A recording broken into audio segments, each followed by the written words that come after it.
When Yimo suddenly woke up, he realized that everything around him seemed to have changed. He has been transmigrated into the modern Earth where spiritual energy is scarce. His pretty master from his former world was nowhere to be seen. Most importantly, he found himself in the body of a young man who has been abandoned by his clan for an embarrassing reason. Chapter 1351, Break Domain and Rob the Lightning Orbs. He finally realized why Yimo could survive in the Void Fissure. Not only was his body refinement in king state, but his power was no weaker than him. Yimo was only truth realization state level 1 and he was this strong. Thinking about Yimo's strike before, Di Shueming was disappointed to realize that if he fought with Yimo he probably was no match for him. Di Shueming didn't know that this wasn't all of his means, at most 1/3. Although they could move now, it was impossible to release their magic artifact as the region Yimo broke open was too little. Sua Anshan immediately noticed his domain being opened. The reason he hasn't used a lethal blow was as Yimo thought. He wanted Yimo alive and then torture him slowly, although Yimo wasn't able to knock away his domain, but just being able to break free from his domain was very substantial. Just when Suayanshan wanted to use other means, he suddenly saw a dark green shadow fly past in the dark red space.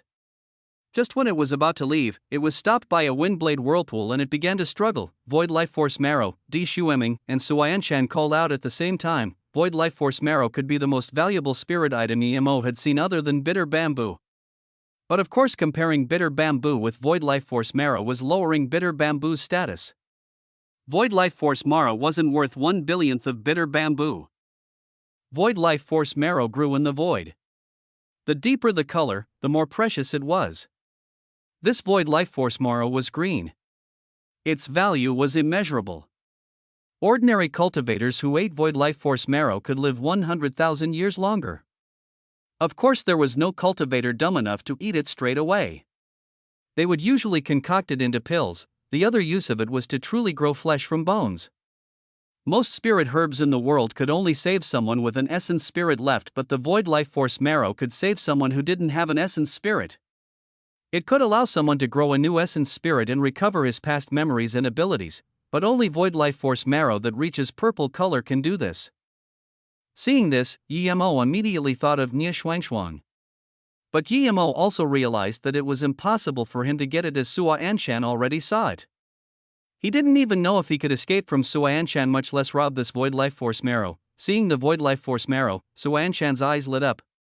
He thought of his son. If there was this, he might be saved.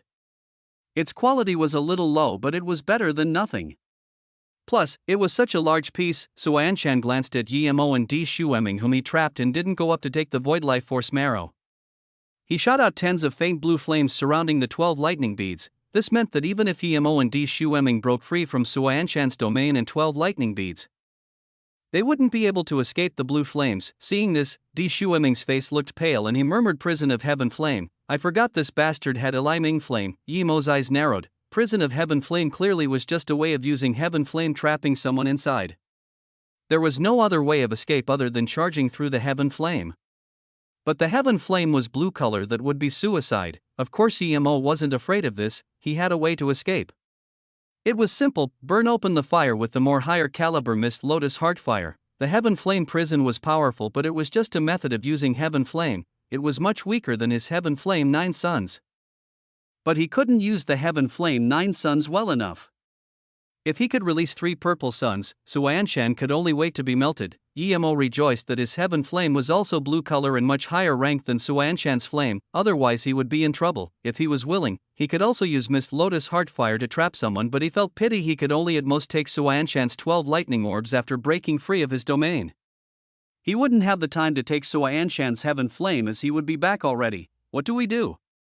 Di Shueming was almost in despair seeing the Heaven Flame prison. Yimo didn't answer Di Shueming. He didn't want Suayanshan to be wary of him. Hearing this, Suayanshan sneered and left for the Void Life Force Marrow without even looking at Yimo and Di Shueming. Yimo sound transmission to Di Shueming: Old Black, follow me closely. We'll run now. Di Shueming really wanted to ask where could they run to in the Heaven Flame prison, but he knew regardless they would die. Instead of being captured and tortured, he might as well die to the Heaven Flame, so he smiled bitterly. Let's break free from his domain and the 12 lightning orbs first. But Di Shueming stopped. He suddenly felt Yimo's power rise and at the same time expanded his domain out that was many times stronger than before. he didn't expect Yimo was this powerful. Daring to conserve power in front of Suanshan, at the same time, Yimo released Illusion Cloud Domain Shatter Strike again. The purple ray extended 100 meters long and sliced open a way out. Crack.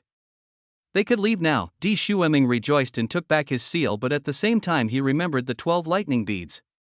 They only broke open the first barricade, the simplest one, but then, he immediately saw Yimo charge towards the 12 lightning beads as though he wanted to steal it. He's crazy. Di Shueming murmured and looked at Yimo. Suanshan instantly noticed his domain being broken, but he didn't even look at Yimo. He was prepared that Yimo was able to break open his domain. But he believed that no matter how strong Yimo was, a mere truth realization state level 1 wasn't able to break free from the 12 lightning orbs. Chapter 1352, Owning a Treasure Cove but Not Knowing. Di Shueming soon found that Yimo already grabbed one of the lightning orbs. All of the lightning arcs on the surface instantly went inside Yimo's body. What shook him even more was that it disappeared and Yimo was completely fine. How does he do it? Di Shueming murmured to himself, these lightning orbs have already formed a formation. Each orb was equivalent to a formation flag. These formation flag equivalents were extremely powerful and it wasn't possible to grab it just with power. Because if you grabbed one, you wouldn't be just grabbing one lightning orb, you would be attacked by all 12 lightning orbs. No matter how powerful you were, you can't grab one lightning orb and make the other ones not attack you. The only possibility was that the person doing this was a Formation Grandmaster, or even higher. Plus, even a Formation Grandmaster wouldn't be able to defend against the lightning source attack from one of the orbs. There was so much lightning circulating the surface of the orbs, yet, Yimo did it. Before Di Shueming could react, Yimo took away all the other 11 lighting orbs into the Golden Page world and locked them with a simple restriction. How dare you? Suanshan was furious.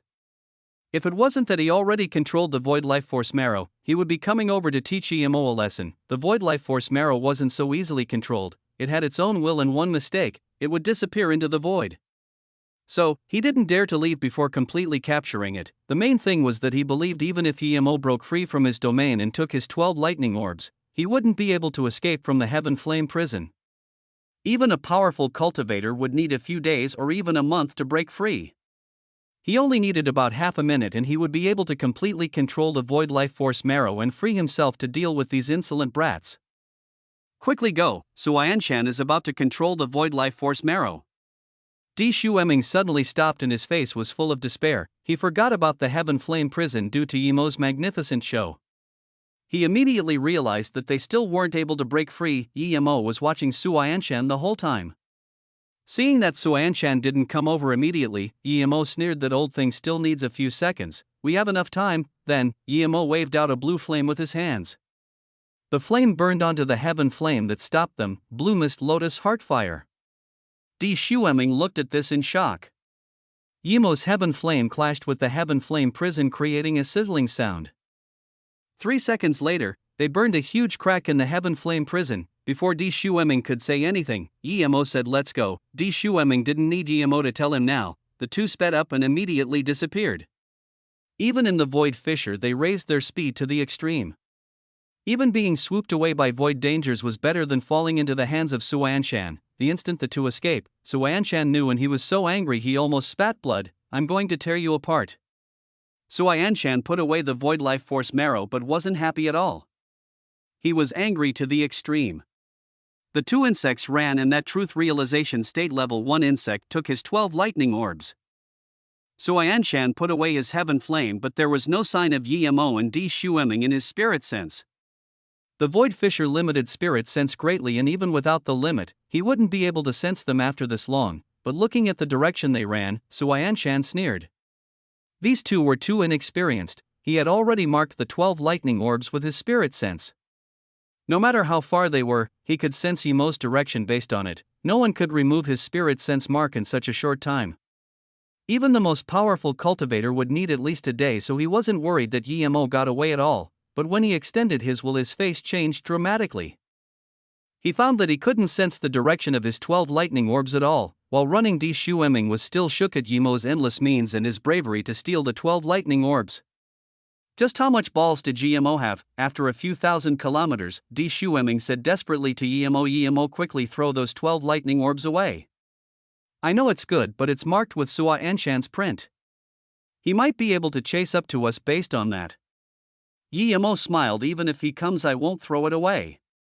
If Brother Di is worried, you can leave first.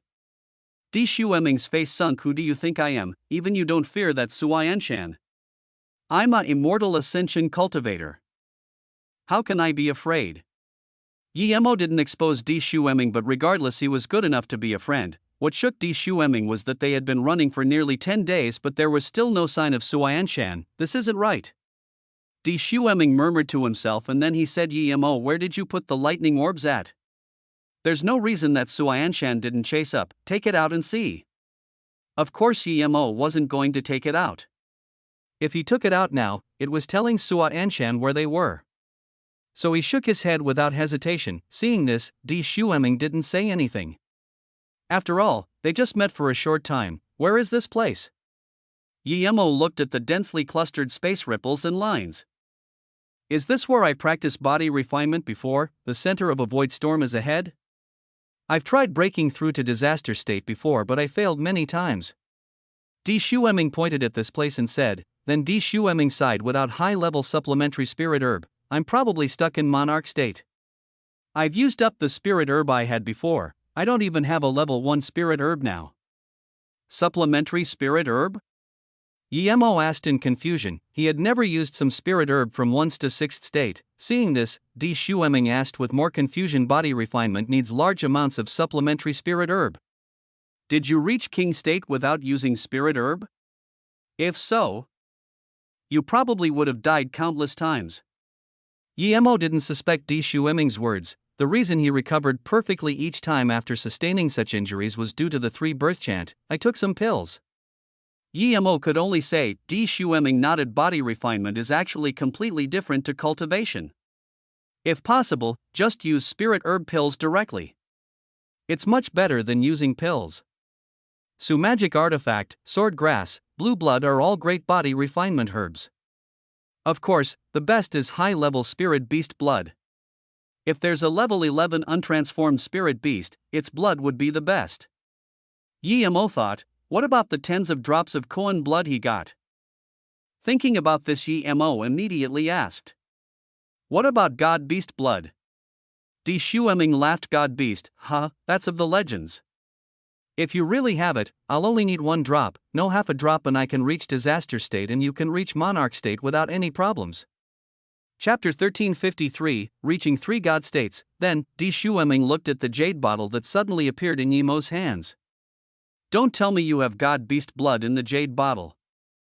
Yemo smiled and took out a smaller bottle dripping 1 drop inside and gave it to Di Shueming. You guessed it, this is God beast Koan's blood. I'll give you 1 drop for you to reach disaster state.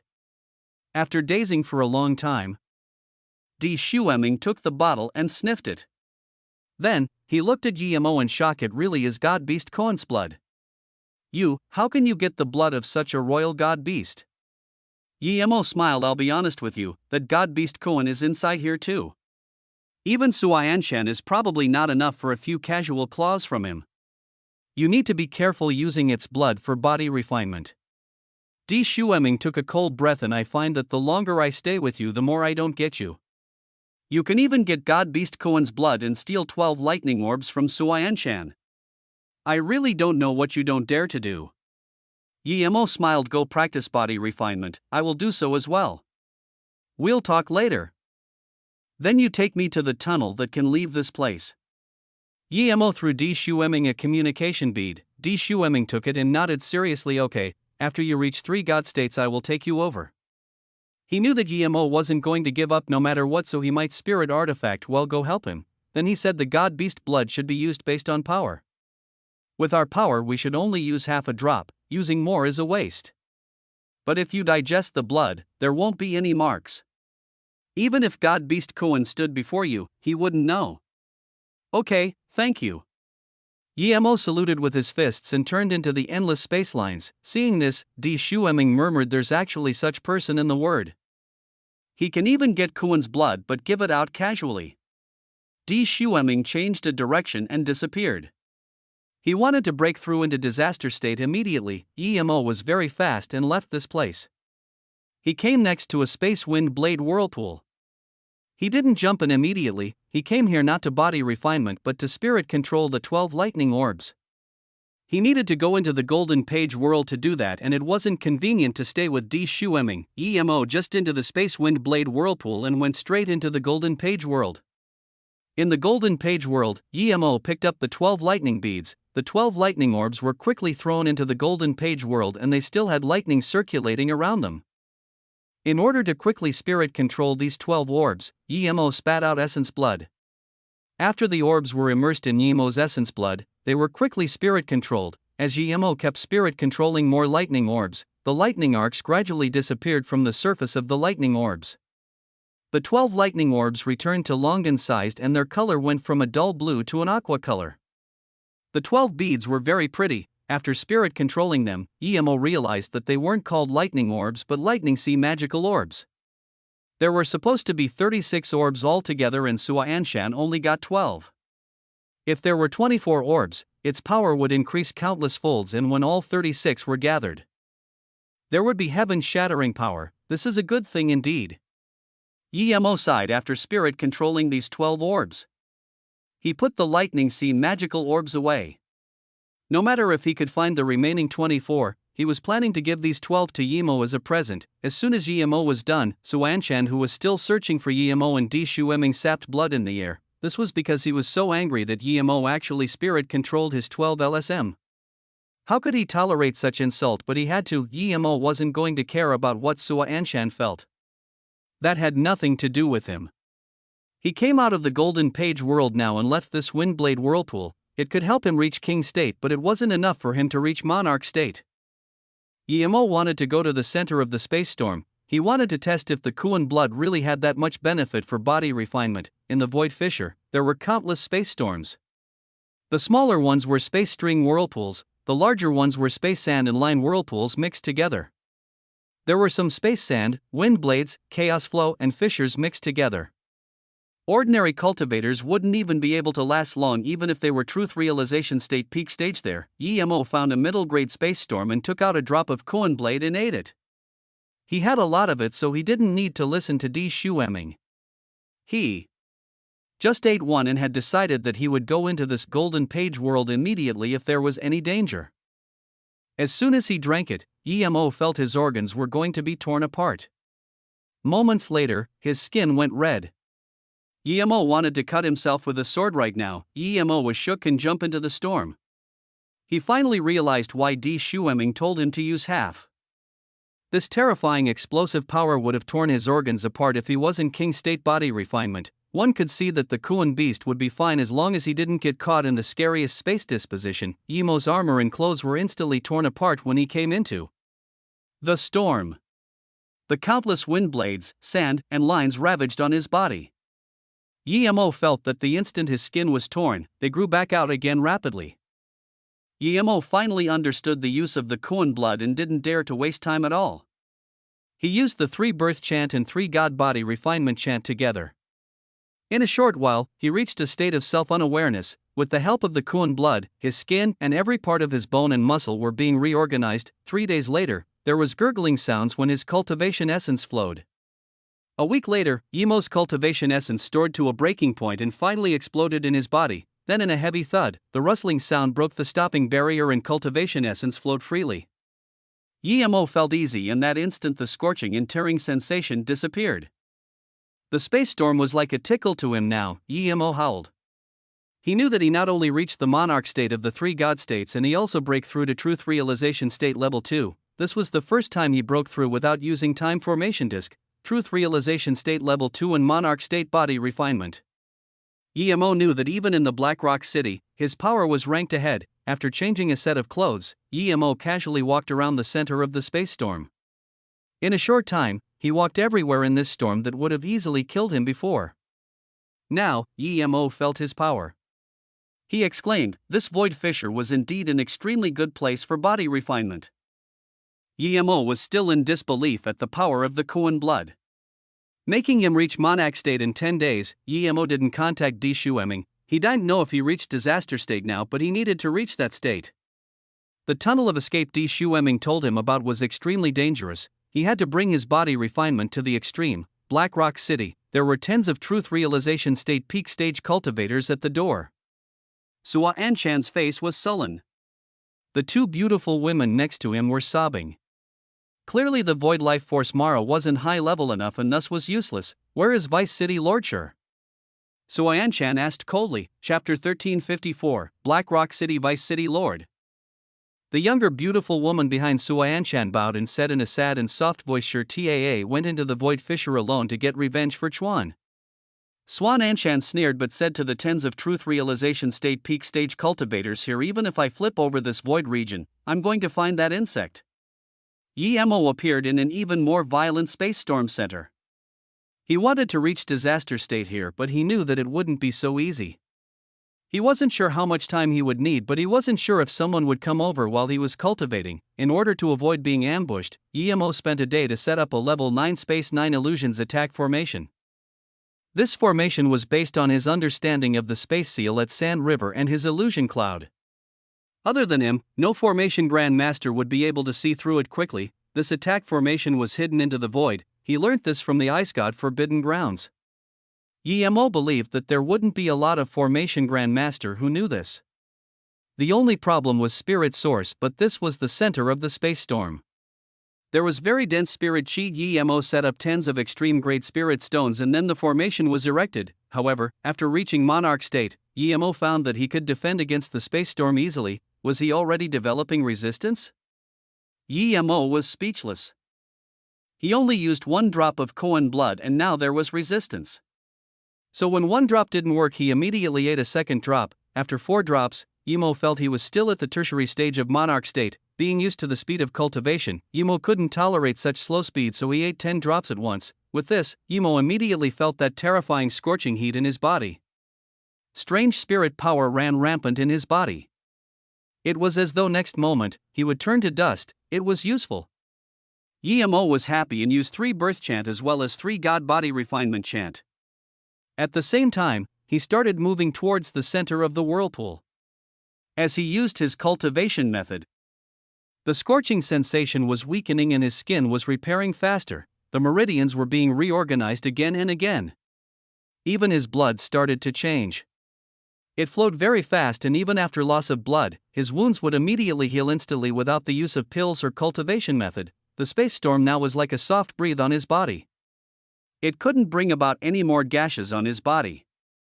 Yi Mo knew that he barely reached disaster state primary stage now, but he also knew that even if he used up all his Koan blood, he wouldn't be able to reach God state.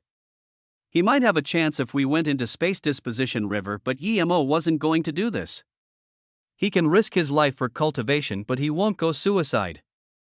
In those places, he might not even get the chance to enter the Golden Page world, unless he was Truth Realization State Peak Stage, then he would try. It was time to look for Di Shueming and let him take him to the tunnel that he could leave through. As soon as Yi Mo got out of the space whirlpool, he saw there was a man waiting outside. He was extremely handsome, seeming very heroic and brave. Just with his looks, he would have countless women fall for him. If this person cared a little more about the way he dressed, he would definitely get more attention. This man had such a heroic and manly look, but he wore a red flowery robe. Thus, his good looks were turned wrong with this incoherent dress. Yi Mo wasn't shook at this person's looks, but how he stayed outside for so long. He only noticed when he came out. This person was also Truth Realization State Peak Stage. If this person ambushed him when he came up, he would be injured. But of course, this was if he didn't set up the attack formation. Thinking about this, Yi Mo rejoiced for setting up the attack formation. He wasn't afraid at all if this person attacked. He really couldn't think he was in a place no one could find. He had only been here for a short while some cultivators were here for a few thousand years. The places he thought were obscure probably weren't to those cultivators. Seeing Yi Mo come out of the space storm safely, this cultivator was a little shook but nodded. Although your Truth Realization State Level 1, your body refinement is at disaster state. This is very amazing. And you escaped from Sua Anshan and took his 12 lightning orbs. Outstanding. Yi Mo looked calm, but he wasn't calm on the inside. Who was this person? How did he know? He didn't think Sua Anshan would tell everyone he lost his 12 lightning orbs. Either this person was very close to Suanshan or he was watching Suanshan's every move. Seeing that Yimo was calm but wary, the handsome man smiled. Don't worry, I have no ill will. My name is Yang Feijing, of course I have another name Shi Taa. Yimo was shook, he knew Shi Taa. The vice city lord of Black Rock City. Seeing Yimo's bewildered expression, he laughed at himself. Do you think it's strange I have two names? But if you stayed at Black Rock City for a long time perhaps you would know. It was probably Di Shueming who told you my name, right? Perhaps he would say I'm being cheated on, right? Yimo didn't expect this Shi Taa to be this blatant about this, but Yimo didn't know what Shi Taa meant. Clearly, he had conflict with Suanshan, so he saluted with his fists. I'm Yimo, greets City Lord Shi, how do you know I'm here? Shi Taa laughed. I don't know you're here, but I know Di Shueming would escape here because this is the place he thinks is the safest. I've known what he thought 100 years ago. After I knew you left with Di Shueming, I came here to wait for you. Hearing this, Yimo's heart sunk. If Shi Taa knew Di Shueming would come here, what about Suanshan? Yimo scanned with spirit sense immediately. Shi Taa smiled again. Brother, you don't worry, only I know Di Shueming is here. I care about those friends kicked out of the Black Rock City by Suanshan, so I care about Di Shueming too. Other people wouldn't care about it. Yimo immediately knew what Shi Taa meant. Shi Taa's words showed that one day he wanted to join up with Di Shueming in them. So, he knew a lot about Di Shueming, but Di Shueming didn't know it at all. Shi Taa also meant that he might be asking to form an alliance. He and Di Shueming wouldn't be able to reject it because they wouldn't be able to escape based on his knowledge of Di Shueming. Yimo sneered in his heart. Even though it was good to attack Suanshan together, he didn't like being threatened like this. Shi Taa said Di Shueming is a good man. That bitch tried to seduce him but he ignored her. Yimo frowned. He wasn't interested in this drama, so he said coldly. City Lord Shi, if there's something you want to say then say it. I'm busy, I don't have time to waste here. Shi Taa wasn't angry at all. He smiled. I admire you greatly for being able to escape Suanshan. Since you fought with him, I suppose you know that you have no opportunity facing him. My purpose for finding you is simple, I want to join forces with you. Yimo sneered. City Lord Shi, I'm a mere truth realization state primary stage cultivator. It was lucky that I escaped from Suanshan. You wouldn't think I can fight him head on, right? Shi Taa smiled. Of course I don't, but you're the most powerful truth realization state primary stage I've ever seen. If we join forces, I only want half of the things inside his storage ring. By the way, do you know how many good things there are in Suanshan's storage ring? Half of the Immortal Ascension cultivator's things are in his possession. With all the rare ores he had found all these years, you wouldn't even dare to imagine how wealthy he is. Chapter 1355, Forbearing Person. Yimo had really never thought of this, and now that Shi Taa said this he thought. Clearly, those cultivators in the Void Fissure were all truth realization state cultivators and were the elite of each cultivation realm. They clearly had the best things. If only 10% fell into Suanshan's hands and he took half of that, it would be as wealthy as a state, much less half. Seeing that Yimo was interested, Shi Taa said, plus, you think Suanshan really can't capture you? There are countless truth realization state cultivators in this city. If they were really going to search this entire place, one day you and Di Shueming would be caught. Yimo didn't argue with this, he knew Shi Taa was right, so he asked coldly, I really want to know. How did you know my location and how did you find me so accurately? Shi Taa smiled and suddenly waved his hand. An ore fell into his hand and he threw it to Yimo. Because I have this. As soon as Yimo got it, he saw a surveillance formation inside. This formation restriction is very hidden, and if he didn't look closely, he wouldn't be able to see it at all. The ore was so low level, who would go check it in the Void Fissure? As soon as he got here, there was a surveillance formation. Yimo thought about how Shi Taa knew he took Suanshan's 12 lightning orbs and was immediately shook. He didn't. Seeing Yimo's shocked face, Shi Taa smiled. You're right, in these few centuries, I've set up countless surveillance ores in this Void Fissure. They let me know anything that happens in this void. Only I can pick it up and see the formation inside. Anyone else who picks it up, the ore will turn into an ordinary ore. So no matter where you and Di Shueming escape to, I can find you. Then, there was pride in his eyes because no one knows that I'm actually a level 9 formation grandmaster. Yemo took a cold breath in. This sure TAA was really bleak. In a few hundred years, he did nothing but mark down formations. Clearly, he only had one goal, and that was to kill Suanshan. Such a forbearing guy. Yemo subconsciously looked at Sure TAA. He couldn't tell that he really hated Suanshan. Why did he do this? Yemo really wanted to annihilate Suanshan so that after he left, Old Black would be safer, but he didn't lose his mind. He knew Suanshan's power. He's definitely the most powerful cultivator he had ever seen. Sure TAA wasn't in a rush and was waiting for Yemo's answer. Yemo fell silent for a while before looking at him. I'm only a truth realization state level 2 cultivator. Old Black is not bad, but he's only an ordinary truth realization state peak stage. There are too many like him in the city. Why did you come to me? Sure TAA nodded. Good question, because you're the only one in the entire city who can help me. I'm a wood element cultivator. If Suanshan doesn't have the Li Ming fire, I wouldn't be scared of him, but his heaven flame counters me. My magic is useless in front of him. Then, Yemo looked at Sure TAA in disbelief. This means that if Suanshan doesn't have Li Ming flame, you can be evenly matched with him?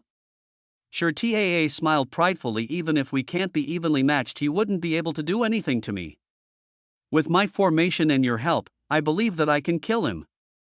Although Yemo was beginning to believe him, he still asked City Lord Sure, since you have formation means against Suanshan, then no matter how powerful his heaven flame is, he wouldn't be able to do anything to you. Why did you wait till today? Sure TAA said heavily. I can fight him and trap him with formation, but I don't dare to take that risk. I only have this chance. If I lose it, I won't be able to rest in peace. Sure TAA's tone became agitated. He clenched his fists and said shakily, I, Yang Feijing, have to change my name to Sure TAA and not dare to use my name outside. I have to dress like a woman and not dare to do anything to my woman who cheats on me with Suanshan. All for today. I will kill Suanshan myself. I hate him so much. I only have one chance, so I definitely can't lose it. Yemo looked at the agitated Sure TAA and felt sympathy. He even felt that this Sure TAA was more trustworthy. But considering how forbearing he was, Yemo would rather mess with Suanshan than Sure TAA. Sure TAA calmed down after a long while and said apologies for the emotions. What do you think, Brother Yi? Yemo had a sudden feeling that it was all a show. Otherwise, how can he calm his emotions so easily? If this guy really acted that out, Yemo was sure he was better than an Oscar winner. Yemo agreed in his heart already. Because for him, if he didn't kill Suanshan, Suanshan wouldn't let him go anyways. Sure TAA suddenly said again. Suanshan sent out more than 100 truth realization state cultivators searching for you and used 2 level 10 spirit hounds to find you. Yemo knew Sure TAA said the truth, so he nodded. Okay, I agree, I'll contact Di Shueming. As for how to set up the trap, you can do it. Sure TAA nodded. Okay, we will set up here. You've cultivated here for half a month. I'm certain that he can find here. He will first confirm how long you were cultivating here for. If he is certain that you've cultivated here for half a month, he won't suspect you. You just need to leave a little accidental clue, and I'm sure they would be able to find here in 3 days. Sure TAA continued. During these 3 days, I will set up a level 9 trap formation and a level 9 attack formation. Then, Sure TAA hesitated and asked, by the way, how's your formation skills? Yemo nodded. It's not bad. I'm not level 6, but I'm a level 5 formation grade master. If you tell me about your level 9 formation, I can help you control it. Sure TAA nodded sure. Then, Yemo contacted Di Shueming, but he didn't get a reply. Seeing this, Sure TAA said calmly, I really only need you. Otherwise it's no use. How many more come, as they wouldn't be able to stop Suanshan's heaven flame. Yemo was shook. Sure TAA had such confidence, he didn't think he was bluffing. When Sure TAA was setting up formation, Yemo was watching on the side. Sure TAA didn't mind. Seeing the formation flags Sure TAA threw out, they were all made with extreme grade materials. Clearly, Sure TAA had been preparing for them for a long time. Seeing this, Yemo exclaimed, masters were really everywhere. Sure TAA's formation skills were on par with him. He didn't have the ability to hide the formation flags in the void, but he could use the space whirlpools and wind blades to hide them. A day later, a hidden trap formation 6 Cauldron Formation NN. Attack Formation, Ringed Immortal Slaughter Formation was set up. If EMO didn't see it with his own eyes, he wouldn't be able to sense it in a short time. They weren't very rare formations, but there can be countless variations depending on the people controlling it. If he wasn't a level 9 formation Grandmaster and didn't set up the 9 Illusion Attack Formation, he wouldn't join forces with Sure TAA. Because going in the formation meant that his life would be controlled by Sure TAA. EMO would never let someone else control his life. Then, Sure TAA said to EMO, "I can't come too closer or Suayanshan would notice. Don't worry, as soon as he comes I will help you." EMO felt there was some questionable things about this Sure TAA, but he still nodded. "Okay, I'll lure Suayanshan here." He wasn't scared of Sure TAA, he had his own formations. Chapter 1356, Infuriated Suayanshan. EMO wasn't afraid of Sure TAA because his formation flags were hidden in the void. It was a level 9 formation he created himself too. Even if Sure TAA was watching here, he might not be able to find it. Plus, Sure TAA set up his formation normally, meaning that Sure TAA didn't notice his formation or didn't take it into consideration at all. After Sure TAA left, EMO went into the Storm Center for body refinement again. At the same time, he told D. Shueming to not look for him. He was afraid that D. Shueming would crash into Suayanshan when he came. Sure TAA told him to leave some marks and Suayanshan would be able to find here in at most 3 days. But before the end of the second day, Suayanshan's people found where EMO was. It was 3 Truth Realization State cultivators. They immediately surrounded the Storm Center and sent out a message. In less than a day, Suayanshan brought 10 Truth Realization State cultivators over here. In order to not let Suayanshan know that he reached disaster state, he intentionally covered himself in wounds. Suayanshan. EMO didn't need to act and just immediately let out his power. Suayanshan looked at EMO coldly before trying to make himself sound calm. "You have balls. You stole my 12 lightning orbs and still dare to practice body refinement like nothing happened. Very well." EMO could tell that Suayanshan was trying to make himself calm, but he couldn't, so EMO added oil to fire. "Before I did this, I killed your son." Suayanshan's eyes were about to spew out flames. He stared at EMO and after a few seconds he waved to the other Truth Realization State cultivators. "I'm going to shred him alive. This rat is very cunning. Seal off any space he can escape from. I won't allow him to escape from me again." Yes. The 13 Truth Realization State cultivators agreed. With them here, not even a fine sand could escape this place. But as soon as they said this, Suayanshan's face changed. He immediately crushed a communication bead. He looked coldly at the 13 cultivators, Wu Song and Wu Tianstei. "The rest of you gather my men and return to the city. I will capture this rat and come back immediately. All those who are involved in the coup must be killed." Other than the 2 cultivators who came first, the remaining 11 agreed and turned to leave. Seeing this, EMO knew it was caused by Sure TAA. Clearly, he set up the coup. Just how long has this guy been waiting for this day? He was clearly used by Sure TAA, but he had to use his full power. EMO knew that even without him, Suayanshan wouldn't be able to beat Sure TAA today. Theoretically, with Sure TAA's power, he should have long found an opportunity to attack Suayanshan.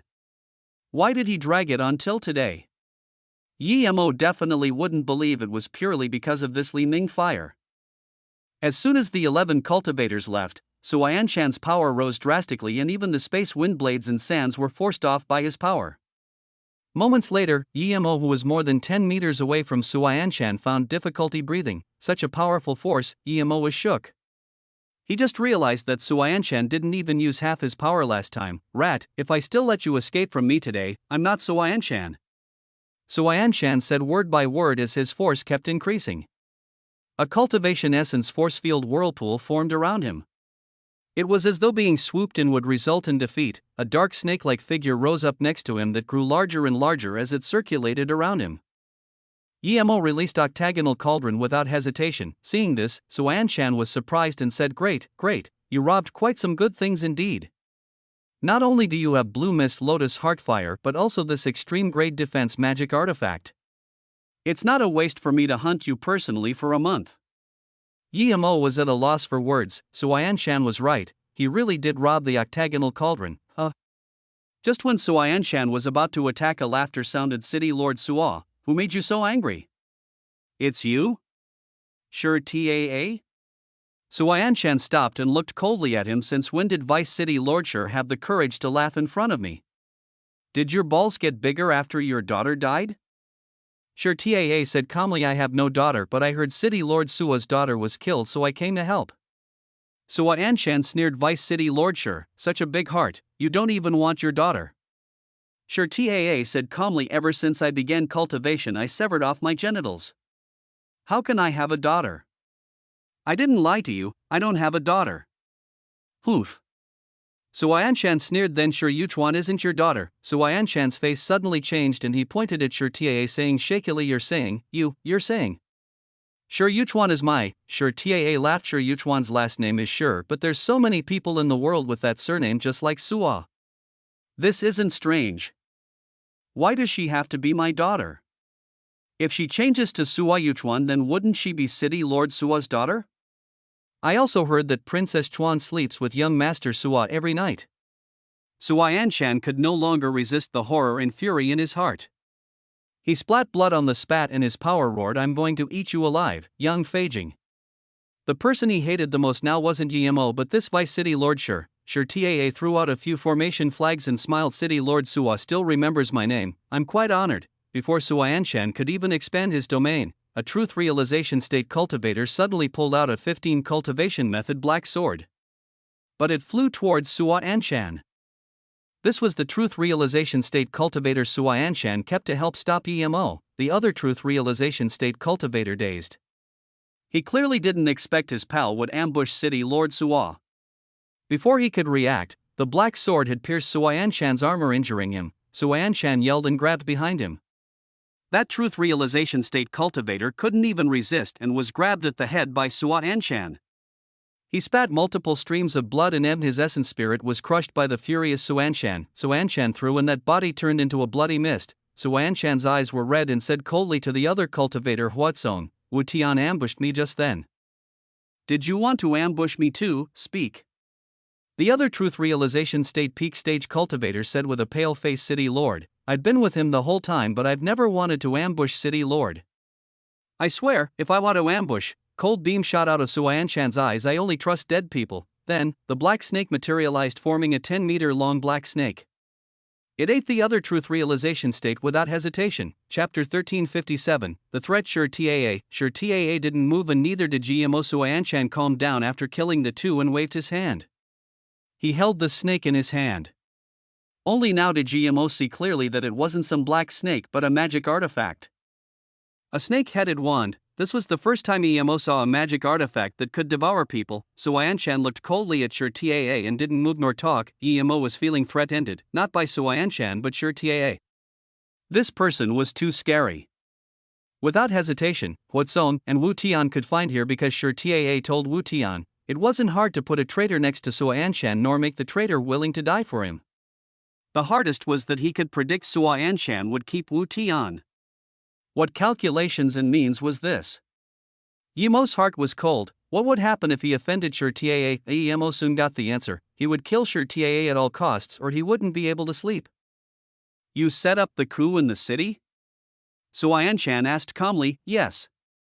Sure Taa didn't seem satisfied at all. You know Su Qingfei has been sleeping with me? Did you not have the ability to stop it or not dare to? Suayanshan asked calmly. Sure Taa shook his head. This time I won't answer that now, I will have to wait a bit first. Suayanshan looked coldly at Sure Taa and said calmly, you think these arrangements can kill me for sure? Sure Taa smiled and threw out 2 more formation flags. Suddenly, the surroundings changed and they were completely secluded from the outside. Sure Taa then released a dark gray magic artifact and said with these, yes. Level 9 trap formation. Suayanshan frowned. Sure Taa added, you're not completely correct because there's also another level 9 attack formation. Suayanshan's face changed. He finally understood why Sure Taa was so certain he would kill him. Yimo noticed the spear in Sure Taa's hand. He had seen this before. Insu used this one. It had the same chi and style, the only difference was the color. One was flaming red and one was dull gray. Even if you trap me with formation, what can you do to me? Suayanshan said, and his wand turned into a 50-meter-long snake charging towards Sure Taa. At the same time, He waved his hand and a palm-sized mountain appeared above them. Moments later, it turned into a 300-meter-tall mountain. This was the first time EMO saw someone turn a magic artifact into 300-meter-sized. That snake in mountain wasn't targeting him, but he was finding it difficult to breathe. Almost instantly, EMO felt the clash between the two's domains. He was like a wavy boat amidst huge waves. When EMO extended his domain, he knew that Taa didn't lie. He really had the power to fight Sua Anshan head-on. Taa looked at EMO in surprise, seeing that EMO didn't need him to take care of to survive. But then he took his eyes back and threw out a few formation flags. Meanwhile, his long spear pierced over like a comet. A huge explosion sounded that included the subtle whimpering of animals when the two magic artifacts clashed together. Gray cultivation essence and black shadows splashed everywhere. Even though EMO was disaster state, he felt pain when the cultivation essence splashed on his body. Even so, EMO didn't completely use his domain to block the splashing cultivation essences. At this moment, Suanshan's mountain smashed down and had sealed the space around EMO and Taa before it even landed. EMO couldn't even turn his body and his domain shattered under such terrifying weight. Immediately, EMO sneered, and with the use of his cultivation essence, his domain expanded out again. It seemed a little stronger than before and EMO regained freedom. Suanshan didn't say anything. He had seen EMO's domain and knew he was preserving power. He attacked Taa without hesitation. Of course EMO was hiding his strength. This Taa was too scary. He would rather fight Suanshan than join up with Taa in this situation. Taa didn't mind. He didn't urge EMO to attack. EMO was only truth realization state level 2, and being able to hold on under Suanshan's terrifying domain was quite substantial. Although he had seen EMO's power, he wouldn't think that EMO could fight with Suanshan. He even set the time he wanted EMO to help. He just needed EMO to help him for half a minute and he can heavily injure Suanshan. Even if EMO didn't help, he wasn't afraid of Suanshan. If he used all his means. Liming fire was a joke to him. Taa raised his two hands and countless vines birthed out of nowhere. They had all sorts of colors and thorns. When they first grew out, they were only the size of a thumb, but by the time the mountain collapsed, these vines were already the size of garbage bins. Seeing this, EMO took a cold breath in. He was certain he was no match for Suanshan. Even if he reached truth realization state level 4, he would at most be able to escape from Suanshan. Yet, Merchant Association was evenly matched with him, but still forbore to this day before making his move. EMO knew he didn't have this forbearance of Taa. He even suspected that the reason Taa waited till this day wasn't due to the Li Ming flame but something else. Suanshan dazed and sneered, "Young Feijing, you're really good at forbearance. You have such means, but you've waited till this day." Then, Suanshan spat out a blue light. When it iraked to the peak of the mountain, it turned into an acre-sized blue fire cloud. When the fire reached the vines, there was a sizzling sound, there was a putrid smell, and the countless vines melted rapidly. EMO, hurry up and attack! Taa yelled. He didn't know why EMO took so long. He thought EMO would use Heaven Flame as soon as Suanshan used Li Ming Flame. But now, his vines were about to be burned out and EMO still didn't use Heaven Flame. Okay. EMO agreed and released Mist Lotus Heartfire. It turned into a blue fire cloud and clashed with the Li Ming Flame, releasing a heavily shattering sound. Suanshan's face changed. When the Mist Lotus Heartfire really stopped his fire, he was shook. When EMO ran before, he only used the Mist Lotus Heartfire to burn a crack in the Li Ming Flame. He thought EMO's spirit sense wasn't enough to take on Li Ming Flame. The mountain was still falling, but it slowed down and the vines regrew rapidly. Seeing the power of the Mist Lotus Heartfire, Taa was shook and annoyed that EMO reacted so slow. Otherwise, he didn't need to waste so much cultivation essence to grow more vines. Chapter 1358, Self-Destructive Level 9 Formation. EMO seemed to not know what Taa thought and barely used Mist Lotus Heartfire to stop the Li Ming Flame. However, sometimes he ran out of cultivation essence and spirit sense, creating some holes. Then, the Li Ming Flame would soon burn a part of the vines and Taa would have to keep using his cultivation essence to regrow the vines to stop the huge mountain. Taa was extremely furious. He didn't know if EMO was doing this intentionally or really running out of cultivation essence. But seeing that EMO kept eating pills, he believed EMO was really running out of juice. After all, he was only a truth realization state level 2 cultivator. He may be lucky to get the Mist Lotus Heartfire, but his cultivation essence stores were far weaker than a truth realization state peak stage cultivator. Sure, TAA wasn't expecting EMO to be really able to stop the Li Ning flame. If EMO could stop it for half a minute, he would be able to heavily injure Suanshan, so the instant EMO stopped the Li Ming flame, Sure TAA threw out a few more formation fogs. Instantly, the gray space lit up, but soon, they knew it wants light but sword rays. Sure TAA activated his level 9 attack formation, Ringed Immortal Slaughter formation. If a cultivator was hit by one of the sword rays or sword chi, the rest would follow like crazy, but GMO knew this wasn't the most powerful part to this formation. The most powerful part was that if you didn't understand formation, you would eventually reach the center of the formation while dodging the attacks. There would be countless sword ray and sword chi hidden there. If someone goes in, they would instantly explode. Suanshan did know something about formation, and his face sunk seeing the activated sword ray and sword chi. At the same time he was trapped by them, the snakehead one suddenly made a terrifying scream like an awakened snake. As the snake opened its mouth, it shot out countless fine lines. They soon weaved together and formed a big net. After some cracking sounds, Sure TAA found that the first wave of sword chi were completely blocked by this huge net. Slice.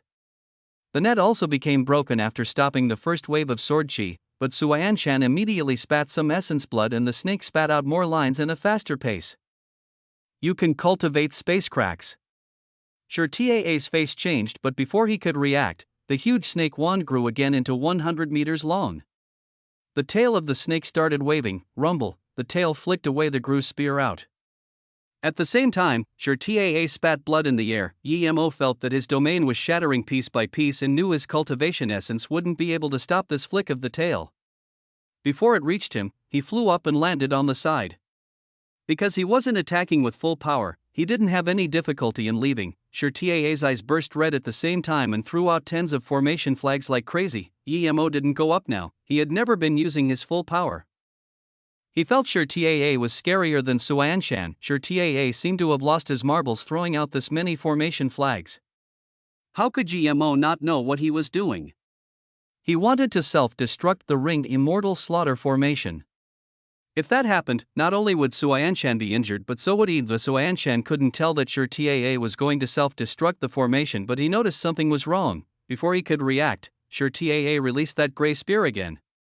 It sliced across the air and pierced at Suanshan. The gray beam grew faster and faster until it birthed countless spear shadows. Suanshan sneered and released his snake wand, but instantly, his face changed. You're going to self-destruct your ruined spirit spear? It's a magic artifact that can grow itself, but you're going to self-destruct it? Although EMO knew Sure TAA wasn't going to do that, but he was shocked by Suanshan's words. Magic artifact that can grow itself? Was it something like his Zisu? Sure TAA sneered and didn't answer Suanshan. He knew he had tried to overestimate Suanshan, but he still ended up underestimating him. But luckily, he was carefully enough and set up two formations. Just as EMO thought, he was going to self-destruct the attack formation. He believed that no matter how powerful Suanshan was, he wouldn't be able to survive that unscathed. He would be injured too, but Sure TAA believed he would be injured the least. As for EMO, it was just a nice guy who came to deliver him the Mist Lotus Heartfire.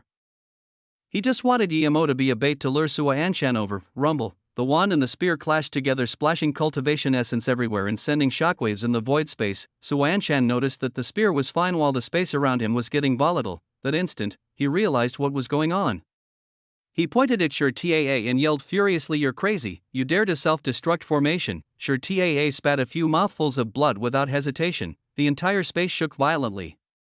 EMO sighed, and almost instantly, he took back Mist Lotus Heartfire and went into the Space Storm Center. Seeing this, Sure TAA sneered. It was useless where you went when his level 9 formation self-destructed. But he had no use for this insect now. With his formation, he would be able to find EMO's storage ring and take the Mist Lotus Heartfire. Suanshan released 3 extreme-grade cultivation artifact shields. At the same time, his snake wand formed a huge shadow and enveloped him.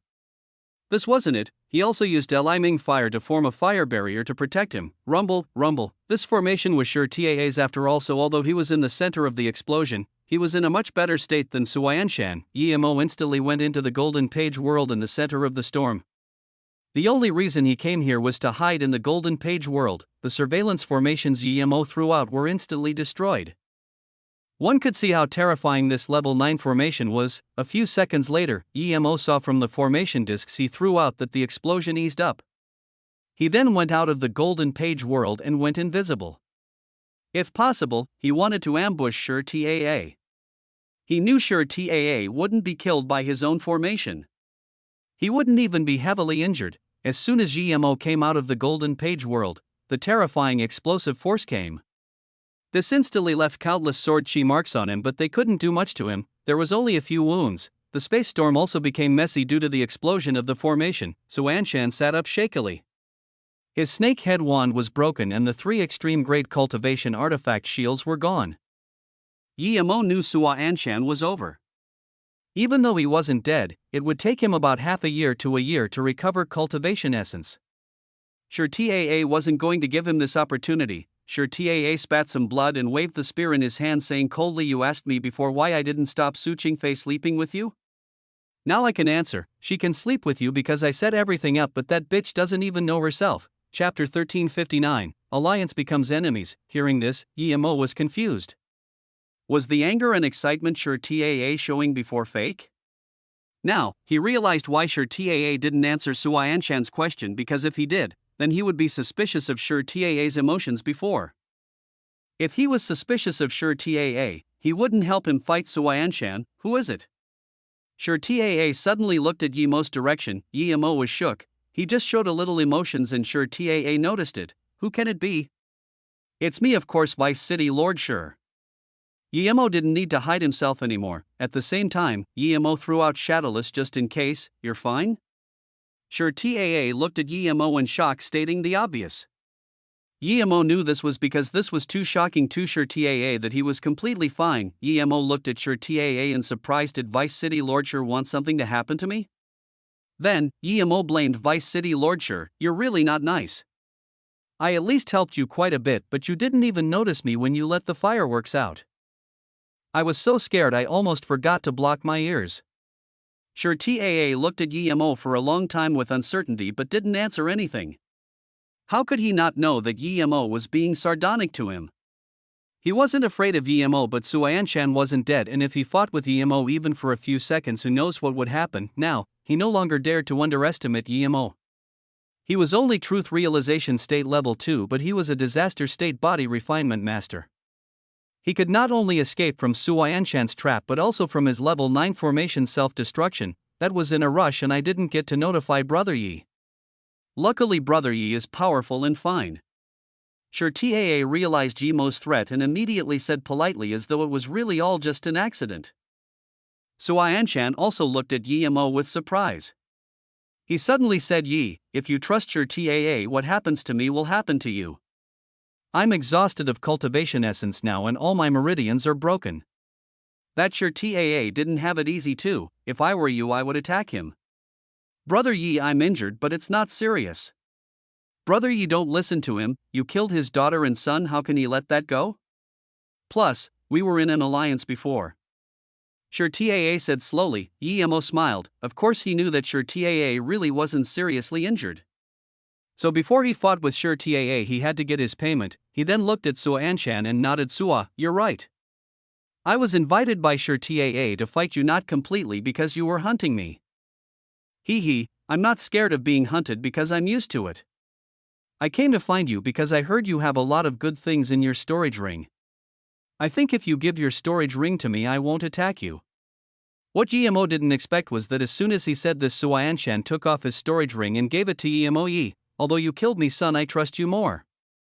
If a trash can give his own woman to someone else to sleep, the trash does not deserve to talk to me, nor does he deserve to own my things. Even if you kill me, I will let Sure Taa this bastard die before me. Emo took it and laughed. Sua, you've been talking bullshit the entire time, but you finally said something noteworthy. You're right, if a trash can give his own woman to someone else, then working with that trash is asking for trouble. Then, Emo released octagonal cauldron and Zisu. Sure Taa said calmly to Emo, Brother Yi, we agreed that we would have half each. How come I don't see you taking out that other half? Do you want to have it all to yourself? Or do you think just because I'm injured you can do whatever you want? Emo looked at Sure Taa speechlessly. This guy also had such a thick face. Yemo sighed after a long while. Sigh, Vice City Lordshire, although I don't want to admit it, but I must say you guessed it. I like to abuse the injured and weak. I saw that you're injured, so I want to have it all to myself. Before Yemo finished, he expanded out his domain and Zissou brought out a purple sword raise, illusion cloud formation kill strike. Sure, TAA had seen Yemo in action before and he knew that this strike was completely different to the domain shattering strike he saw before. The previous strike was the combination of cultivation essence and spirit sense, but this strike seemed to be alive. He had never seen someone who can control every sword ray he released and use it to form a formation to trap the opponent. Sure, TAA regained his composure moments later. He didn't even need to wave his hand and countless vines burst out of the void. They looked very disgusting, but these vines also seemed to have their own will, just like Yemo's sword rays. It formed a huge net shape enclosing all of Yemo's purple sword rays. Sure, TAA thought that even though he was heavily injured, his vines would be able to deplete Yemo's purple sword rays quickly and then trap him, but when the two clashed together, he immediately knew he was wrong. Crack. Sure, TAA found that if he didn't keep inserting cultivation essence and spirit sense into the vines, they would be no match for Yemo's purple sword rays. Finding that Yemo didn't even use his heaven flame yet, sure, TAA felt things weren't good. He began to sweat cold. Yemo's cultivation essence and spirit sense were far beyond his expectations. He did have other trump cards, but it wasn't time to use it yet. Another wave of cracks sounded and sure, TAA's face finally changed. He realized that his domain couldn't match with Yemo's domain. This meant that Yemo was only truth realization state level 2, but his domain was more powerful and perfect than his. Although this was due to him being injured, but he really didn't want to believe that. You hid your power before? You intentionally let Sua Anshan's flame burn my vines and then use your heaven flame, right? Then you intentionally left holes in your flames too? Sure, TAA couldn't resist reproaching. Yemo looked at Sure TAA in shock. I heard Vice City Lordshire say you didn't fear Sua Anshan, so I didn't dare to use full power. Aren't powerful people usually very prideful? If I used my full power and then that wouldn't showcase Vice City Lordshire's power. That would be a great offense. I didn't expect Vice City Lordshire was smart enough to see it. Great, great. Sure, TAA calmed down again. A mere truth realization state level 2 dare to trick me. Then, he waved his hand and the ruined spirit spear immediately brought about endless void killing intent piercing over. Halfway, it separated into 9 black spears. They were like a huge 9-fingered claw looming over Yemo. The purple sword rays also sizzled and disappeared in the wake of the 9 spears. Hearing this, Yemo's heart sunk. He knew his domain had shattered. Before he could react, the 9 spears were in front of him. There was a putrid smell. Yemo knew these 9 shadows were no ordinary things. Before he could think, he inserted all of his cultivation essence into the octagonal cauldron and the octagonal cauldron spun rapidly. Thud, there was a huge clash and Yemo felt his meridians going chaotic. He spat blood out as he was sent flying with his octagonal cauldron. He didn't even have time to use his heaven flame. Chapter 1360, Sure TAA's killing blow. Seeing the power of Yemo's Zissou, Sua Anshan was also shook himself. He didn't expect a truth realization state level 2 would have such powerful sword technique. But he only wanted Yemo to be stronger and stronger. Even if Yemo kills him in the end, as long as he can see Sure TAA die first, he would be satisfied. Plus, he had void life force marrow. As long as Yemo and Sure TAA can fight for a while, he would be able to recover 80%. The reason he gave his storage ring to Yemo without hesitation was because he didn't want Yemo to remember he still had voice life force marrow. No one knew that the instant the explosion occurred, he took out the void life force marrow from the storage ring, but Sure TAA's power was far beyond his expectation.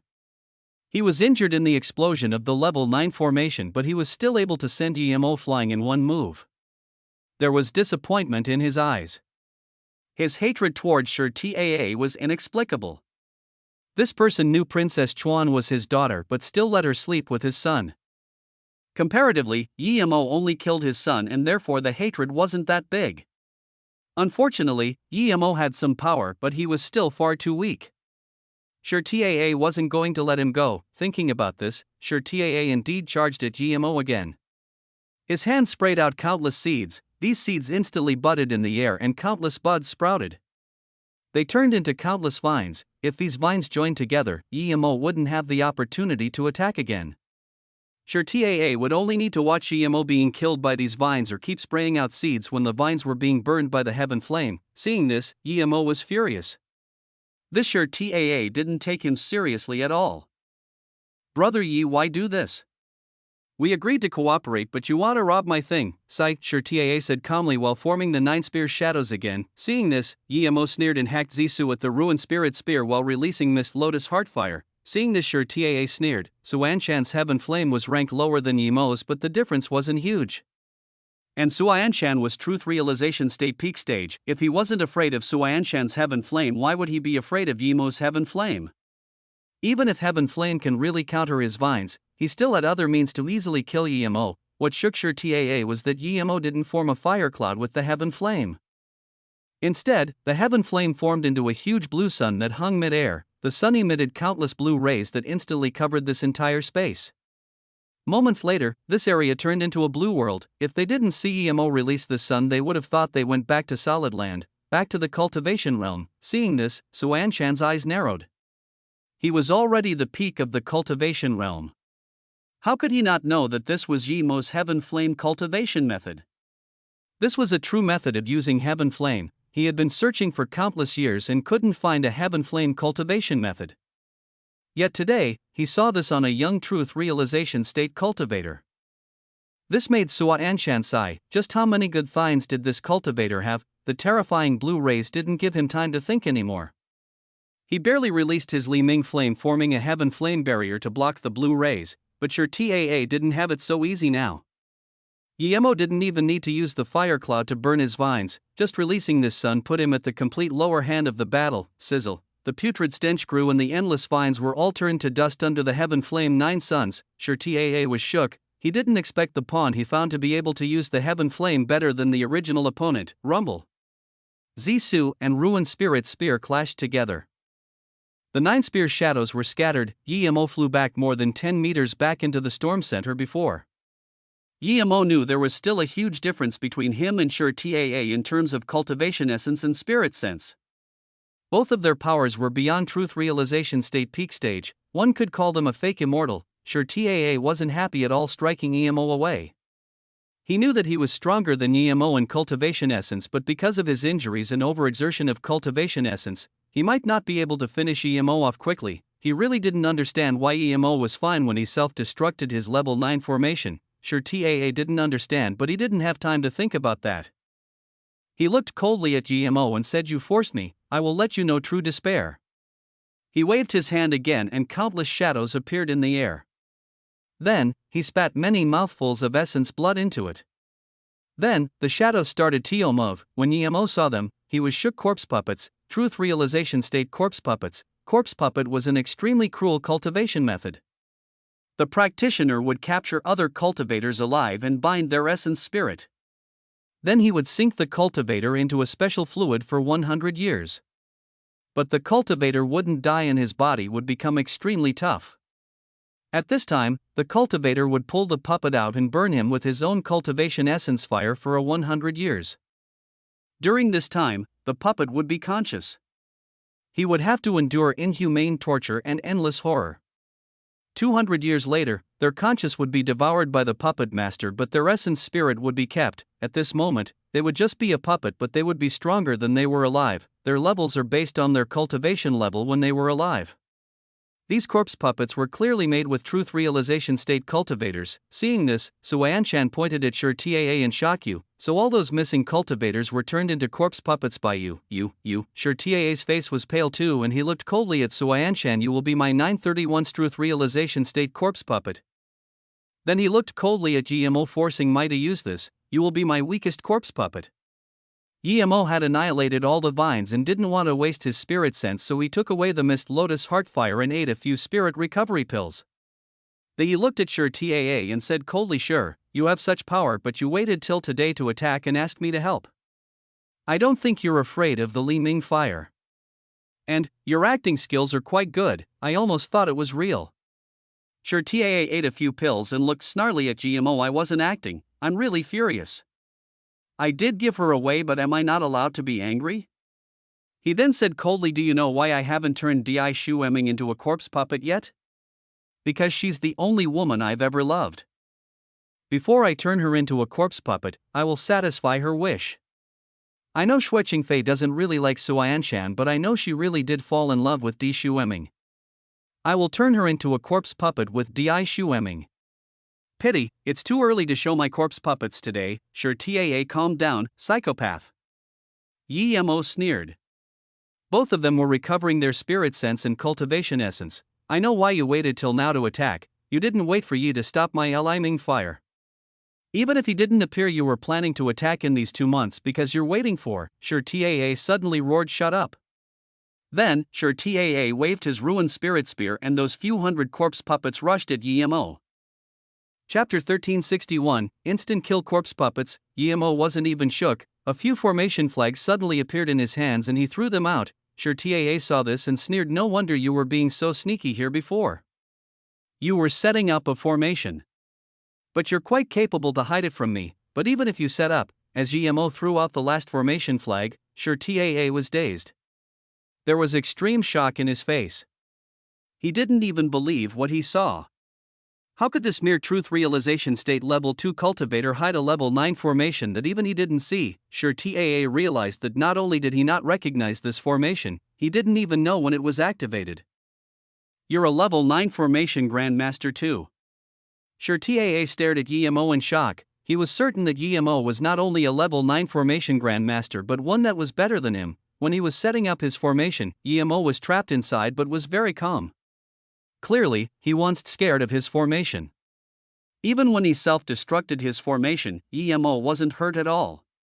Yet, he didn't even see Yi Mo's formation nor when it was activated. Sure Taa screamed and threw out a few more formation flags. Those disorganized corpse puppets became orderly and formed a strange formation. Some corpse puppets released their magic artifacts and charged at Yi Mo. Yi Mo's face changed. With this many truth realization state cultivators charging at him, he would be killed for sure. He activated the formation without hesitation. The instant he did, Yi Mo was ready to self-destruct his formation at any time.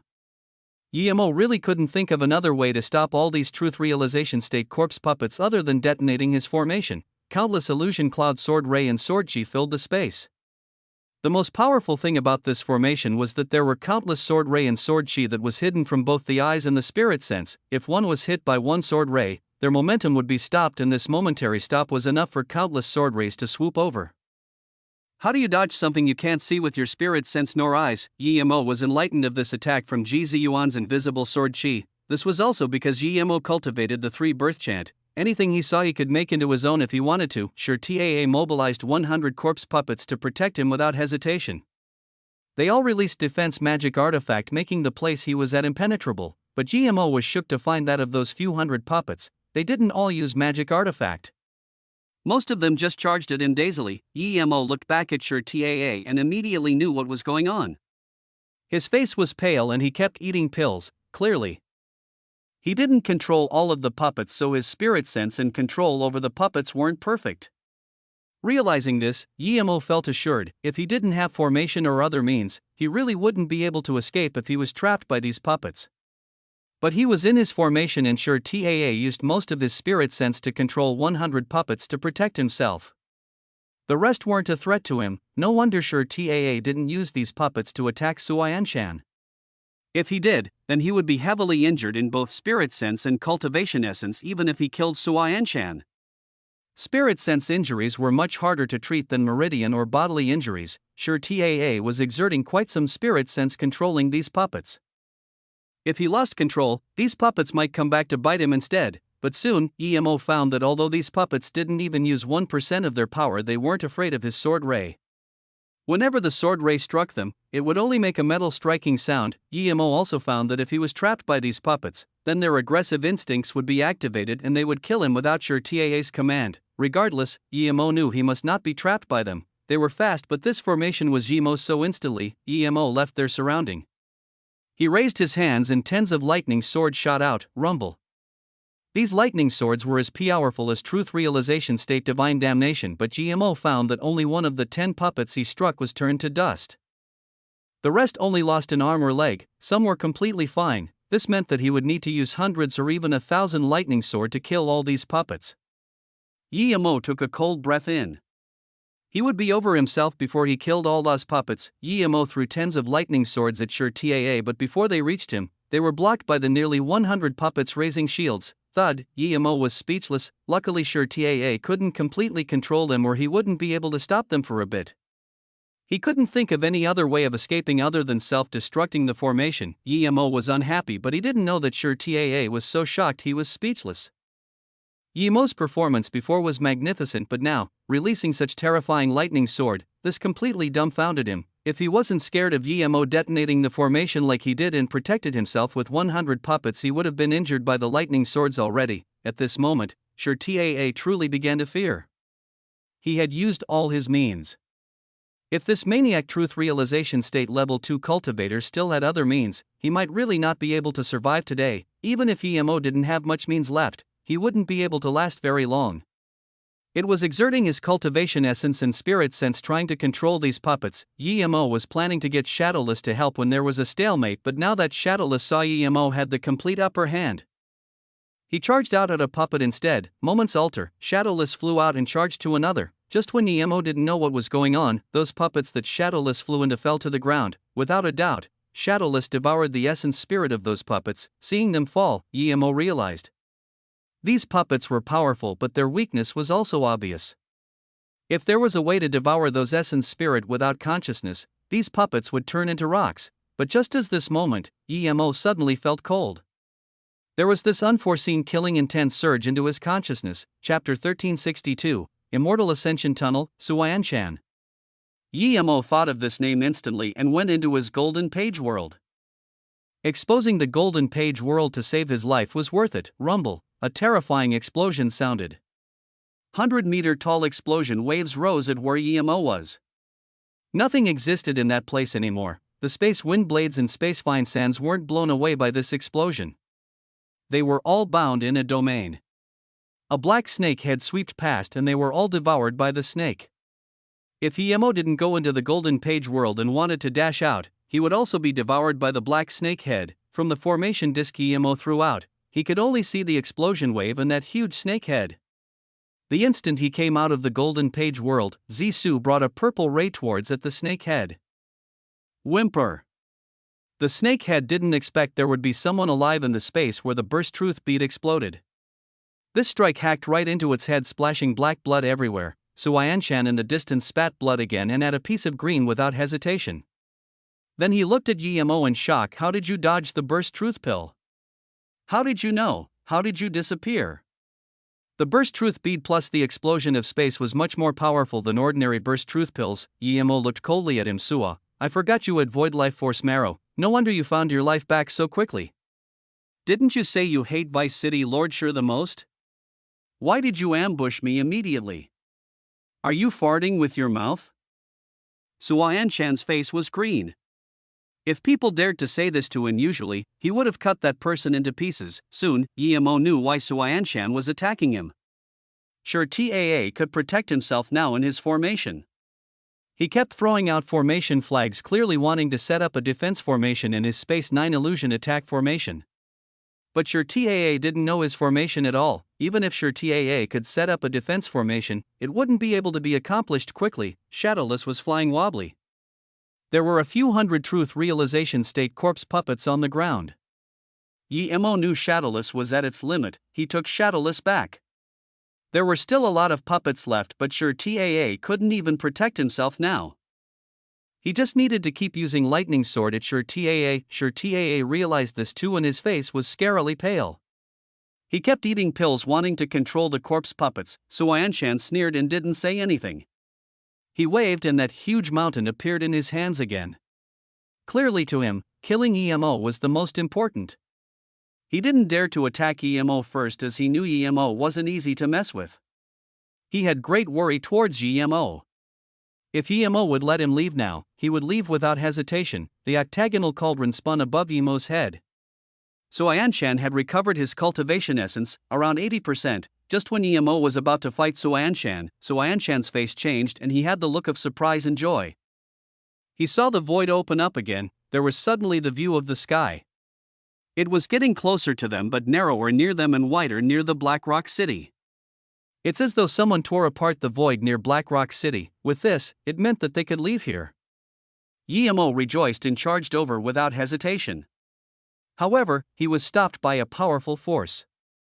Meanwhile, Suanshan charged out without any trouble. Before Yemo could react, Taa also looked surprised and joyful. He charged out of the void like Suanshan, disappearing into the sky. Yemo's level 9 attack formation couldn't stop them at all. Immortal Ascension. Yemo immediately realized and his face looked bad. At this crucial moment, the Immortal Ascension tunnel opened again. What was the reason? If it wasn't for this, Suanshan and Taa would eventually become his loot. Yemo was very unsatisfied.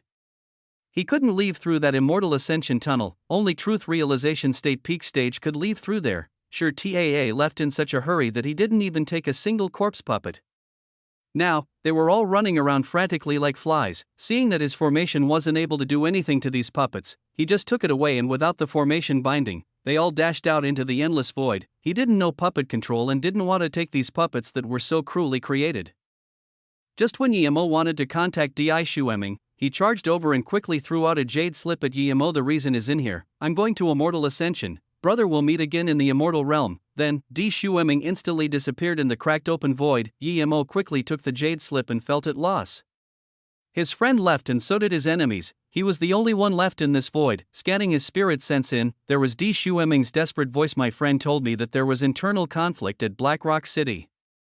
Black Hades isn't in the city and his city lord estate was completely smashed. They found a huge seal there and some extremely precious spirit item was sealed there.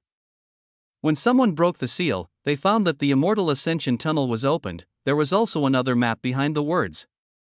Yemo could tell it was the tunnel Di Shueming told him about. Yemo fell silent and decided to go see Black Rock City.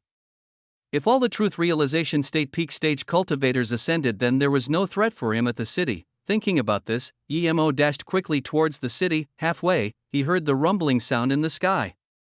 The Immortal Ascension tunnel was slowly closing up. Yemo felt strange, but he still dashed towards the city. He was disaster state body refinement now and he flew at full power. In just 10 days, he arrived at Black Rock City. When he came back here again, he could only feel everything was dead. Yemo scanned with spirit sense. There were bodies everywhere. Clearly, there was a huge battle not long ago. Seeing that so many Truth Realization State cultivators were so close to Immortal Ascension but died in this battle, Yemo sighed. Suanshan couldn't react at the time, but he would definitely be able to realize that he had a small world. If he saw Suanshan in the immortal realm, he would need to kill him. Yemo walked on the streets alone. All the shops were in shambles. Those dead cultivators' items were also looted. Yemo didn't search street by street. All the good things wouldn't be on display outside. It would be kept in storage rings, so the first place he went to was the City Lord Estate. He wanted to see what spirit item was sealed there. Chapter 1363, The Second Bitter Bamboo. The walls of the City Lord were fallen. There was only a wooden path towards the backyard that was rather complete. Yemo just walked tens of meters on the pathway and was stopped by the fallen wall of a round hall. Only the spirit sense shielding FM was barely there. There were ruins everywhere. More than 10 Truth Realization State died here and the ground was covered in blood marks. The first thing Yemo saw in the center of the all was a round crystal ball. He noticed it not because it was pretty but because there was a green plant inside. Bitter bamboo. Yemo blurted out. His voice echoed in the halls. How is this possible? Yemo was shook. He didn't know why there was a bitter bamboo here. This was something that even the immortals standing at the pinnacle of the immortal realm would want. How can it be in the Black Rock City? This was impossible. Yemo knew clearly that bitter bamboo was one of the 10 great spirit plants in the world. No matter how many realms there would only be one of it. There was one bitter bamboo in his golden page world, so there definitely wouldn't be one here. Yemo was certain this was impossible, but the reality was that there was another bitter bamboo in front of him. He didn't see wrong. Why is it so? Yemo murmured, giving himself a few spirit cleansing spells to force himself to calm down. After a long while, Yemo calmed down completely and forcefully moved his eyes away from bitter bamboo before studying the surrounding situation. There were 49 frog-like things around the crystal ball. They had mouths bigger than their body and their mouths faced all directions of the city. Inside their mouths was a rather spacious spat with a seating. Emo looked around and was shook. He realized this was a 49 life locking formation. There was only one use of this formation, and it was devour life force to nourish a spirit item. Clearly, this formation was devouring the life force of the entire city's cultivator to nourish this bitter bamboo. Emo was thinking, there was no earth nor sunlight. The only thing the bitter bamboo could depend on was spirit chi and life force. A mature bitter bamboo didn't need this, but this bitter bamboo was clearly not matured yet. So, it needed life force to nourish. However, Emo felt things weren't right. This bitter bamboo gave him a strange feeling. 49 Ifa locking formation devoured life force, but someone was needed to refine the life force and provide it to the bitter bamboo. These seats were for the cultivator refining the life force. However, there's a special feature of the 49 life locking formation. The cultivator refining the life force also need to supply his own life force and essence blood. Otherwise it wouldn't work. If this seating was Suanshan's, it meant that he would also need to supply his own essence blood and life force, but this was also beneficial, as if the bitter bamboo was fully mature, he would be able to quickly spirit control the bitter bamboo and get nourished by it. Emo frowned and looked at this bitter bamboo.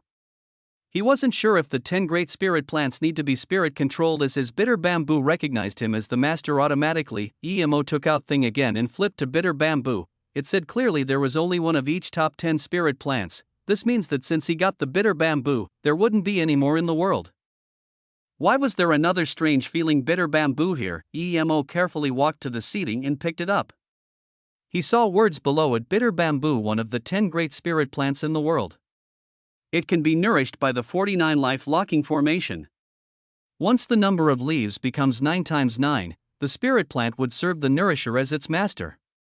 9 times 9, that was 81 leaves. Emo counted, there were already 80 leaves on the bitter bamboo. Emo finally understood why Suanshan said that sure Taa would be attacking him within the 2 months regardless. It was for the bitter bamboo. Sure Taa knew Suanshan was nourishing the bitter bamboo with life force and essence blood.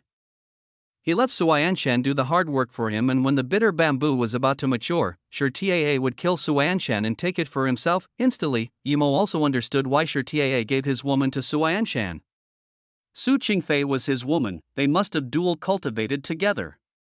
Xu Qingfei had sure Taa's qi and essence blood. When Su Qingfei dual cultivated with Suanshan, this qi was transferred to Suanshan. Thus, the bitter bamboo would also have sure Taa's qi. This way, once sure Taa annihilated Suanshan, the bitter bamboo would still recognize him as master. Realizing this, Emo suddenly wanted to vomit.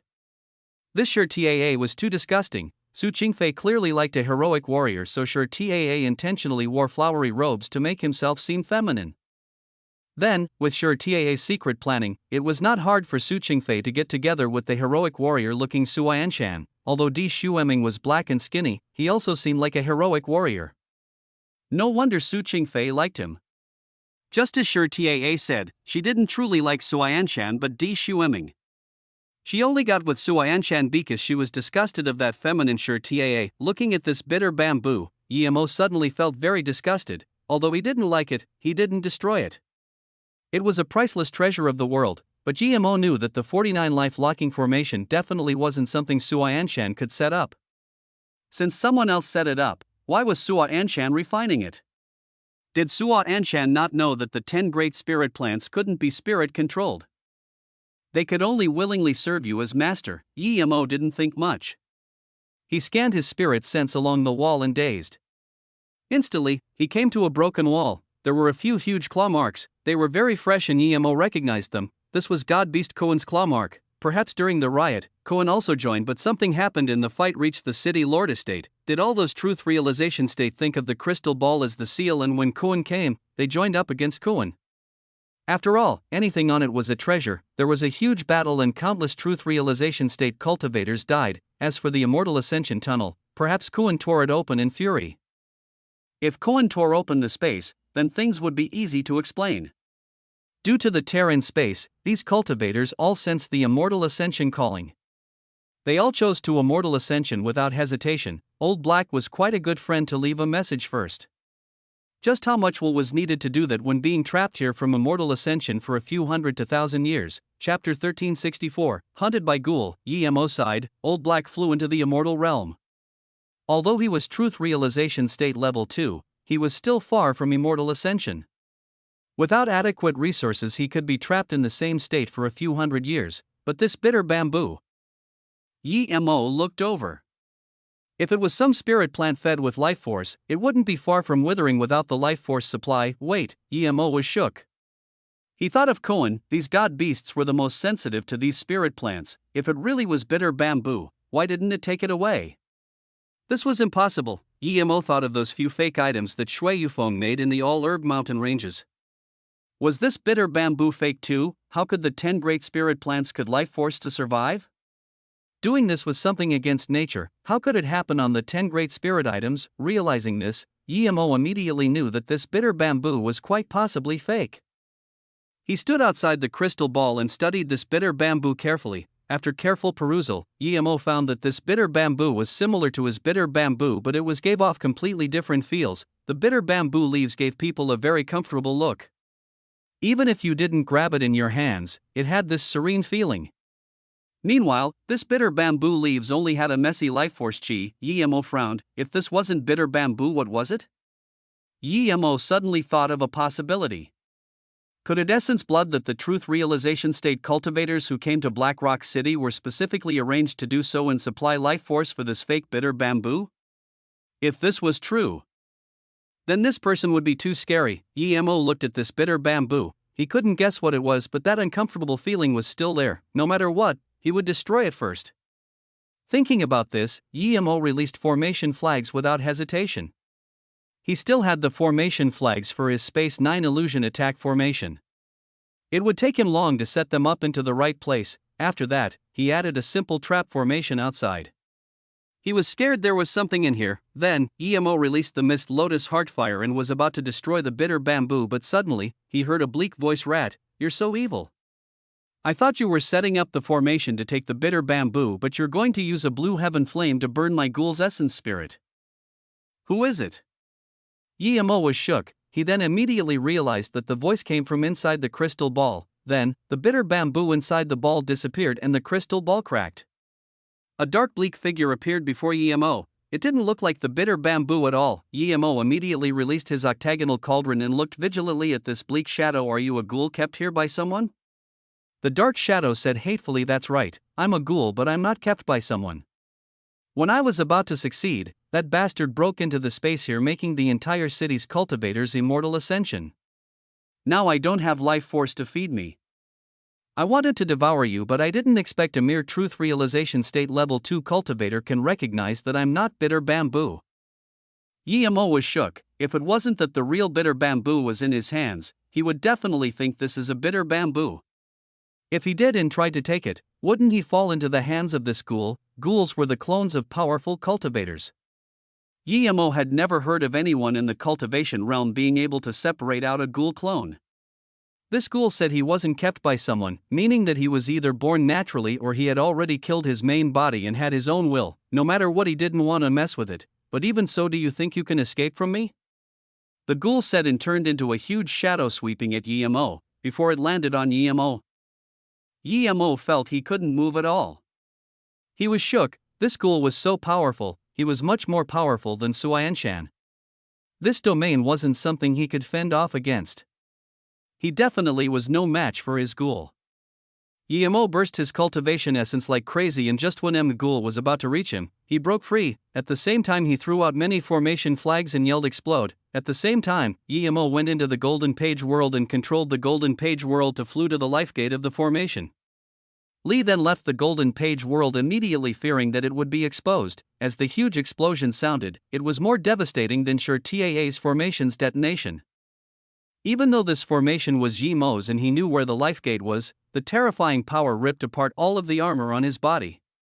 His flesh was already messy. Emo knew that if he didn't reach disaster state body refinement, he wouldn't be able to live at all. Arg!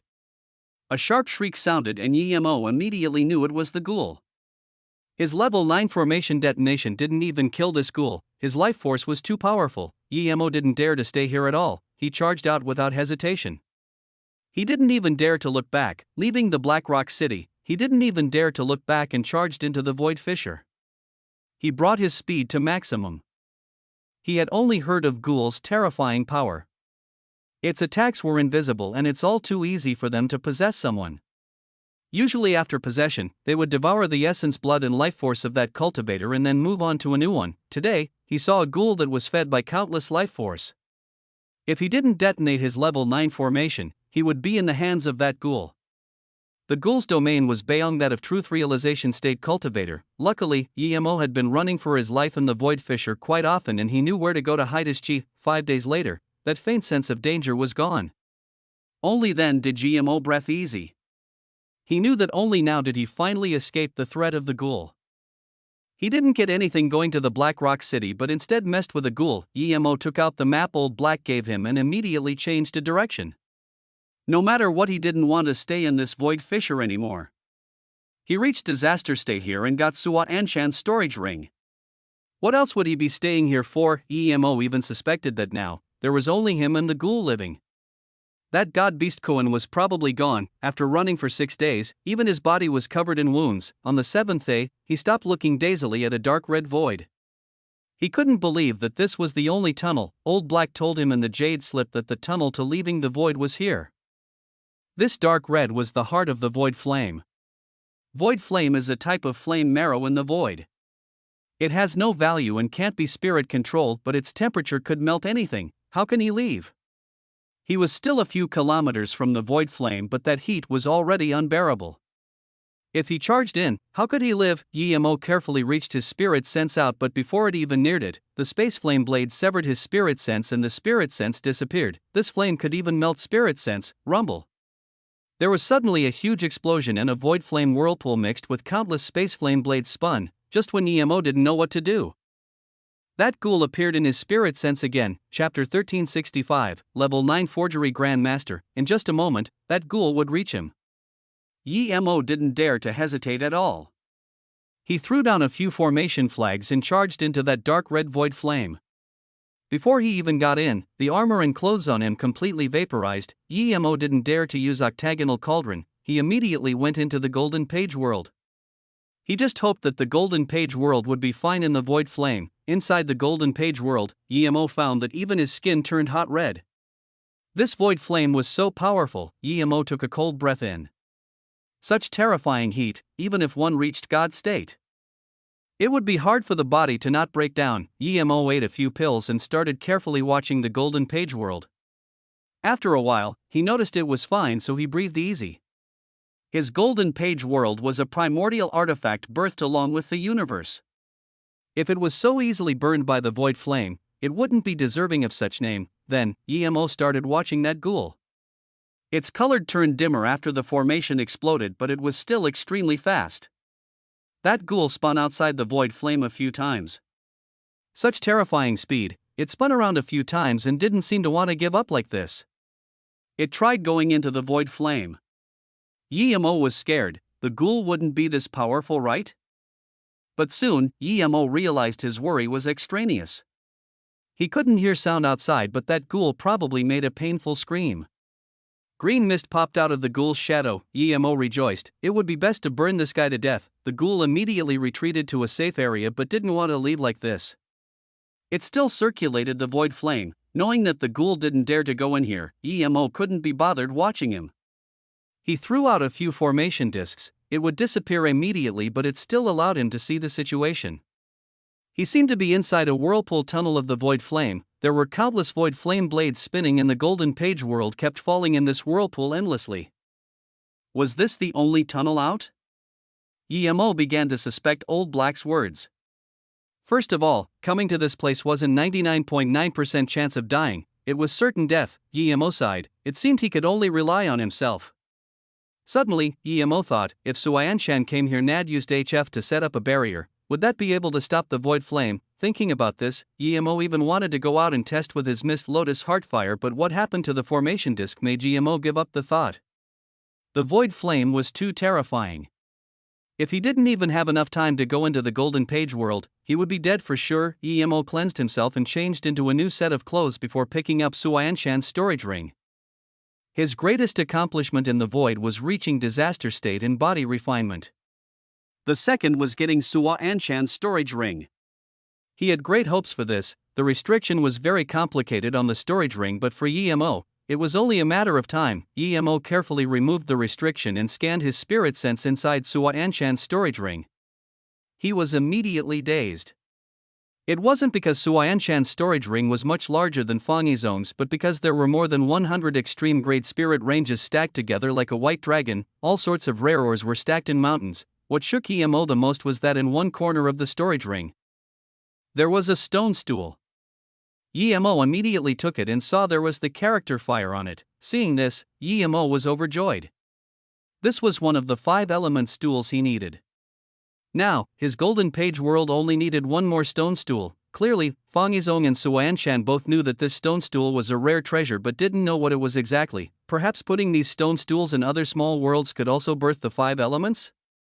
Thinking about this, Emo was worried. If that was the case, how could he search for the remaining stone stool? If some cultivator takes it, can he search storage ring by storage ring? Just how many truth realization state cultivators' storage ring did Sua Anshan search to find this? Wait, Sua Anshan has another storage ring. Emo immediately realized he was tricked. There was no spirit stones nor too many cultivation artifact in this storage ring. There were only a few pills and a few cultivation artifact. Even in Fangizong's storage ring, he found 500 million spirit stones. Sua Anshan would only have more. Yet, he only found a few spirit stones and a few cultivation artifacts in this. Little did Emo know that he actually wronged Sua Anshan. With his confidence, why would he have 2 storage ring? He was just waiting for immortal ascension. Like Emo, only extreme grade spirit ranges had some use to him. In this Black Rock City, spirit stones were useless. The reason he didn't have much magic artifact was because they were all in the hands of his son Suajiue and his wife Xiangyan's hands. Pity Emo didn't rob Suajiue's storage ring, or he would have gotten more in there. Although Emo guessed there was more to Sua Anshan's treasure, but he didn't care much. He already got a lot. Emo wanted to check on the ghoul, but the formation disk was getting blurry. It was a bit too far away, so Emo didn't keep looking. He had a lot of spirit ranges now, so he might as well use 7 to supply power to the time formation disk and start cultivating. Emo had more materials than spirit herbs. In the West Cultivator City, the West Cultivator Merchant Association paid Elder Niu Ruyan gave him countless materials to connect with him. Now, he got more from Sua Anshan's storage ring. He had this many extreme grade materials to practice with. No one other than him could be this extravagant. In the time formation disk, Emo used up level 7, level 8, level 9 and even extreme grade materials like trash. With this much practice and blue color mist lotus heartfire, his low grade cultivation artifact was perfected in a month in the time formation disk. 3 months later, Emo could easily forge middle grade cultivation artifact. 6 months later, Emo was happy with the top grade cultivation artifact he was forging. A year later, Emo forged his first extremely high quality extreme grade cultivation artifact. Then, he went on a roll. As long as the material grades were enough, all he forged was extreme grade cultivation artifact, and he used more than half of the material stack. Looking at the wasted materials, Emo sighed. Using extreme grade spirit ranges to power the time formation disk, using level 9 and extreme grade materials for practice.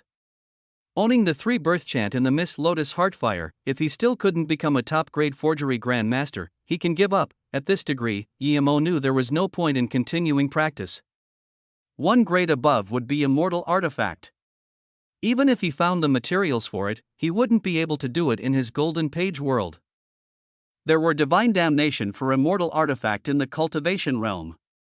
The golden page world was incomplete, so there wouldn't be divine damnation. Emo put away the time formation disk and got up.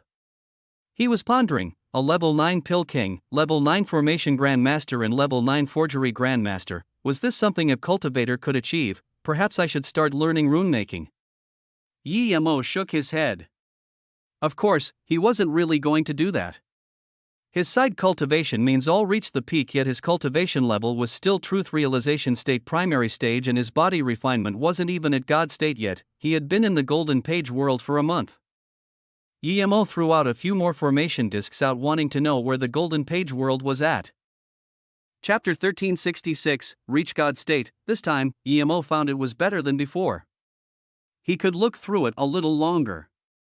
The golden page world had stopped and the space around it was still dark red, but there wasn't any more void flame blades and whirlpools. EMO carefully moved the golden page world into some places and found that the temperature here was much milder than outside. Just in case, EMO watched for a long time and confirmed that the temperature here was indeed as he thought.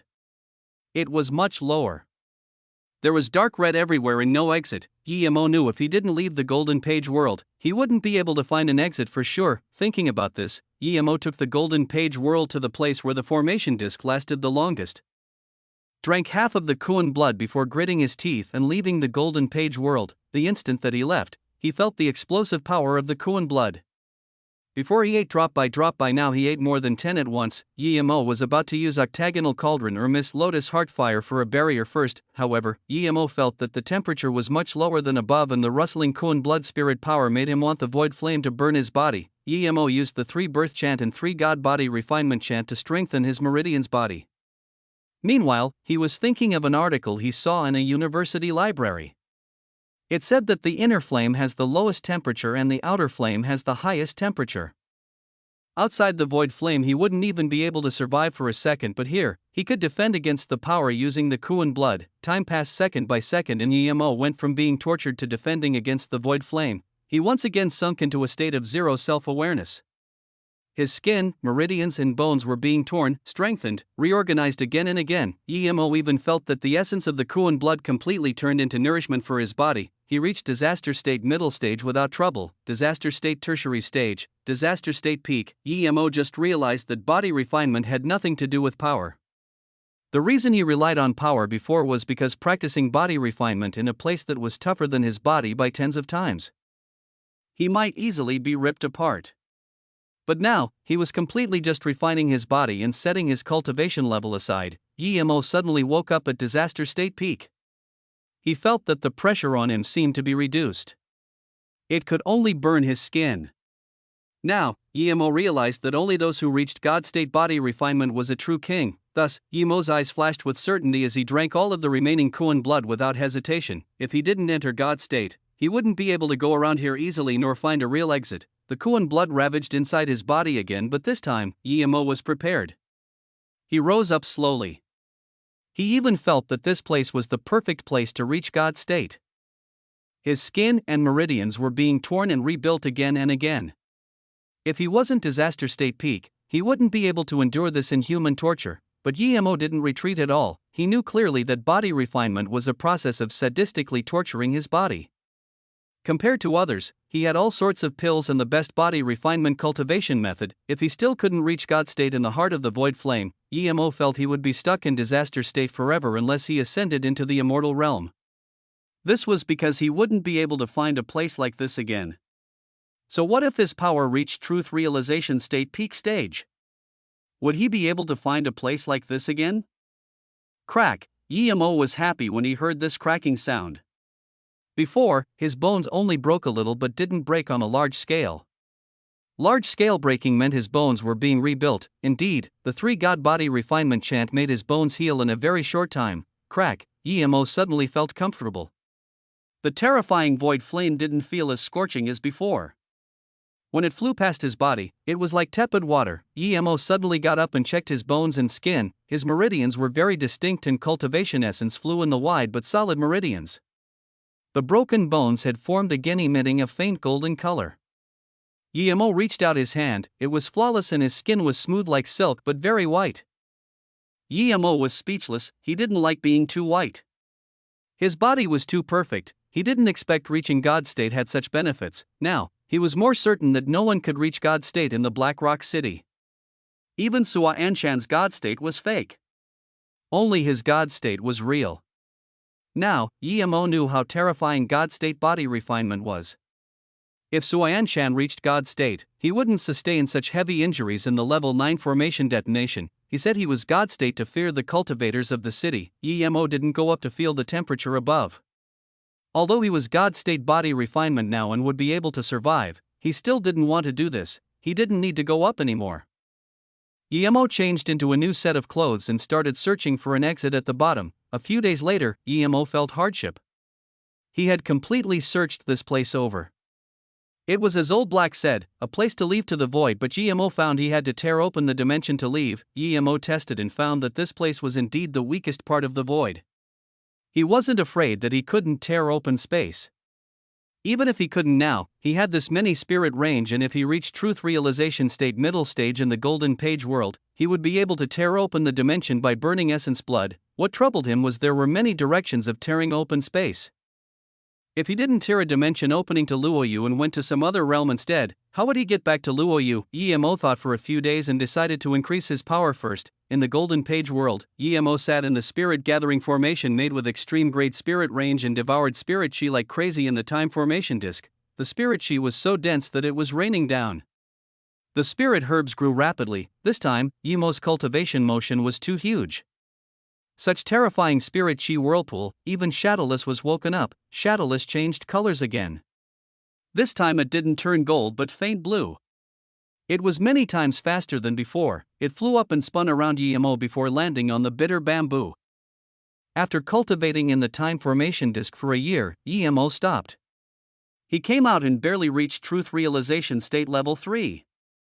With this speed, he would need more than a decade to reach truth realization state middle stage. Chapter 1367, Tear Open Dimension. Guillermo felt he was used to using immortal crystals.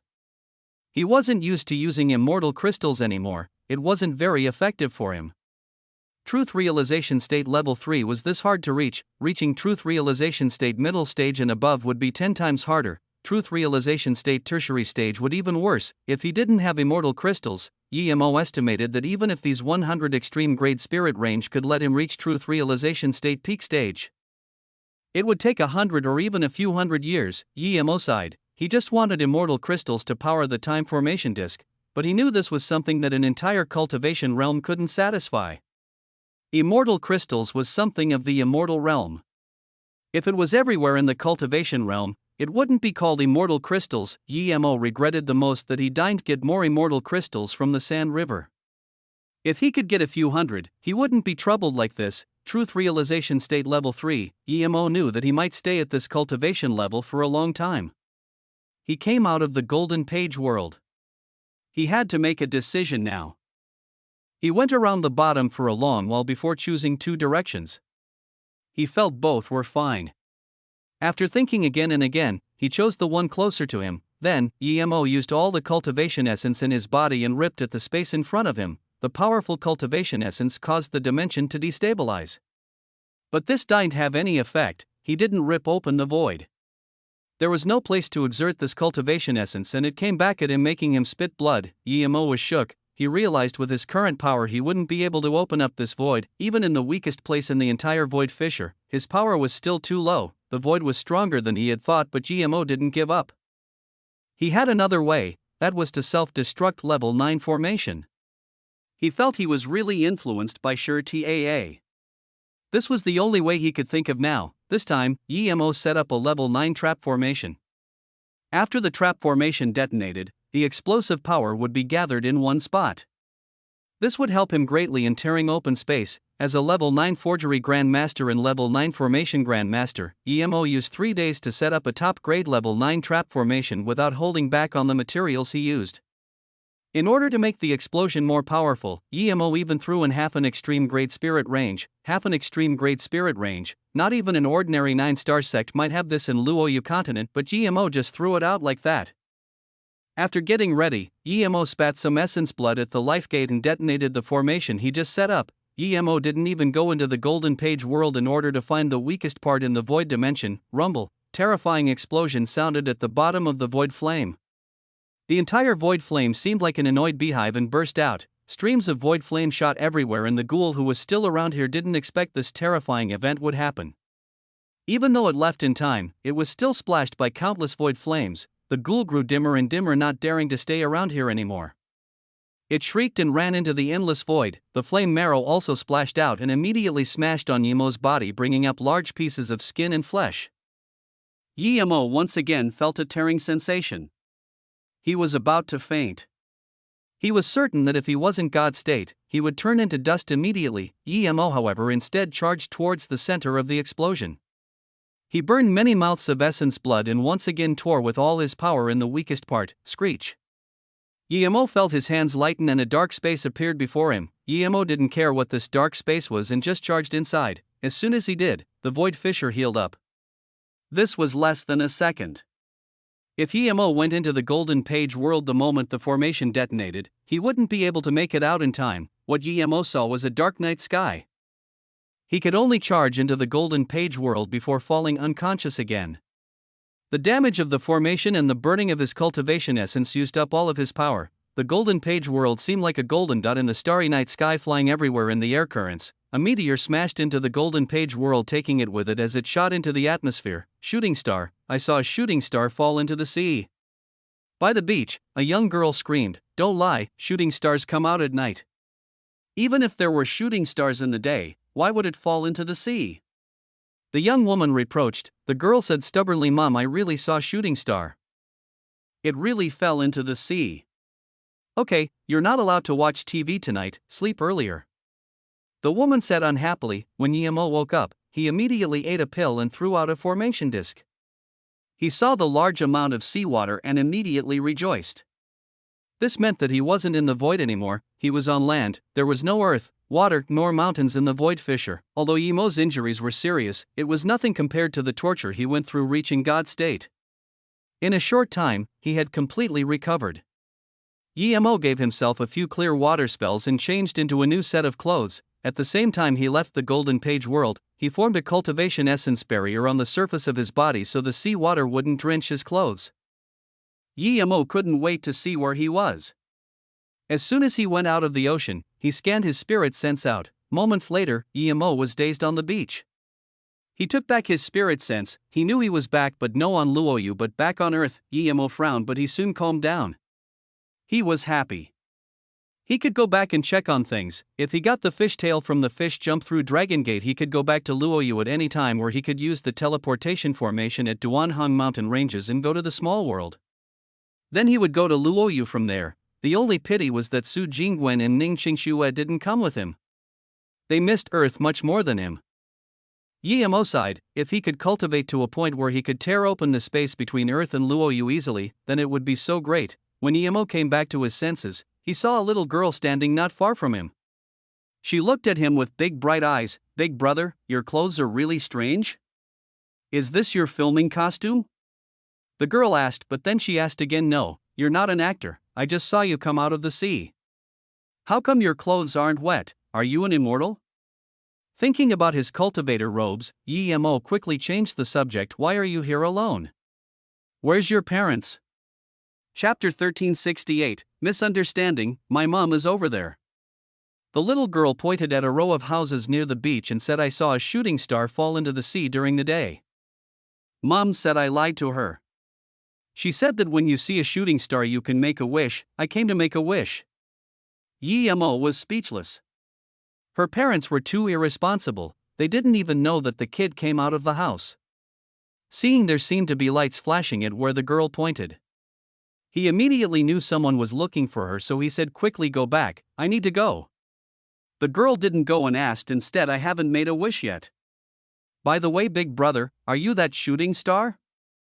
I saw you come over from the direction of the shooting star." This little girl was very cute, but Yemo didn't have the mood to talk with her. Just when he wanted to leave, his spirit sense scanned that there were two men with their face covered hiding in the kitchen. Yemo saw there was a small red bag in the room with the words Ning Feifei. "Your name is Feifei?" Yemo asked. The little girl nodded. "Yes, I'm Ning Feifei." This girl was so young that she didn't think about why Yemo knew her name. She thought it was natural that everyone called her Feifei. Yemo changed his mind. He quickly took off his cultivator robes and changed into earthly clothes. But before he could put his shirt on, a torch flashed over already. "Feifei," a desperate voice sounded. Yemo saw this person was familiar. He immediately recognized who she was. It was Ning Qingshue's niece Ning Shuyan. Yemo frowned. He really didn't like this girl, he even hated her. When he first saw her, she was not even 20, but now, she was in her 30s. He only saw her once at the Ning family when he went to find Ning Fujian. She was named the second beauty of the Ning family. Now, she was on a completely different level to Ning Qingxue. Ning Qingxue was getting younger and younger while Ning Shuyan, although well preserved, still couldn't stop the marks of time. The two masked men were targeting her. Emo immediately realized. If it was just Ning Shuyan, he really couldn't be bothered, but Ning Feifei was very cute. He had a daughter too, pedophile. The young girl behind Emo saw the scene and was about to call the police. Wait. Ning Shuyan charged up to Ning Feifei and pulled her to her side before stopping the girl. She whispered, Feifei is fine and the police won't arrive anytime soon if we anger him. Realizing this, the young girl immediately was worried but didn't keep calling the police. Ning Shuyan looked vigilantly at Emo.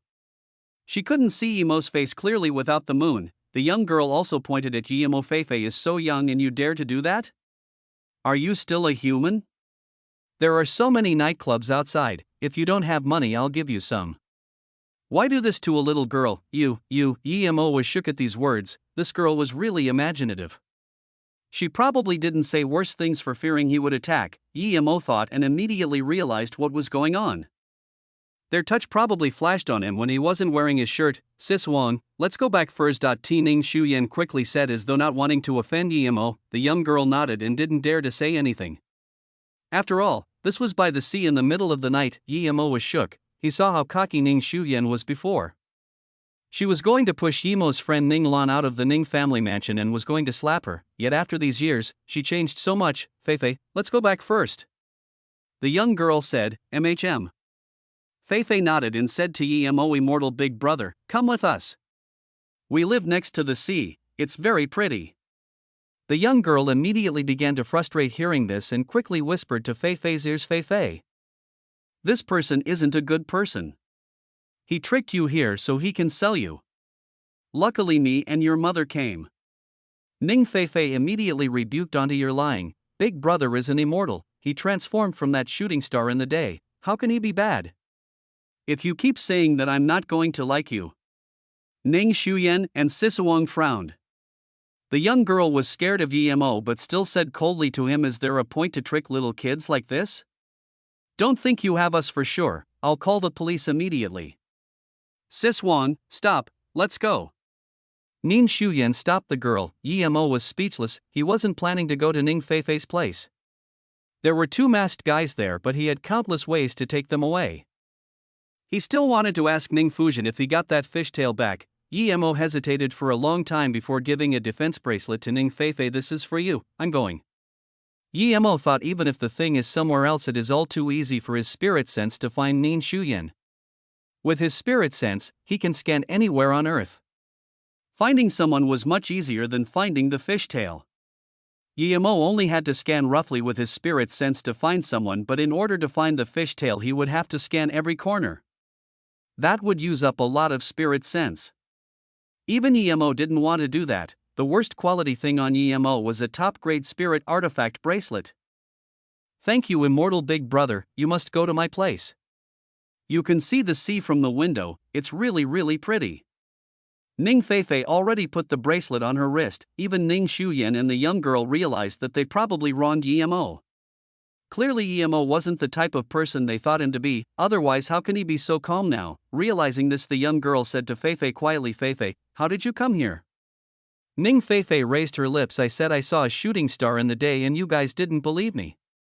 I came to make a wish and I saw immortal big brother come out of the sea. He must be that shooting star. Realizing what happened, the two felt quite awkward.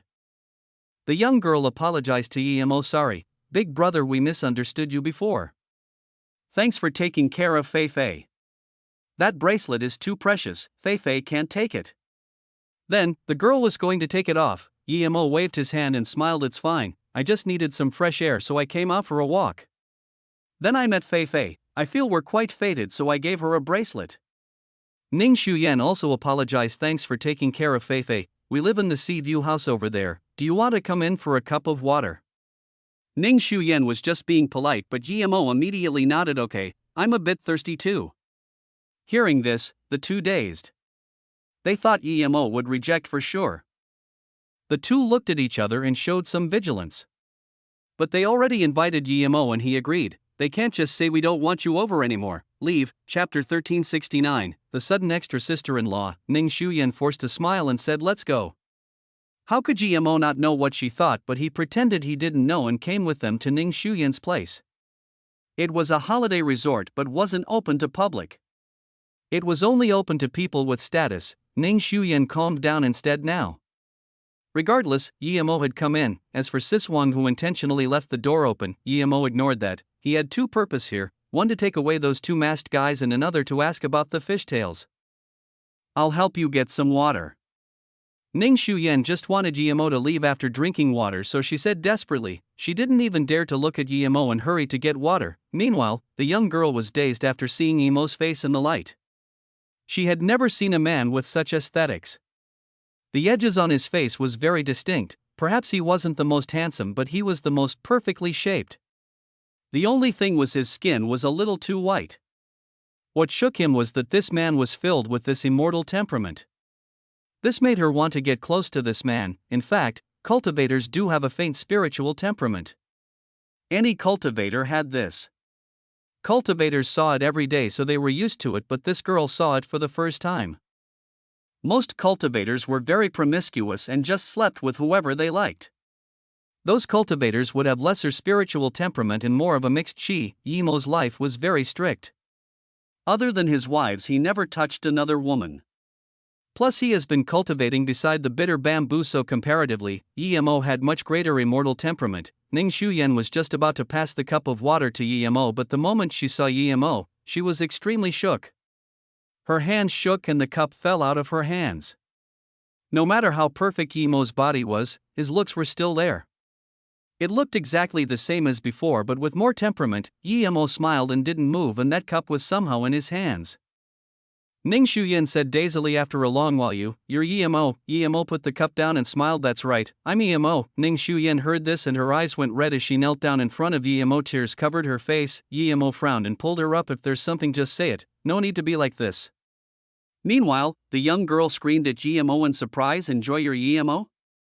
My brother-in-law? Yemo looked at this young girl. She did look a little like Ning Qingxue. She wasn't as pretty as her, but she had this youthful energy. Was this Ning Qingxue's sister? But Yemo knew Ning Qingxue didn't have a sister. The young girl said again, brother-in-law. I'm Ning Siswang, my sister is Ning Qingxue. Where are you living with my sister? Where is she? Did she come back? I've never seen my sister. Yemo looked at this girl who was 16 and suddenly realized. He had left Earth for so many years. Ning Zihanfei and Lan Yu had another child. Ning Shuyan calmed down and wiped her face. Ever since Qingxue left, Sishuang's parents have been thinking of her a lot. Then they had Siswang.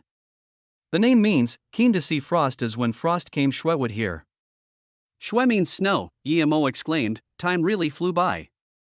Ning Shuyan's sister was even 16 now. Yes, brother-in-law, is my sister all right?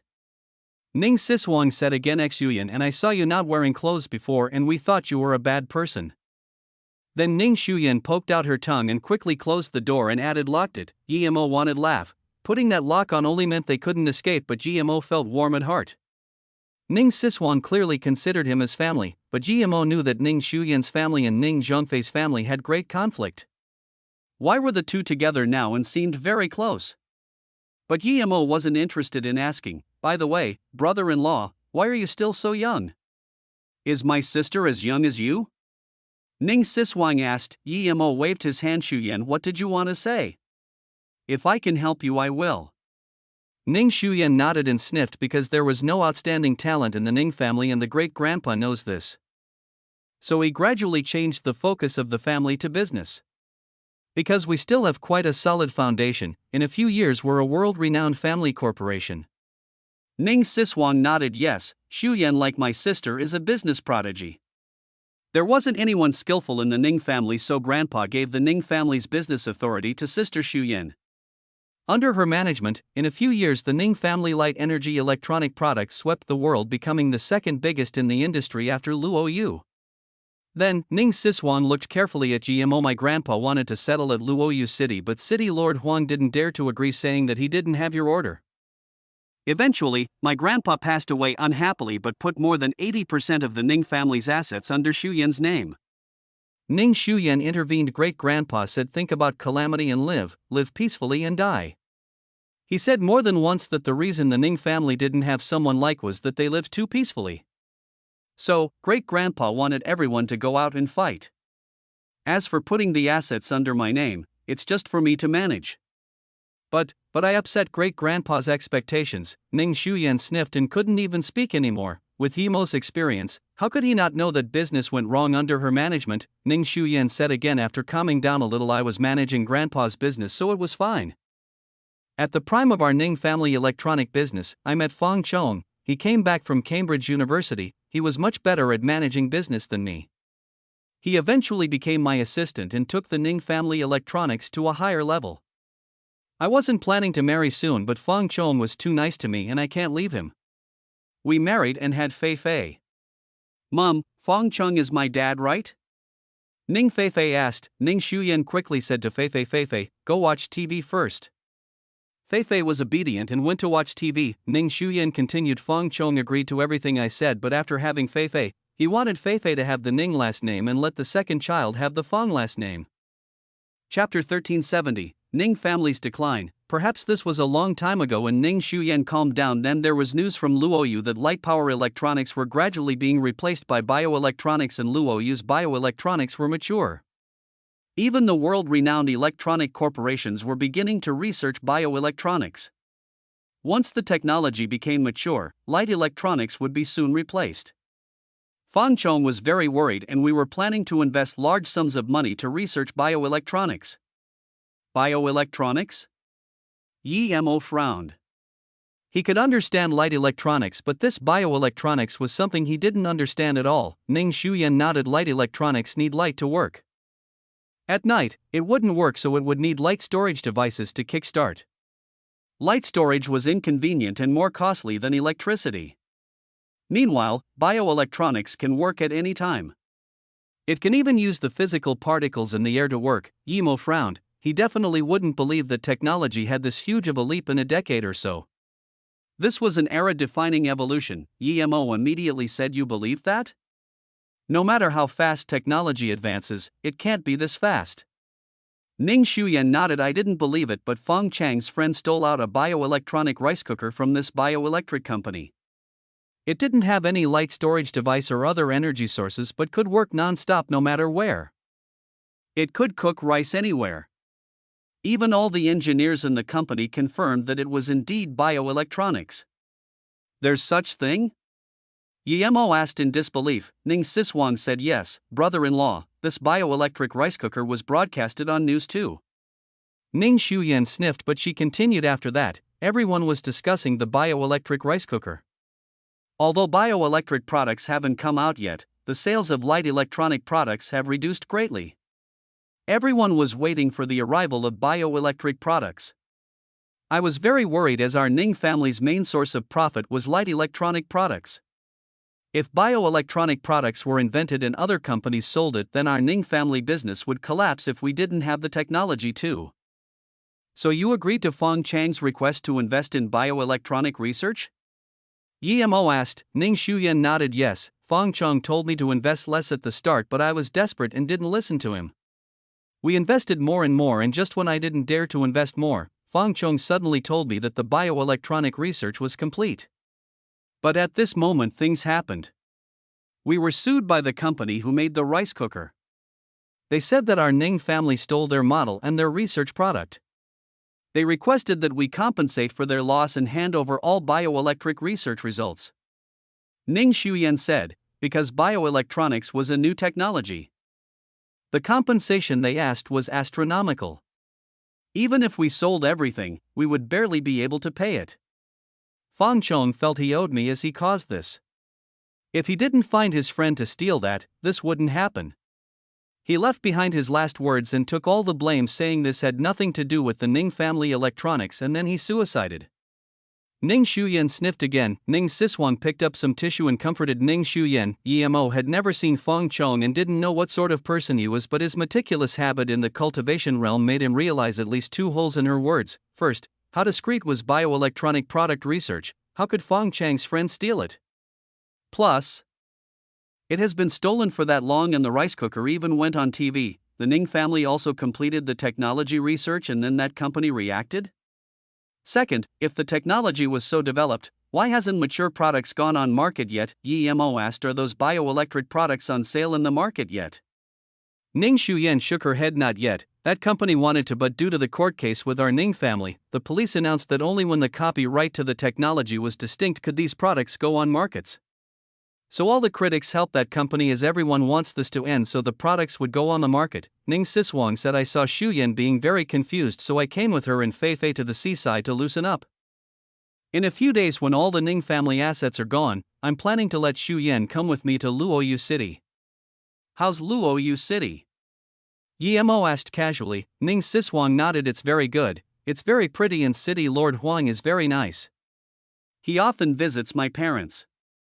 Emo nodded. Huang Yinian didn't forget his roots. Ning Shuyan looked worriedly at Emo. When all of the Ning family assets are gone, I have nowhere to go, Siswang said. For me to go Luoyu. Ning Shuyan sighed. Luoyu City belongs to everyone now, go if you want. I don't really have an opinion about it anyways. Thank you. Ning Shuyan said. Emo didn't mind. Just call me Emo, I just act me back today. I haven't been back to Luoyu yet. I also have something to ask you. Suddenly, Emo asked. Where is that rice cooker? It's been taken by the police, it's evidence, it wouldn't be kept here. Ning Shuyan said sadly. All our research products have been locked up by the police. Before this is over, we can't take it out. Although Emo knew this was very suspicious, but he had no intentions of helping. He would go visit Su Jingwen's mother and then go back to Luoyu, but then since the person behind all this already got the Ning family assets, why send people here? Were the two masked men related to this? Ning Shuyan suddenly asked. What did you want to ask me before?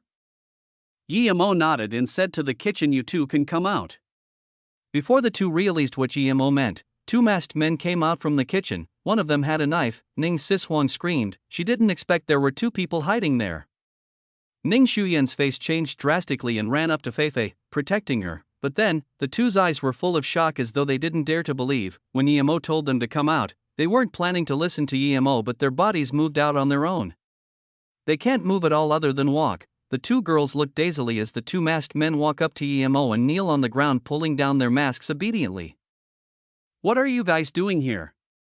Emo asked calmly. Chapter 1371, Shi Tang Dongfang again. We came to take Fei Fei. The two answered. Emo felt bewildered. He thought the two were related to Ning Shuyan. Who told you to come? Emo asked again. Our corporate boss. What is your corporation? What is your boss's name? 11 Tang Corporation, boss is called Dongfang Chong. Shi Tang again. Our Ning family has given the entire company to Shi Tang. What else do you want? You want Fei Fei? Keep dreaming. I won't let Fei Fei leave no matter what. Ning Shuyan raged. Emo sighed. Don't you understand? That Dongfang Chong is your husband. He came to steal your Ning family electronics. Ning Shuyan was dumbfounded. After a long while she suddenly said. That's impossible. This is impossible.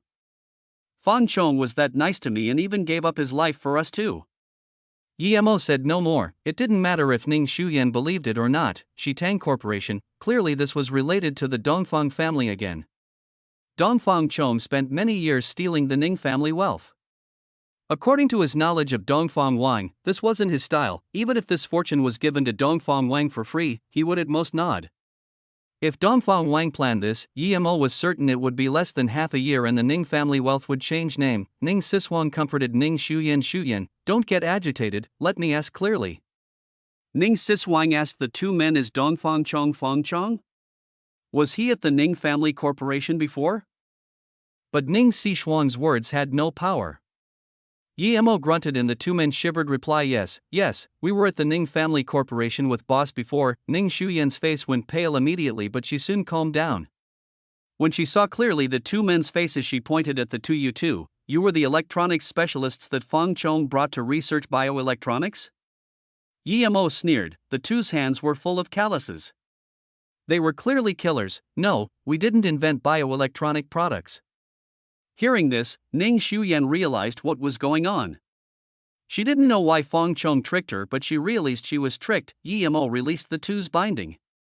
They were drenched in sweat and looked fearfully at Emo, not daring to do anything. Did Fang Chong not die? Which body was it before? Ning Shuyan asked powerlessly. The two immediately replied, yes, boss sent us. Boss also told us not to harm you. Shut up. Ning Shuyan yelled. Yemo suddenly asked Dongfang Wang wouldn't use such trash means. Where is Dongfang Wang? The two shivered, they were scared of Yemo's the most. Yemo's force made them unable to move. The slightly fatter man answered, young master went to the fabled small world. He left from the Duanhong mountain ranges. Yemo was planning to kill Dongfang Wang first, but he wasn't here. Lucky him, piss off. Yemo said to the two awkwardly. Hearing this, the two quickly rushed out, but they were so desperate that they took a while to even open the door. They disappeared immediately as they left. Yemo was too scary for them. Ning Siswang and Ning Shuyan looked strangely at Yemo as though not expecting Yemo to let them go so easily. Ning Siswang heard a lot of tales about her brother-in-law. It seemed that her brother-in-law was too easy to talk to now, and some of the tales weren't true. According to the stories, her brother-in-law wouldn't let these two go, but she didn't know what Yemo was thinking. If it was some ordinary robbery, Yemo would turn them into dust, but the Dongfang family was a different story. He needed to deal with Dongfang Wang, but Dongfang Wang wasn't here. However, there was the Dongfang Chom that he couldn't allow to live. He wanted to annihilate the entire family, so he let the two go. With his spirit sense, as long as these two were still on Earth, they wouldn't be able to leave. Shuyan, don't feel bad. Brother-in-law had agreed you can come with my to Luoyu city with Fei Fei. Luoyu is really pretty. Ning Siswang said, seeing Ning Shuyan's pale face. Ning Shuyan shook her head after a while, but the bioelectric Fangchong brought back was real. It didn't need any light power or electric power. Ning Siswang also looked at Yemo, not understanding what this was. Yemo smiled. That rice cooker was definitely designed by Yi Xing. He likes to do these sort of things when he's bored. The Dongfang family stayed in power at Luoyu for so long. It's normal they can bring out such things. As for power, this thing might not even be as good as light power. It's using an energy source called Extreme Energy Stone. This energy source is brought by asteroids. There's none on Earth, so that's it. Ning Shuyan murmured and felt powerless. Everyone had been tricked. Brother-in-law, where is my sister? Ning Siswang asked. Yemo answered, she can't come back yet. When I'm done with these things, I will go to Luoyu city, but don't worry, she's very fine. Then, Yemo took out a crystal ball. This is where your sister and I live, have a look. Ning Siswang took the crystal ball and immediately saw an extreme beautiful scene. This was recorded when Yemo took Qingxue and Luoying back to Mou City. Such a beautiful place. Brother-in-law, is that sister Luoying? She's so pretty, so is my sister. Ning Siswang was very proud of her looks before, but now seeing Luoying and Ning Qingxue, she felt uneasy, but she forgot about that quickly and grabbed the crystal ball. How did you make this crystal ball? Can I have it? Take it. Yemo nodded. He meant to give this to her anyways. Brother-in-law, just stay here today, you can sleep in my room. I can squeeze with Shuyan and Fei Fei. Ning Siswang still had a lot to ask, so she didn't want Yemo to go. Yemo shook his head. No need, I'm going immediately. Then he looked at Ning Shuyan. I want to ask you, did you great-grandpa ask back that fishtail? It was this indeed. Ning Shuyan guessed that Yemo came here to ask about that. Now it seemed she was right, so she answered without hesitation, yes. Great-grandpa knew that you took the two fish tails seriously, so he went to Japan and got the two tails back. Great-grandpa was going to Luoyu himself to give it to you, but not long after, great-grandpa's health deteriorated, so he gave the two fish tails to me before he passed away, telling me to give it to you if I ever saw you. I left the fish tails in a safety box in a Ninghai bank. Ning Siswang suddenly said, I see, the key you told me to give to my sister was meant for my brother-in-law? Yes. Ning Shuyan nodded. Chapter 1372, Shi Tang is of the past. Seeing Yemo look at her, Ning Siswang quickly said, the key isn't on me, it's in my dorm. I'm also studying at Ninghai University. I'll be going back the day after tomorrow. Why don't you stay here today and we can go back to Ninghai together? Then we can go back to Luoyu. Yemo breathed easy, the fishtails were safe. He got up and said, then I will go find you at Ninghai Uni. I still have some things tonight, I'll be going. Ha! Ning Siswang didn't expect Yemo to go this quickly. She was scared Yemo would leave for another decade again. It's so late, why don't you stay here for a night? We can find a place to stay tomorrow and then leave together the day after. Ning Shuyan said. Yemo shook his head and said to Siswang, I'll go find you at Ning Haiyan days. Feifei had fallen asleep, so Yemo didn't disturb her. After Yemo left for a long while, Ning Siswang remembered Yemo didn't have a plane ticket and wanted to remind him, but Yemo was gone. My brother-in-law doesn't even have a plane ticket, how can he got to Ning Hai? Ning Siswang said desperately. Ning Shuyan shook her head. I heard great-grandpa say that if it's something your brother-in-law decides, he can do it. Don't worry. 3 hours later, when it was almost dawn, an ordinary SUV covered in dust parked outside a suburban mansion. 2 people got off. It was the 2 people planning to take Feifei. As soon as they came out, they rushed into the mansion. Before they knocked, the door already opened. Clearly the person inside was waiting for these 2. Where is she? They heard a cold voice. We didn't bring her back? The skinnier man replied. The man said coldly again, then what are you doing back here? I let them come back. Yi Mo's voice sounded.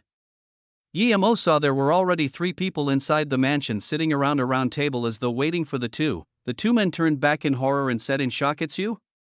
They didn't see anyone following them on the way air, but someone did come here. How did this person follow them? The 2 really couldn't understand, but thinking about how they couldn't even move in front of Yi Mo, they were very worried. It's you? The man speaking before said in shock, you're called Dongfang Chong? The one who tricked Xu Yan? Yi Mo scanned the man. Boss, we didn't finish the mission because of him. The fat man was scared of Yi Mo but more scared of his boss. Yi Mo smiled and threw out 2 fireballs casually. The 2 men disappeared instantly without a sound. The 2 men next to Dongfang Chong got up in shock. After a while, Dongfang Chong said, you're back indeed. Yi Mo, that's right, I'm the Dongfang Chong you're looking for. Yi Mo shook his head in disappointment. The person I want to kill is Dongfang Wang. Sigh, it's only a small fish here. Where did that Dongfang Wang go? I'm certain he isn't here. Otherwise, how can he use such low means to trick that little wealth of the Ning family? Dongfang Chong gasped and said the young master had left. One day, he would come back, but not now. So you're continuing his dream to re-establish 11 Tang? Yi Mo said calmly. Dongfang Chong shook his head. No, I know I don't have the ability. You forced young master to have nowhere to go. He hates you, but he knows he's no match for you. When the Duan Hung formation activated, he went there to go to the small world immediately. You know you don't have that ability, but you still want to trick the Ning family company? Yi Mo sneered. His tone was getting cold. Dongfang Chong said again, whether you believe it or not. I didn't plan to trick Xu Yan. I love her and Feifei. Yi Mo snorted in contempt. Dongfang Chong continued. When the thing happened, Shi Tang Dongfang was gone. Even the young master can't change things, much less me? The people of the Dongfang family split off and each went their own path. The only one of direct lineage still staying here is me, Dongfang Yi. I've never wanted to rebuild Shi Tang. I, like Brother Chong, just want the people of the Dongfang family to be able to eat and live happily. I know that no one of Shi Tang wants to rebuild it, they just want to live a happy and stable life. Dongfang Chong sighed. Brother Chong died at Luoyu, but I knew his last wish. It wants to rebuild Shi Tang, but to let everyone in the Shi Tang village to be able to live a happy life. I succeeded his will and changed my name to Dongfang Chong to fulfill this goal. Dongfang Chong said dejectedly, a lot of money is needed to rebuild 11 Tang. But after the Dongfang family split, we have no wealth. I chose for a long time before choosing the Ning Family Corporation. After marrying Xu Yan, I really did fall in love with her and I have no intentions of harming her.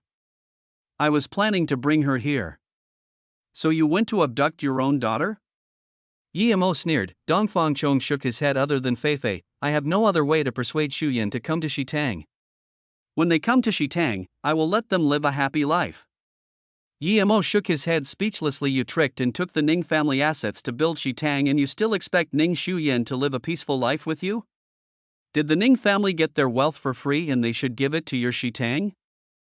Xu Yan has married me, her assets are my assets. What difference is there? Dongfang Chong rebuked. Since there's no difference, why didn't you tell her? Instead, you this low mean to take it? That 11 Tang Corporation is just an empty shell too, right? Yemo said coldly. Dongfang Chong rebuked. I was afraid she wouldn't agree and that would affect our relationship. Yemo couldn't be bothered talking anymore. He slapped Dongfang Chang's head with cultivation essence giant hand. He wasn't killing him, he wanted to see where this Shitang was, but then, Yemo was speechless. This village had moved to Vietnam and there was less than 200 of them. They wanted to live a good life after stealing the fortune. But he was being genuine about helping his people escape poverty. Without the three Dongfang brothers, Shitang village had fallen to such an extent.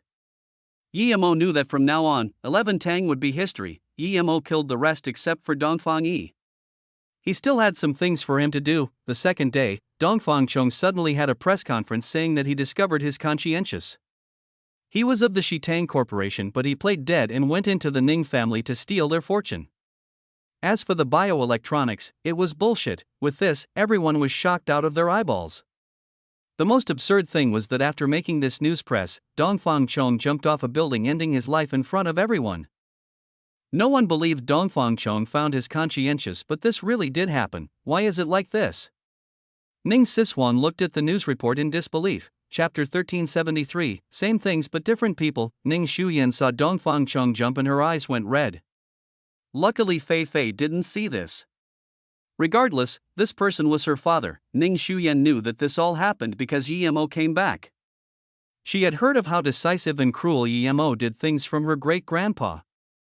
Now it really did seem so. Yemo only knew this last night, but it was already resolved this morning. Ning Siswang didn't ask anymore. She guessed that Yemo might have done this was too unbelievable. After Yemo did things to Dongfang Chong, he didn't bother paying attention to that anymore. At this moment, he was at Ning Hai. Ning Hai was the place he had the most memories. It was the place he first came to and the place he had the most emotional ties. He came to the small yard he once lived at. Yemo found that there was someone still cleaning this place. It was very clean inside and outside. Yemo came in and realized that no one actually lived here, but there was someone coming to clean this place every period of time. The belongings in the house were left untouched. Yemo stood in this place for a few hours until someone entered the yard. Yemo just realized that it was daylight. Who are you? How did you get in here? It was a woman in her 50s. I lived here before and I happened to come passing by, so I came to visit. Who are you? I've never seen you before? Yemo asked. The woman looked at Yemo with uncertainty. I was hired to clean here every day. So this was it. Yemo nodded. It was probably the Ning Zhongfei couple hiring this woman. Leaving this yard, Yemo scanned his spirit sense out. He came back to the same place, but the people were different.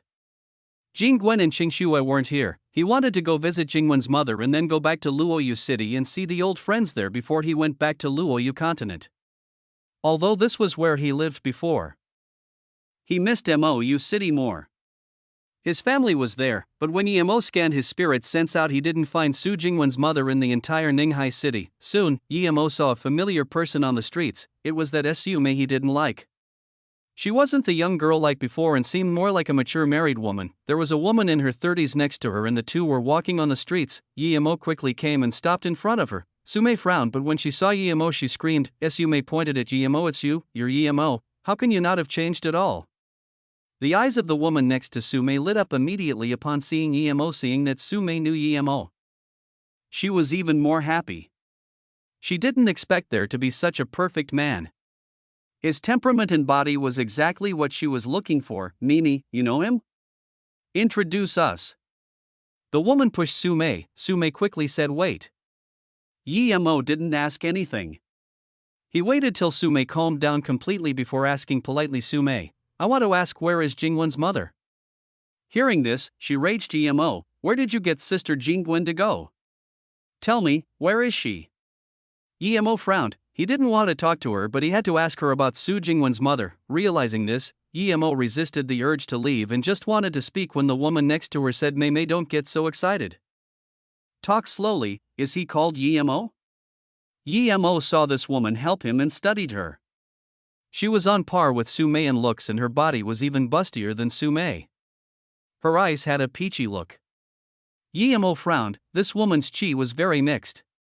More so than the green-robed woman he saw in the Sand River. One could see how promiscuous she was, but Yemo nodded to her politely. Yes, I'm Yemo. Sume finally calmed down a little and sneered, Emo, where is my cousin? What did you do to her? Emo said calmly, she's with me, she's very well now, you don't need to worry. I came to you just to ask where Auntie Moo is. Very well? And there's no news of her for more than a decade? No phone call for more than a decade. Sume wanted to grab Emo's collar. Emo grabbed her wrist and said calmly, it's up to you if you believe it, but only I need to know she's fine. Emo saw with his own eyes Blue Moon charging out of the region of the seaquake. With Blue Moon's speed, even if Ji-Ling was in truth realization state cultivator, they would be able to arrive at MOU City safely, much less Ji-Ling was a truth realization state cultivator. Plus, he had slept with Su Jingwen, and thus if something happened to her, he would be able to sense it with his sixth sense. If it wasn't that Sume was Su Jingwen's cousin and she was indeed worried about Su Jingwen, Emo would have searched her mind already. Seeing more and more people watch them, Emo frowned. He even wanted to forcefully read Sume's memory, but at this moment a man in his 40s saw Emo and suddenly walked up to Emo. Just when Emo didn't know what this guy wanted, he suddenly knelt down. Sume and her friend dazed, and so did everyone. He was clearly a wealthy person. His dress showed that he had no simple status, but someone like that knelt down. Then, the man said, Master Mo, I've finally found you. Then, as though feeling he recognized the wrong person, he quickly got up and bowed to Emo. May I ask if you're a descendant of Master Mo? I saw you looked exactly the same as Master Mo, but the last time I saw him was more than a decade ago. You two look exactly the same. Emo was confused what this guy was on about. Seeing this, the middle-aged man said respectfully, many years ago, my father and I met the almighty Master Mo on a plane. Master Mo and Master Meng Jioshan were together, but my father missed the opportunity to know Master Mo for being rude. Then my family went to find Master Meng Jioshan, but even he didn't know where Master Mo went. We've been searching for Master Mo all these years, and I see that you look exactly the same as Master Mo. So, Emo looked at this man and said, I remember, your father said I was a fraud on the plane. I said your father has heart problems, but he didn't believe me. By the way, how is your father? Ha! The man dazed and immediately was about to kneel down again. Emo quickly stopped him. If there's anything, just say it. I am really blind. I didn't know you were Master Mo. Master Mo is almighty. How can you age like us mortals? The middle-aged man said in agitation, Emo, come with me to Ming Xian Hospital now. Sister Jingwen's mother is about to leave. If it wasn't that she missed Jingwen, she would have long left. Sume suddenly said, Chapter 1374, Su Jingwen mother's suspicion. Knowing this, Emo immediately scanned with spirit sense and soon found the hospital. It wasn't in the city center, but it was very luxurious. Knowing this, Emo didn't want to waste time talking to Sume anymore and dashed out. No one watching could feel Emo leaping away. Emo didn't use any extraordinary means, as disappearing into thin air was too absurd, but when Emo leaped out, another person stopped him. Patron's killing intent is too dense. Come with me to cultivate in serenity for a while. A peaceful voice sounded before Emo. Seeing this person to be Wu Dao monk, Emo was speechless. He only killed a few Shitang people after coming back, and this was considered too murderous. But Emo felt strange. He only killed the Dongfang people last night. How did Wu Dao know? Old monk, long time no see. Emo smiled. Wu Dao was no match for him before and now. He wouldn't even need to move to annihilate him. But Emo had a good impression of this old monk who didn't mind his own business, so he didn't attack. Old monk, I have some business to do. If you want to find me, then go to Ming Xian Hospital quickly, or I won't wait for you. Patron Yi, you might not be able to leave now. Then, Wu Dao grabbed at Emo's wrist. Seeing this, Emo knew that Wu Dao improved a lot. He was on par with Li Cheng of the small world, but he didn't have time to waste with this old man. He leaped out again. Wu Dao didn't mind seeing that Emo tried to escape. He thought it was impossible for Emo to leave in front of him, but then he was dazed. He missed and Emo was nowhere to be seen. He spun around and Emo was nowhere to be seen. At this moment, a voice sounded by his ear, old monk, those people I killed last night deserved it. You wouldn't think I killed wrongly, right? Wu Dao was extremely shocked. He instantly knew that Emo's power wasn't something that he could even fathom. He immediately disappeared in the crowd and headed towards Ming Xian Hospital. Where is he? The woman with Sume asked in shock. This guy has always been sneaky. Sume was confused why Emo disappeared, but she was still unhappy. Master Mo went to Ming Xian Hospital. The middle-aged man reacted quickly and immediately dashed out, clearly heading for the hospital. In the Ming Xian Hospital, Emo saw the old and feeble Muan in a top-grade room. His side, Tang Meng Rao was many times older than Yuan, but she was so young. Is Wenwen back? Muan was about to pass away, but she seemed to know Emo coming in and struggled to sit up. Emo really wanted to give Muan some pills, but then he realized it was inconvenient for him. He had many good pills, but they all removed poison and impurities from the body. Who would help her wash? He should have brought Sume here. Jean Gwen isn't back. She's very well. I came to visit you first. Emo said. You're Emo? That rune master. Muan recognized Emo and called out in joy. She knew her daughter was in love with Emo and went to find him. She asked again, is Jingwen all right? Did she find you? Did she come back? Hearing this, Emo thought of that snowy day on the streets of a small city where Jingwen almost died. If she did, how would he face this mother? Seeing her expectant eyes, Emo comforted Muan's body with his cultivation essence and said, Auntie, don't worry, Jingwen is with me.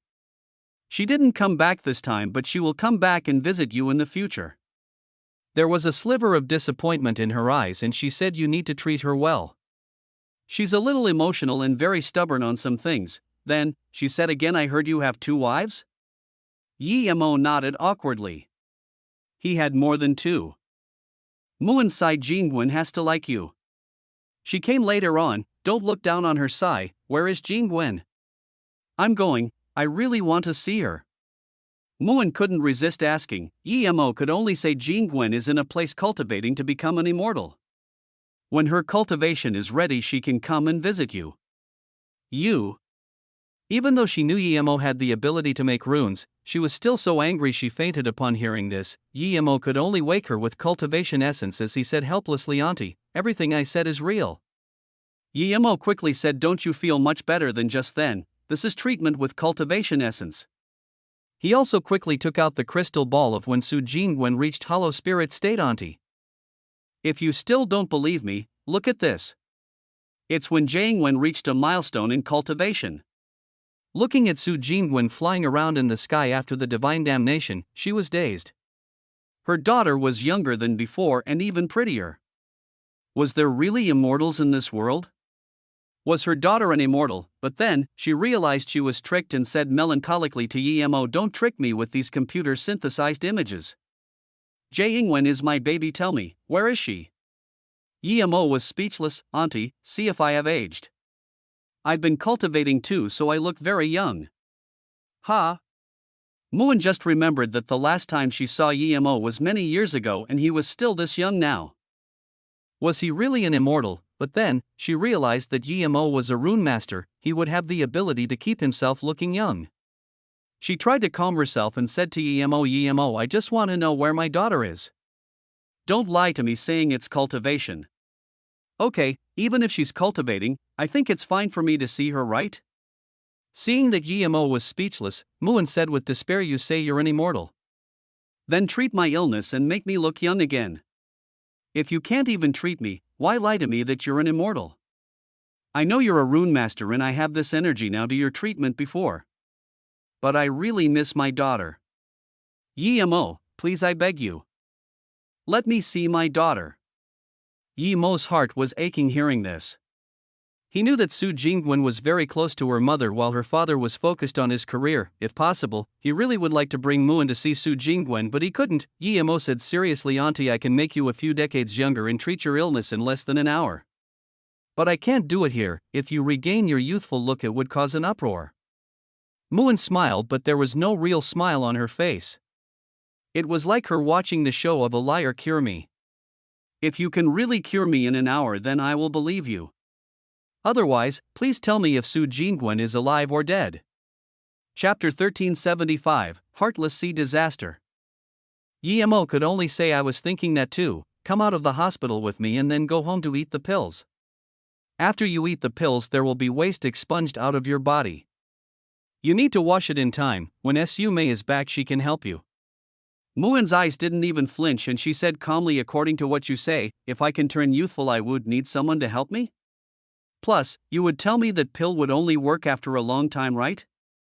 Pausing for a moment, Muin's tone grew calm instead. Master Yi, I know you're a powerful person. No matter if you made the clear spirit rune or you got it somewhere else, it's your capability. But I know my condition. I can't survive till the day Jingwen comes back. Just tell me, how is Jingwen? Yemo helplessly took out 3 pills. These 3 pills, before Yemo even finished, Muin ate the 3 pills. It immediately turned into a spirit liquid that was digested by the organs. Yemo could stop it, but he didn't. Since she wanted to try now, he would let her try. After eating the pill, she showed a self-mockery expression. I've eaten the pills now, can you tell me what happened to Su Jingwen? Yemo sighed. Auntie, I think you should go to the bathroom and wash first. This was high-class room and there were top-quality bathrooms. Just when she wanted to say something, her face suddenly changed. There was a huge rustling in her body which then turned into huge pain. Then, a cool and soothing spirit liquid swept over, almost making her moan. A few minutes later, she felt every part of her body was turning and there was a burning sensation. It slowly expanded outwards until it burned the skin. After this burning, there was a cooling chi slowly flowing. This felt very strange, but Muin felt it indeed. Was this real? She thought of the effect of the rune Su Jingwen said before and felt more and more that Yemo might be telling the truth. Before she could ask, there was this putrid smell seeping out of her body. Looking at it, Muin saw it was black sweat mixed with this mud-like substance. Muin instantly realized that Yemo was telling the truth. She felt embarrassed and quickly went into the bathroom. She didn't even realize how she could get up so quickly and charge into the bathroom.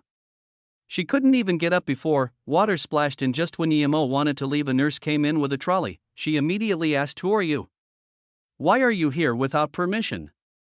Yemo rubbed his nose and before he said anything, the nurse screamed, "Where is the patient? Where did the patient go? What is this smell?" Yemo waved his hand and the strange smell disappeared. There was an anxious voice in the bathroom. "Is it Xiaoyu? I'm in the bathroom. I am fine, just wait for me outside." "Auntie Mu, how did you get in the bathroom yourself? How is that possible?" The nurse's face went into a worry. She checked not long ago that Muin couldn't move. Muin completely understood what Yemo said now. She didn't even dare to believe this. In the big mirror, she didn't look at all. She looked like a woman in her 40s. Her skin was smoother than it was when she was actually this age. Her body was so smooth that she was a little embarrassed to look at it. How is this possible? But it happened indeed. That instant, Muin believed Yemo. Her daughter was really cultivating to be an immortal. The crystal ball Yemo gave her was real. Or perhaps she just needed to ask if Yemo could fly and she would know. She even regretted forcing Yemo to take out the pill. If word got out, the whole world would be asking for her secret. Yemo walked out of the room. In the broad corridor, Yemo sat down on the chair. Su Jingwen's mother was 30 years younger. Clearly she can't stay in Ninghai anymore. He had planned to take her to Luoyu City when he left, so settle with Ning Qingshua's parents. In his spirit sense, an old monk rushed here. Other people wouldn't be able to see him clearly, but Yemo smiled. This old monk wasn't slow. After this monk reached Great Heaven State, he turned younger. Patron Yi. Wu Dao saw Yemo sitting on the bench. Yemo patted the chair. "Have a seat." "Big monk, long time no see. Your martial arts have improved. You've reached the real Great Heaven, not bad." Wu Dao didn't sit down and instead said, "Patron Yi's prowess is through the heavens. You've surpassed Great Heaven." "I've been sitting in a well." Yemo smiled. "I've been out for more than a decade, but you say my killing intent is too dense. Where did you get this from?" Wu Dao frowned and said, "After a long while were Hong martial sect, Dian Seng sect, Jiuming Academy, and these sects not annihilated by you? You annihilated the Gourd Cove and forced Dian Song to seal their sect. When did this happen?" Even Yemo wanted to know who annihilated these hidden sections. Even if the person had conflict with an individual sect, there was no need to annihilate them all. Plus, that needed power. Because of the teleportation formation to the small world opening, almost all the masters of the hidden sects had left, but there were still some masters left. Wu Dao realized this had nothing to do with Yemo, but he still answered. "It's been 3 months. These 3 months, hidden sects kept being found and annihilated. Some sects didn't even have any livestock left. Hearing this, Yemo scanned with his spirit sense. He cared about serenity. That was where Susu was at before, but Yemo didn't find anyone there. He asked, "Big Monk, where did the Serenity sect people go?" Wu Dao sighed when I got to Serenity. They might have been slaughtered already. Other than Jinghui who went out, there might be no one left from Serenity? When did you go to Serenity? Yemo couldn't keep his calm face anymore and got up abruptly. He thought of the kind and amicable Jing Xian nun and was furious. "Patron Yi, I've been to Serenity and I saw a few people getting killed. The rest of the people might not be killed. They might have gone into hiding under the leadership of sect leader Jing Xian." Seeing Yemo's fury, the monk quickly said, "Yemo sneered monk, no matter who did this, I'm intervening for sure. You don't need to worry, I will solve this matter within a day." Wu Dao just wanted to say something but saw Su Mei and that middle-aged man come in. That friend of Su Mei was behind her. "Yemo, when did you come? How did you come this fast? Did you see Jingwen's mother?" Su Mei asked. Yemo frowned. "Auntie is fine, don't worry, she will come out soon." Su Mei raised a brow. "Do you have any conscientious? Auntie is sick like that and you say she's fine, are you a human?"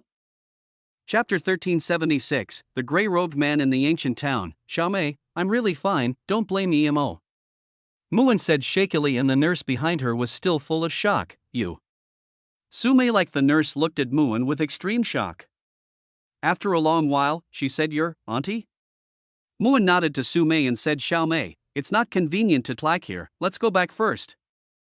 Yemo, come with us too. I have a lot to ask you."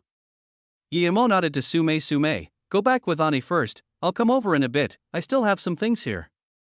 Muan nodded and pulled Su Mei out of the hospital. "Master Mo."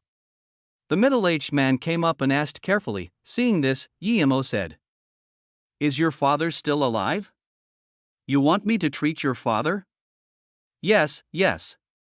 The middle-aged man quickly said, "When my father went back, his heart condition soon deteriorated, but by then, we couldn't find Master Mo anymore. My father sent people to find Mrs. Qing Kuei, and hearing that she was treated by you, my father went to find Master Meng Jioshan, but we didn't get any news of you. Your father is not bad, surviving till now." Yemo approved. When he was on the plane, he saw that the man didn't have much time to live. The middle-aged man quickly said, "It's because my father always uses Luo Yu's heart-preserving pill and thus he was able to save his life."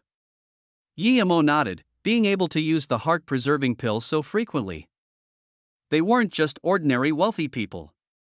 He took out a paper casually and drew a few runes on it before giving it to the middle-aged man. "Take this back and put it on his chest, he would be fine an hour later." Although Yemo was no rune master, but with his truth realization state level 3 power, it was too easy to cure a heart disease patient with rune. His pills were too precious and there was no need to waste them. The middle-aged man took the paper reverently and after putting it away, he took out a card. He knew Yemo's rules. Yemo waved his hand. "I have no need for money, you can go." The middle-aged man saw that Yemo was waiting for Wu Dao and knew Yemo had more important things.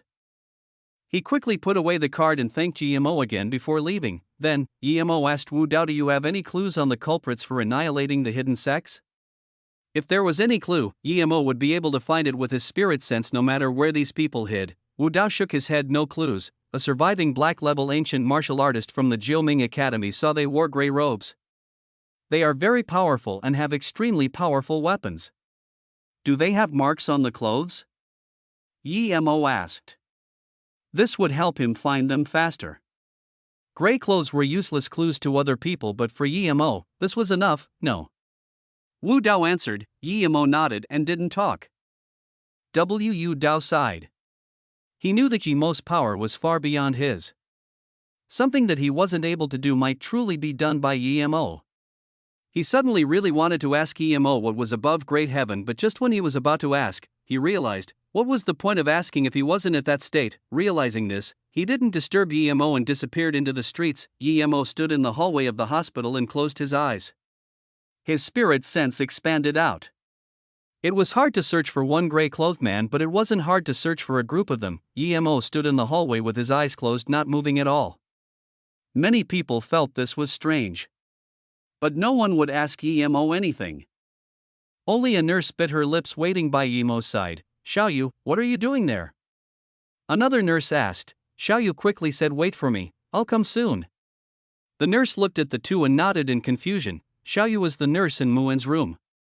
Seeing Muen's change and how Emo gave that middle-aged man a white paper and that middle-aged man took out a bank card, she knew Emo was no ordinary person. She didn't dare to disturb Emo. An hour later, Xiaoyu's legs were sore and she wanted to sit down, but Emo suddenly opened his eyes. He grunted. His spirit sense stopped at a place a few thousand kilometers from Ninghai called Mang River. It was close to the sea and many illegal immigrants came from there. At this moment, Emo's spirit sense landed in an insignificant town there. It didn't seem like there were a lot of people here. Theoretically, being a coastal city town, it should be quite prosperous, but instead, it was more like a shanty town. There were large rows of ancient-styled constructs and a row of old walls encompassing these buildings, forming a separate district. There were some huge family ancestral halls that were also very run down. However, there were still people living here. Emo's spirit sense landed in this ancestral hall. It was very big, but there were nearly 200 people in here and tens of people outside. Half of them were grey-robed and the other half Emo felt was hidden sect ancient martial artists. Emo couldn't hear them talk, but he could tell the atmosphere wasn't good. Emo took back his spirit sense and planned to go there. These people might be the culprits for annihilating the hidden sections. Big brother, that uncle told me to give this to you. The nurse quickly came up and took out a card. Emo waved his hand. Thanks for taking care of Auntie Mu, you can have the card. Emo turned and disappeared at the door of the hospital. Money was useless to him. If he needed money, he can take out a golden brick at any time. Ha! The nurse didn't know what to do. Chapter 1377, South Mountain Wang family. Mang River was near the sea, but it wasn't very well developed. The people here were chaotic. It wasn't as bad as Flowing Snake, but not that much better either. Xiaoyang town belonged to Mang River, but it was at the border. This town was nearly 200 kilometers from Mang River, and because of transportation issues, this town was excluded from development. Amidst the ancestral hall, a short-figured man suddenly roared, Wang Lingfa, are you going to keep us all here if we don't agree to you? Gu Yang, what do you mean? I've already annihilated the Gourd Cove and Jiuming Academy. We South Mountain Wang family is the third biggest sect in the hidden sections. For this, we exposed ourselves to take leadership just to protect the hidden sections.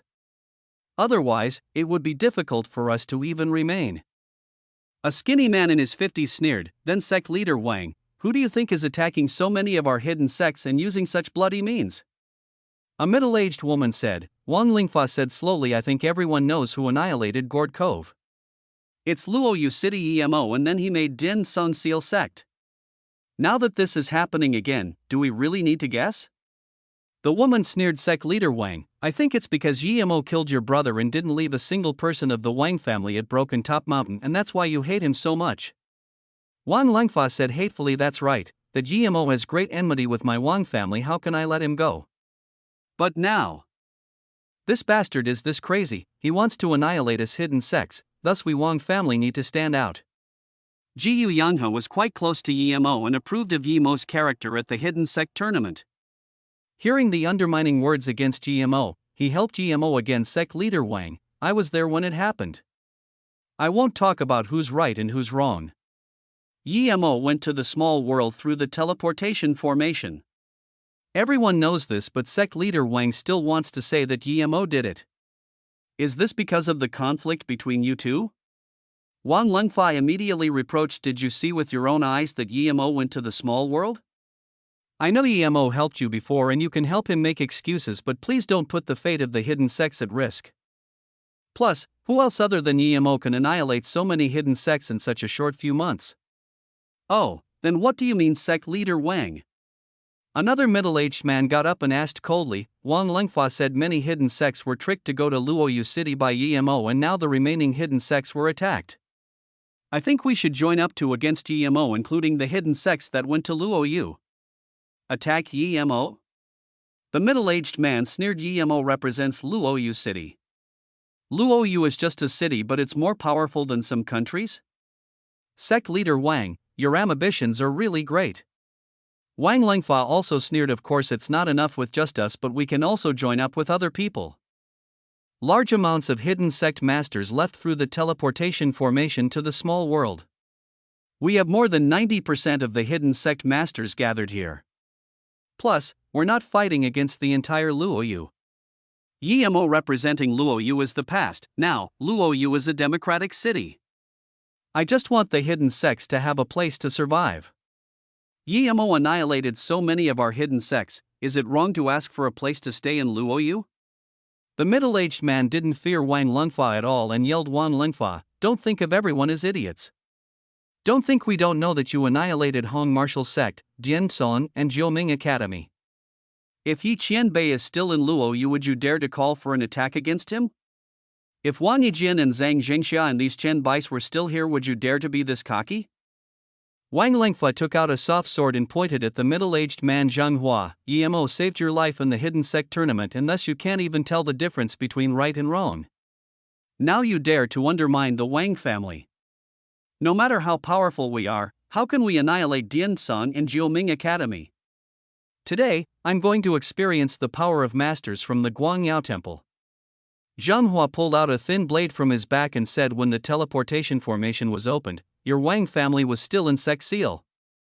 Of course you can preserve your power, but Wang Yijian and Zhang Zihangxia, these masters had already left. It's no wonder that Jiuming Academy's power declined. Plus, Wan Lengfa, you conspired with those gray-robed people, don't take everyone as idiots. Then, Zhang Hua flicked his sword and said, Dao friends, I believe everyone knows in their heart that South Mountain Wang family conspired with foreigners to steal the resources of our hidden sects and also tries to trick us into fighting Luoyu City. Can we really fight the Luoyu City? I believe everyone knows that the Wang family just wants us to die. Although I don't know why they're doing this, but if we still don't wake up, we'll be devoured whole eventually. Dao friend Zhang Hua, those gray-robed people are the mortal world powers of the Wang family. What evidence do you have to say they're foreigners? An old man got up. So it's Will Sword sect leader Yu Tao. Sect leader Yu has been in solitary cultivation, so it's no wonder you don't know this. People have long noticed that Wan Lengfa conspired with those gray-robed people. Even Wu Dao Qianbei knows a little because an Earth-level primary stage ancient martial artist got up and said that's right, a friend escaped from the Jiuming Academy and he saw the killers were those gray-robed people. Now that I see these gray-robed people, I know we're trapped. Now it seems that not only did they conspire, but they're not afraid of exposing it at all, or they wouldn't let these gray-robed people come out into the public. Sect leader Wang, if we don't agree to you, we probably won't be able to leave here, right? Wang Lengfa sneered, you're right, those who don't agree to me will disappear. I've been doing my best for the hidden sections.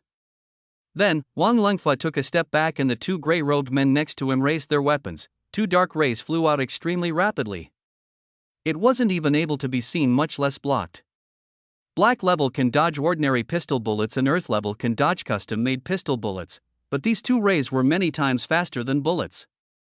The shadow already reached Zhang Hua and the other Earth level's head. Zhang Hua, who was vigilant, raised his sword without hesitation and in a clank, a small black line was flicked away, but that also made Zhang Hua take a step back. Meanwhile, the other Earth level's head was pierced in a stream of blood. The other ancient martial artists were all dazed. Now, everyone realized that what Zhang Hua said was real. There were about 50 gray-robed people and 30 from the Wang family. There was definitely more people outside. An Earth-level primary stage was easily killed. Zhang Hua was Earth-level tertiary stage but only barely stopped it. Who would dare to fight such power? Wan Lengfa sneered, those who wants to join up with us against Luoyu Yimo can stand on my side. Those who don't want to can go outside. A few people already walked over. More and more people went over as fighting with Wang Lengfa meant 90% death. Zhang Hua suddenly laughed, I won't go with your Wang family, what can you do? Chapter 1378, what do they want to do? Count me in two. Gu Yang has said and stood by Zhang Hua, seeing so many people still hesitating. Wan Lengfa sneered, kill them. A few gray-robed men raised their weapons.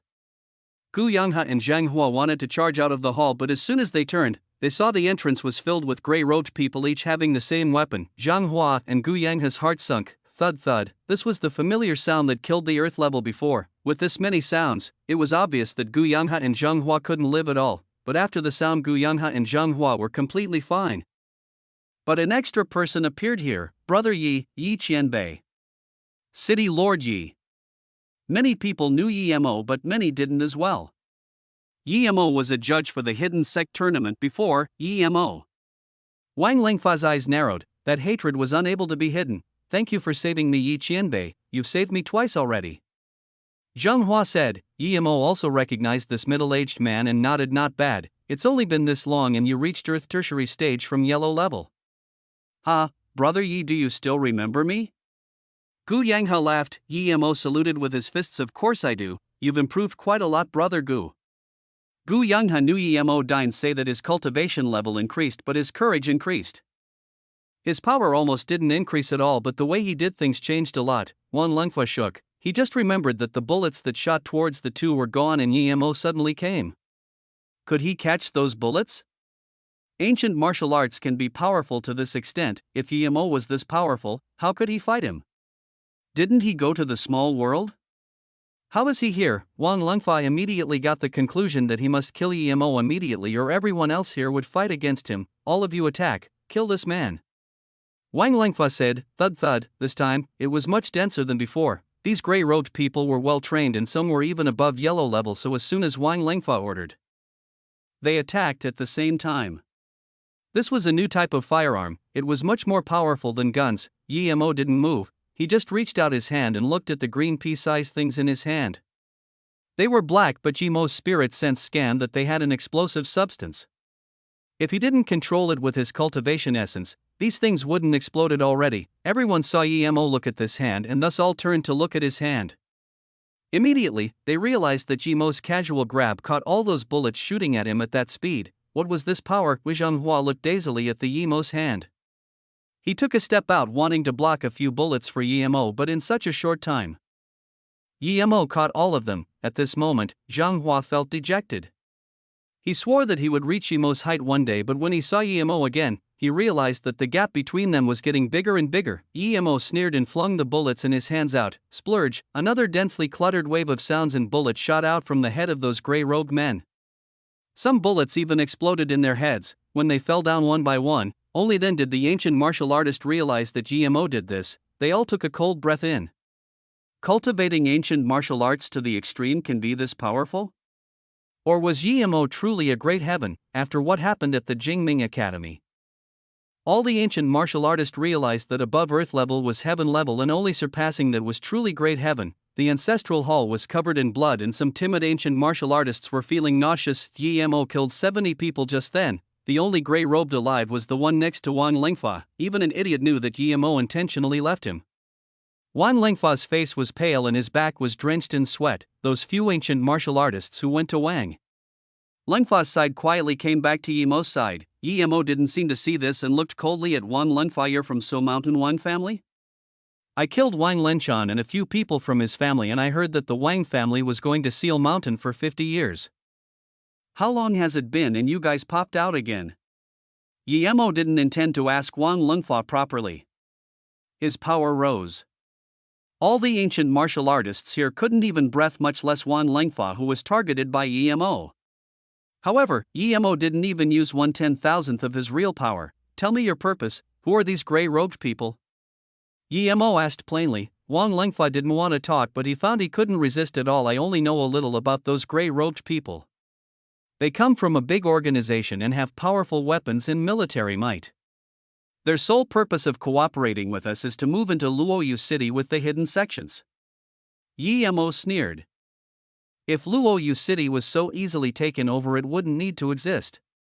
Even though he and Yixing left, it wouldn't be so easily taken over. I rejected at first, boss. I know that Luoyu City can't be conquered, so I didn't agree to their request. Later, I realized that they weren't going to attack Luoyu City. They don't even want to have much contact with Luoyu government. Wang Lengfa said. Yemo frowned but asked coldly, then what do they want to do? Chapter 1379, Second Friend Wang Ying. I only know it's a type or.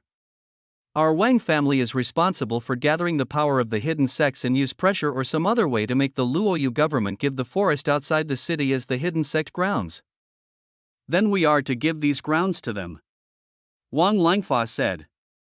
Even he felt something was wrong, but he couldn't reject. Then what did they give the Wang family? Yemo's tone grew cold. Wang Lengfa shivered and suddenly spat a mouthful of blood. Yemo's force was too powerful, but he answered they would get revenge for the Wang family and then combine the entire hidden sect so the Wang family controls all the resources. Hearing this, everyone was furious. Wang Lengfa woke up due to this fury, but he immediately knew he uncontrollably spilled all the top secrets. There was despair in his eyes, and before Yemo asked again, he pulled out his sword and sliced across his neck. Yemo didn't stop this. He grabbed that grey-robed man with cultivation essence giant hand and searched his soul. Moments later, he dumped him and said to Zhang Hua and Gu Yanghe, I'm going. If you guys want to go to Luoyu will welcome you. The rest of the Wang family people wanted to leave the ancestral hall, but now that the grey-robed people were dead, how could the other ancient martial artists let them go? An hour later, a private island near the North Pacific suddenly exploded and was obliterated into nothing. No one knew the cause of the explosion, but no one on the island lived. Of course EMO did this, only the US knew that Luoyu had a special ore. This must be the joint work of the US and some other people. EMO just set up a formation and detonated it there. This way of annihilation was quicker and more satisfying. Returning to Ninghai, EMO saw that Muan and Su Mei were still talking. He didn't go over immediately. He reached out his spirit sense, wanting to see if Yun Bing was still in Ninghai. And Ting Ting should be a girl now after all these years, but after searching many times, EMO didn't find Yun Bing with his spirit sense. He reached his spirit sense to Beijing and saw Juiagua and Wang Ying. EMO recognized those people whom he had only seen a few times, but he didn't see Yun Bing and Ting Ting. EMO suddenly felt annoyed. EMO was shook. He didn't know why he had such emotions, but after he calmed down he found that he was looking forward to seeing the two. EMO shook his head. He really wanted to scan his spirit sense over the entire Earth now to see if Yun Bing was here in Sister Yan, but EMO resisted the urge. His spirit sense was powerful, but Earth was arid in spirit chi. It would take at least half a day to do that. It was also taxing on his spirit sense. Even if he was to do that, he would need to get back to Luoyu City first. The business at Ninghai was over, and after he got the fishtails and visited the people at Luoyu, he would leave. EMO stood for a moment and decided to go see Wang Ying at Beijing and give her 2 pills. Wang Ying helped him quite a lot of Ninghai. Wang Ying was drinking at a bar with a colleague, but she looked up and sup EMO. She got up in shock. EMO? Know you're EMO's son? EMO laughed. Wang Ying, I came to Beijing to visit you. You're really EMO? Wang Ying said joyfully. She didn't care that EMO was a man and just hugged him. EMO, I really didn't expect to be able to see you after all these years. What immortal pill did you eat? Why didn't you change at all? But I see you're in a good mood. You've gotten over that breakup, right? Wang Ying said to the female colleague next to her. You, my old schoolmate, is here. I can't drink with you tonight. I need to stay with him. I might even need to stay with him for the night. Hee hee. The female colleague got up and said, slow down, you still need to work tomorrow. Don't get stuck in bed. See you tomorrow. EMO was speechless. Wang Ying didn't change at all. He also felt warm at heart. He felt Wang Ying's lifestyle was the happiest. EMOs, let's come to my place. Wang Ying grabbed EMO. She felt very safe with EMO. EMO didn't plan to go back with her. He just wanted to come see her. He shook his head. I just happened to walk past here and saw you drinking, so I came to say hello. I'm leaving Beijing tonight and I don't know when I can come back again. You've helped me before in Ninghai, so I came to thank you. But... Wang Ying snorted. You've thanked me a few times already. You must come tonight. Those old friends are all in hiding and now I've finally caught one today. How can I let you go? Don't be scared, I won't eat you. Of course I'm not scared of you eating me. Look. Wang Ying hugged EMO and rubbed. I'm going to take advantage of a young handsome man. But Wang Ying suddenly stopped and subconsciously looked down and called EMO. You're okay now? When did this happen? EMO was awkward. He didn't have any mental preparation for this. He knew Wang Ying was just like this, but she didn't really think like that in her heart. Wang Ying felt happy. How about I go find a way to contact Qingxue and ask for you? He took out 2 pills for her. Wang Ying, I got some good pills that can preserve your beauty. You can eat it when you like. Wang Ying took it and put it in her bag before calling to the waiter, bring 2 jugs of beer. Then she laughed at herself. I'm already old, I don't need to keep my looks. So what if I keep it? He saw that I was getting old, so he divorced me and found a younger and prettier one. EMO sighed and silently listened to her talk until she was drunk. Then he found her address based on her identity card and sent her home. Emo left behind a purple card D and a letter explaining who he was. He didn't need the money in this card, so he might as well give it to Wang Ying. When Emo came to Ning Hai again, he saw that Ning Siswang was in her dorms. Thus, Emo went directly to Ning Hai Uni. Chapter 1380. Ning Siswang also has fights. Ning Siswang sat in her dorm dazing. The night Emo left, she realized that she didn't leave her brother-in-law's number nor give him hers. How would brother-in-law find her? Sister Shuang, didn't you say you were going on a holiday with a friend? Why do you look so lost coming back? Are you in love and you lost that love? A chubby girl asked. The other girl immediately answered, Siswang losing love, how can you even imagine? Which idiot would break up with Siswang? Plus, the handsome guys wanting to chase Siswang can line up all the way around the school. Ning Siswang regained her senses and said, don't bullshit, good things happened yesterday indeed. Where is Yiming? Let's go have a big meal, I will treat. Really, Sister Shuang, thank you. I'll call Yiming back immediately. The chubby girl shrieked and was about to make a call. Ning Siswang was indeed happy. She hasn't told her parents that Yemo was back as she wanted to go back with him to give them a surprise. As soon as Yemo came to the door, he heard that Ning Siswang was going to treat people and he quickly knocked on the door. Yiming is back, I haven't even called yet. She must have heard that there's food. The chubby girl opened the door and saw Yemo. Who are you? How did you come up here? The chubby girl looked dazedly at Yemo, not understanding how a guy came to the female dorms. The female dorms were under strict management and no guys were allowed up here. I'm here to find Ning Siswang. Yemo said politely and dined going, brother-in-law, I was thinking about how to let you know my contact details, but you're this powerful and found me. Ning Siswang rushed over in joy and pulled Yemo inside. What she didn't expect was that another girl in the corridor saw this and seemed surprised, but she quickly left. Moments later, she came to another dorm and charged in. Yu Ping, what are you doing? The girl wearing black glasses said unhappily. Yu Ping rushed to another girl next to the mirror saying, Chu Dan, I saw. Chu Dan also frowned and turned around, showing an extremely pretty face. In terms of looks, she was on par with Ning Siswang and seemed more feminine. Ning Siswang's body was not grown out yet, but Chu Dan was very curvaceous. Why, Yu Ping, what did you see?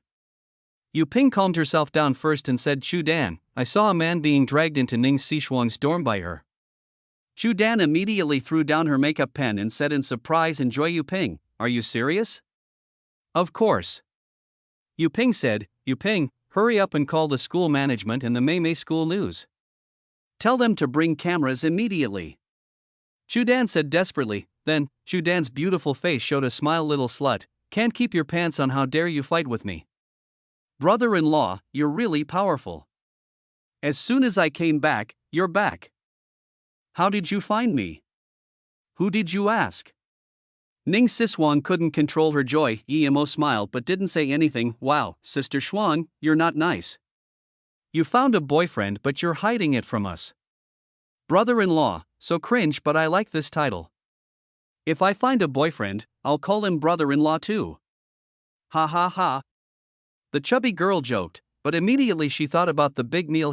Sister Shuang, you've got good eyes, this handsome guy, you didn't forget about the big meal later, right? All you know is eat, look at how chubby you are. Another girl said. Ning Siswang quickly said to her two dorm mates, don't misunderstand, this is really my brother-in-law. Brother-in-law, they're my dorm mates, the chubby one is Lu Yan and this one is Yi Shaoshan. Yiming isn't back yet. He really is your brother-in-law? Yi Shaoshan asked in shock. Yes. Ning Siswang said affirmatively. Lu Yan was confused too. Ning Siswang's sister has been out for so many years, even if her brother-in-law came back, he can't be this young. Seeing that they were going to chat non-stop, Emo quickly said, Sishuan, I'm going back soon, just give me that key. Don't be in such a rush, your sister Shuang's brother-in-law, you finally came, of course you need to treat us to dinner.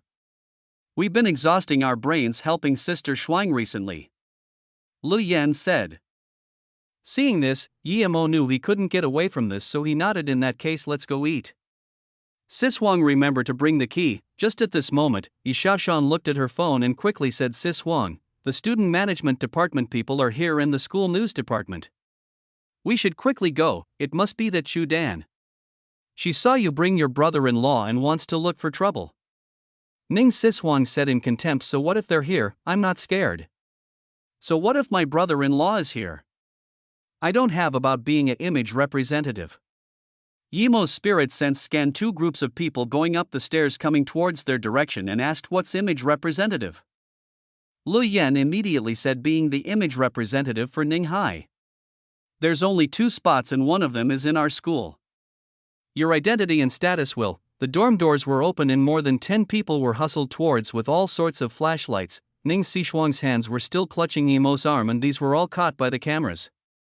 But Yimo didn't care at all, he simply used a cultivation essence barrier and their cameras would be empty. But Lu Yan's face changed, she didn't expect the people came this fast. With this news, Ning Sishuang's image was ruined, but before she could talk, a few students with badges came in. Ning Siswang, you've broken the rule of bringing a male into the female dorms.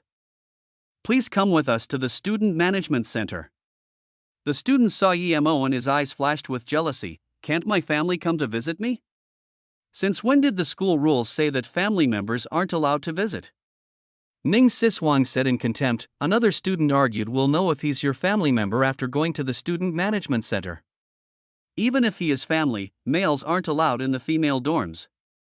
Brother-in-law. Ning Siswan looked at Yimo unhappily. Yimo smiled. Then don't bother studying here, come back with me. Ha! Yimo's words shocked everyone here. Ning Hai Uni was one of the 3 most famous universities in the country. Countless people wanted to come in and yet Ning Sishuang's boyfriend just said don't study here. Ning Siswang immediately rejoiced and hugged Yimo's arm even tighter. But my parents want me to study here, what do I do? How could Yimo not know what she wanted? He smiled. I'll speak with them about this. Chapter 1381, Shu Dan shock. Siswang, are you really quitting because of this? Lu Yan asked stutterly. Yeah, my brother-in-law said so, what do I need to be afraid of? Let's go, call Yiming and we'll go get a big meal. Ning Siswang joyfully, she didn't understand why her parents insisted on her studying here when there were so many good schools in Luoyu. Remember to pack your things and bring that key. Yimo reminded again. That key was very important to him. His spirit sense scanned Duanhong ranges and found it to be surrounded by all sorts of buildings. Even if he could open the formation, it would cause a huge commotion. Plus, Yimo didn't have any faith in starting that formation as the formation heart has been dug up. Ning Siswang just put a few simple things in her bag and said, don't worry, I've picked up the key already. There's nothing else here, let's go. Then Ning Siswang looked slyly at the students and said, okay, I'm not a student of Ning Hai University now, the Student Management Center has no right to manage me. The students their days not being able to say a word. Ning Siswang held Yimo's hand and waltzed out of the door and said to Li Yan, when Yiming comes back I'll call you, we'll have a big dinner together. The tall man saw Yimo and Ning Siswang go downstairs and quickly said that man has violated our school rules and went into our school's female dorms. He must be recorded.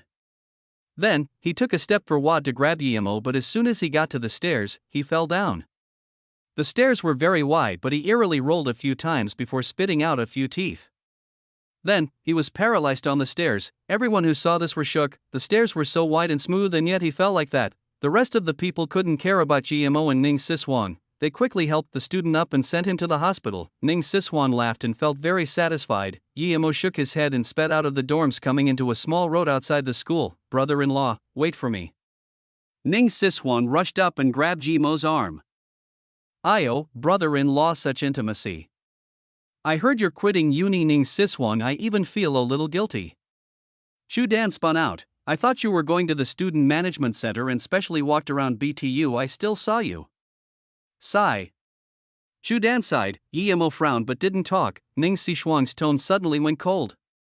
Shu Dan, don't think that I don't know you're behind this, but I never even cared about the image representative. Plus, I quit when I want to quit. Can you do that? You can only plot against people behind their backs. What are you? Yimo wanted to laugh. He could tell that Ning Siswang cared about it, but after all that happened, she knew she had no hope for it. Shu Dan looked at Ning Siswang and sneered, so what if I reported you?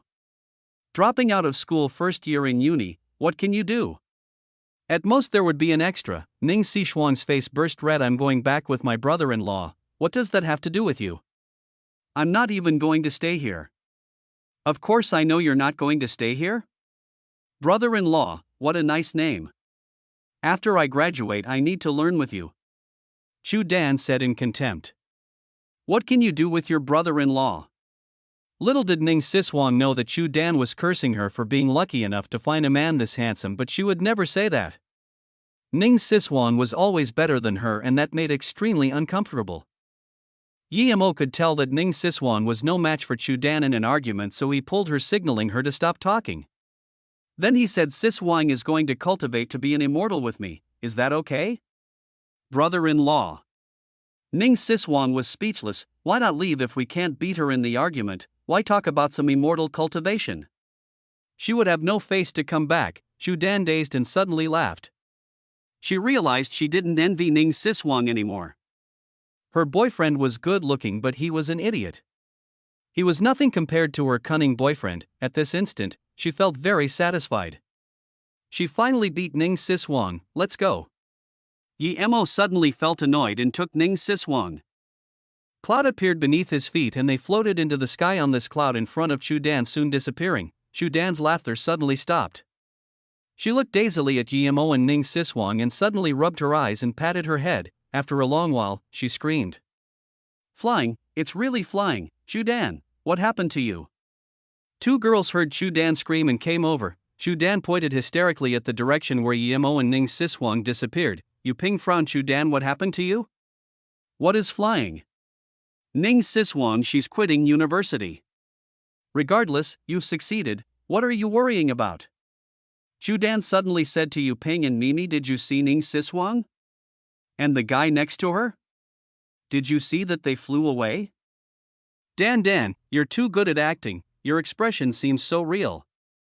Another girl patted her chest and nodded. Yes, Ning Siswang flew away. You saw it too, right? Chu Dan grabbed this girl. The girl slapped Chu Dan's hands. Okay, we're about to have dinner. Everyone knows that Ning Siswang was kicked flying by you. Chu Dan calmed down and was certain she didn't see wrong. She knew that no one would ever believe her. Chu Dan, I feel you're a bit strange. Yu Ping noticed something. Chu Dan realized her actions were too strange before. She forced a smile despite the shock in her heart. I was just joking, huh? Can't you take a joke? Pfft, Yu Ping sighed. Dan, you should go to performing arts. It's such a waste of your talent. You don't know how real your act was before. Okay, today's incident let Dan win. Let's go have dinner and celebrate. Mei said. Chu Dan said, not tonight, let's do tomorrow. I'm a bit tired tonight, I want to sleep. Yi Mo intentionally flew in front of Chu Dan and even formed clouds with his cultivation essence. Before he left, he was going to set up level 9 formation at Luoyu anyways and help Qingshua's parents cultivate, so he might as well let Ning Siswang know this earlier. When Ning Siswang was taken into the sky above the clouds, she was completely dumbfounded. It's been so long and she hasn't recovered.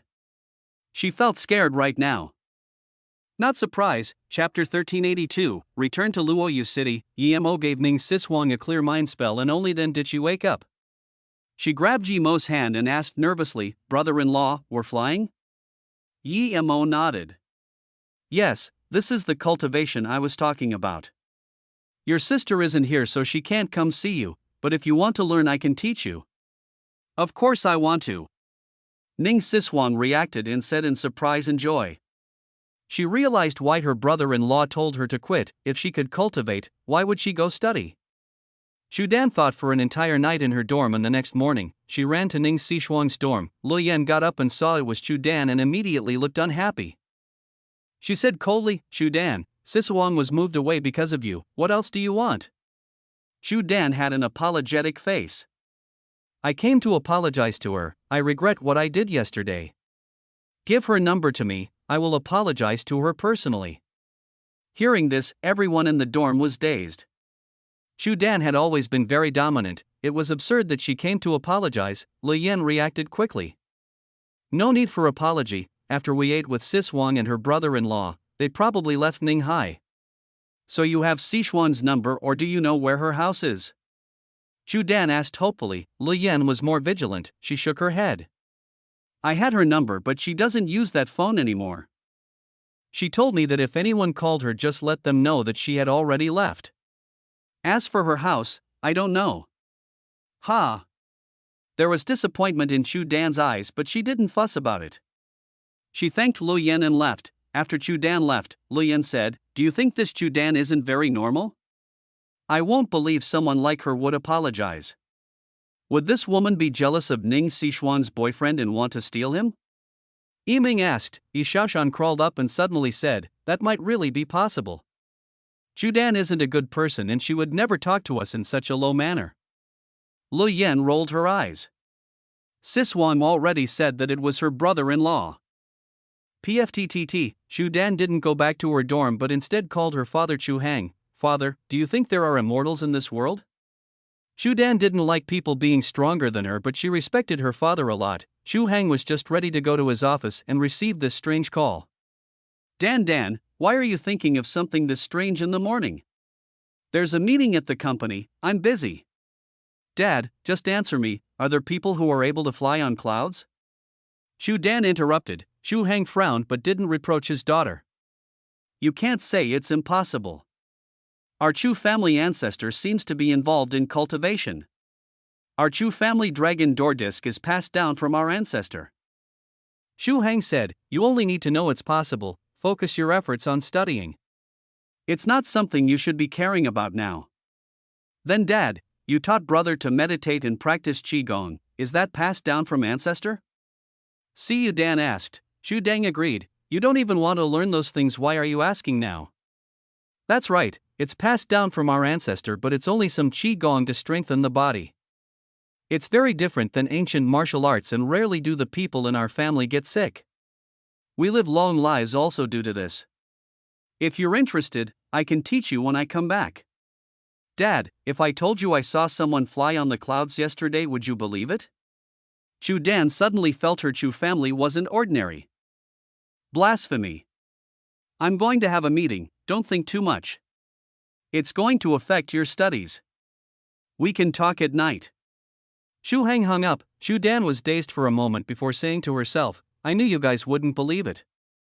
At this moment, Yemo got the last two fishtails and was with Muan and Ning Siswang. Muan saw Yemo land in the backyard from the sky with Ning Siswang and completely believed Yemo's words.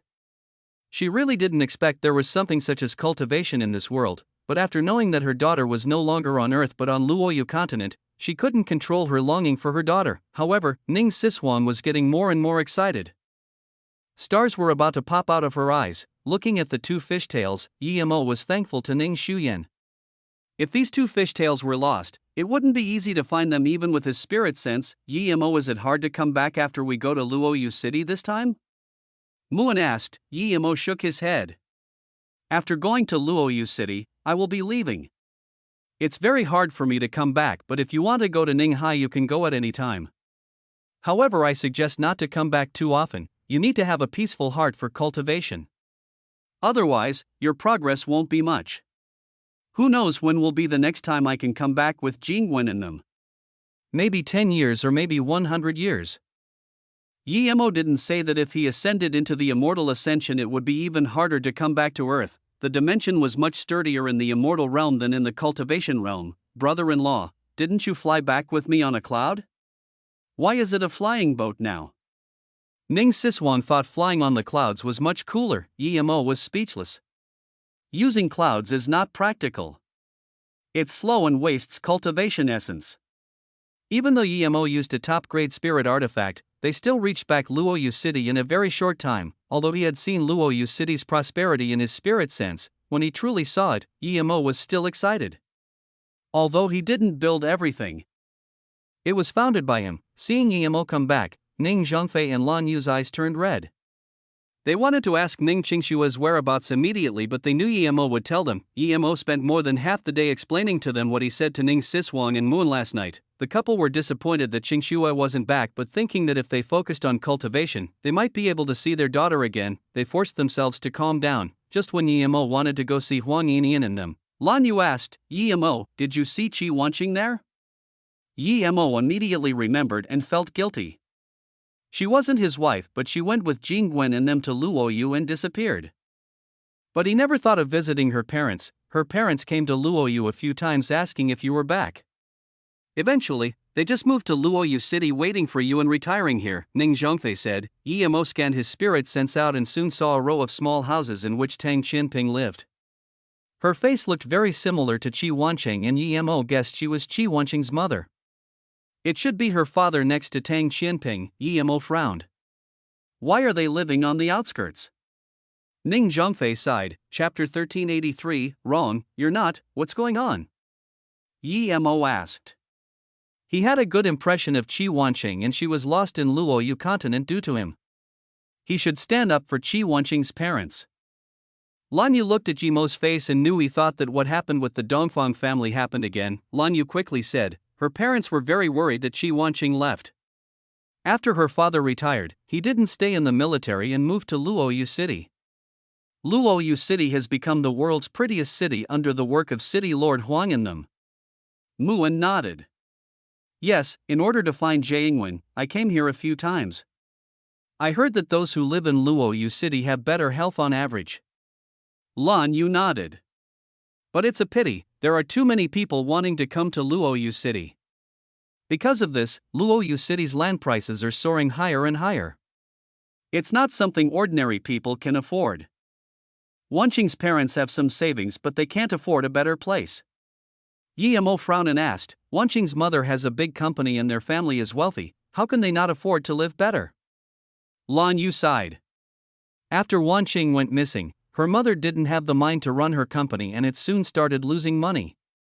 Soon, it was taken over by another company. They didn't care about the company profits so they just came to Luoyu City.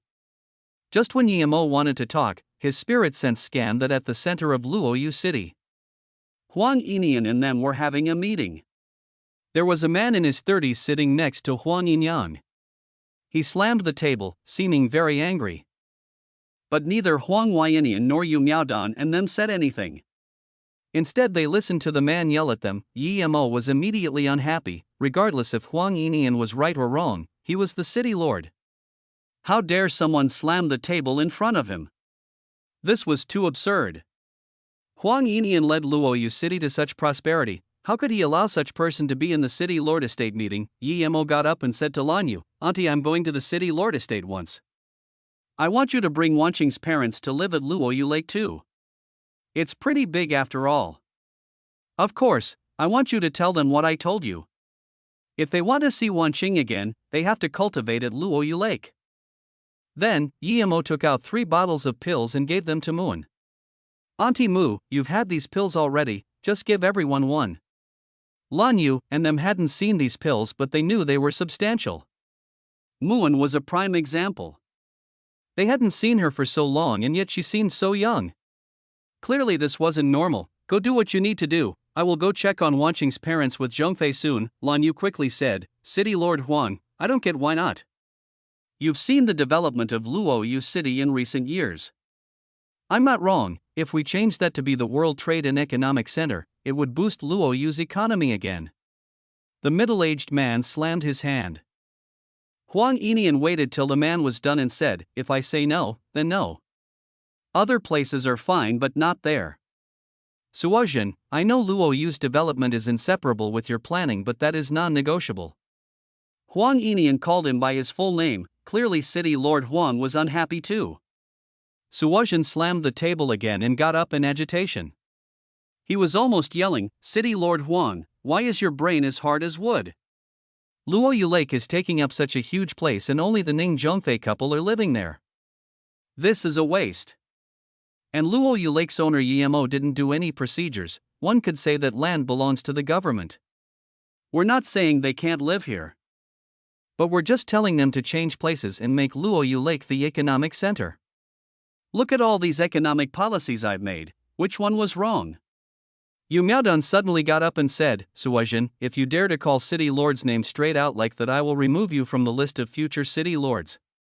No one who doesn't respect the city lord deserves to become the city lord. City lord is being polite saying that Luoyu belongs to everyone, but Luoyu City is city lord Yi Mo's city. Agree or not, that's the reality. Suozhen looked calmly at Yu Miaodan and said, does Vice City Lord you think this is a fascist time? You can remove my name however you like? One person's city? Luoyu is now a democratic city. No one dares to call it one-person city. Huang Yinian got up. I agree with Vice City Lord Yu on this. Luoyu City is one-person city, Yimo City. No one can change that. Those who agree with us can stand up, those who don't can remain seated. Lu Lin, Guiqi, Li Sandao, Shi Xie, and Fang Wei got up without hesitation. Xin Shanqian also got up after a slight hesitation. There were more than 10 people in here and more than half got up. Suozhen looked at Xin Shanqian with annoyance. Director Xin, do you think I'm wrong? During these years, which of my policies didn't encourage the development of Luoyu? Which one was of selfish intent? Xin Shanqian's face changed and after a while she said, Vice City Lord Suo, you're right in your contribution to Luoyu City these years are undeniable, but I really don't get why you must take that Luoyu Lake. I've said it many times, it's the place that can allow Luoyu to soar into the skies, Suozhen said unhappily. Xin Shanqian shook her head. I don't really mean it when I say I don't get it. Due to your contribution to Luoyu knowing that City Lord Huang and you won't agree, I haven't said anything. But every meeting, you're trying to force this matter. Oh, then tell me Director Xin. Everyone sees how wholeheartedly I worked for Luoyu City. There's nothing I can say. Suozhen calmed down. Xin Shanqian continued. If it was something else I would agree, but I owe Brother Yi a great deal. Without him, there wouldn't be me today. I love business, but after all these years, I've already realized my dream. I stay here not for my ideals but to genuinely help Brother Yi's Luoyu City. Xin Shanqian looked coldly at Suozhen. Do you know why I didn't stand up immediately? It's because I really don't want you to have conflict with everyone. Everyone knows Vice City Lord Suo's capabilities and this is the main reason City Lord Huan lets you off. In here, no one is more suited to be the next City Lord besides you, but you're doubting who Luoyu City belongs to. I'll tell you right now, Luoyu City is Brother Yi's no matter the time. I know you might not work wholeheartedly for Luoyu City after this, but this is reality. Suozhen grunted, no matter what you say, my passion for Luoyu City won't be lesser than any of you. No matter what opinions you have of me, I will still work for Luoyu City. Everyone isn't calm now, I suggest to end the meeting and discuss it next time. Xin Shanqian shook her head. Since I chose to speak out today, I don't intend to discuss it next time. I know what you want, you indeed don't intend to harm Luoyu City, but you're too selfish. Suozhen was about to say something but Xin Shanqian waved her hand. Don't get agitated, let me finish. I'm saying you're selfish because of Luoyu Lake. Brother Yi chose that place himself. It's the best place in Luoyu City. It's not just a place anymore, it's a symbolism of Luoyu's creator.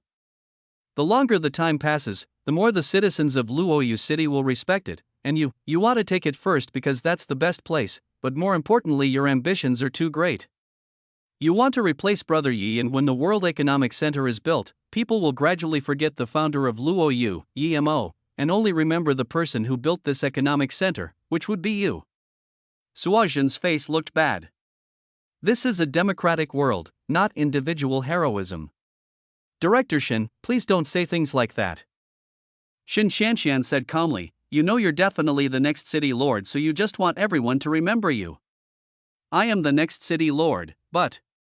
Suozhen grunted, wrong, you're not the next city lord, a calm voice interrupted him. Chapter 1384, Dominant Yimo, City Lord Yi.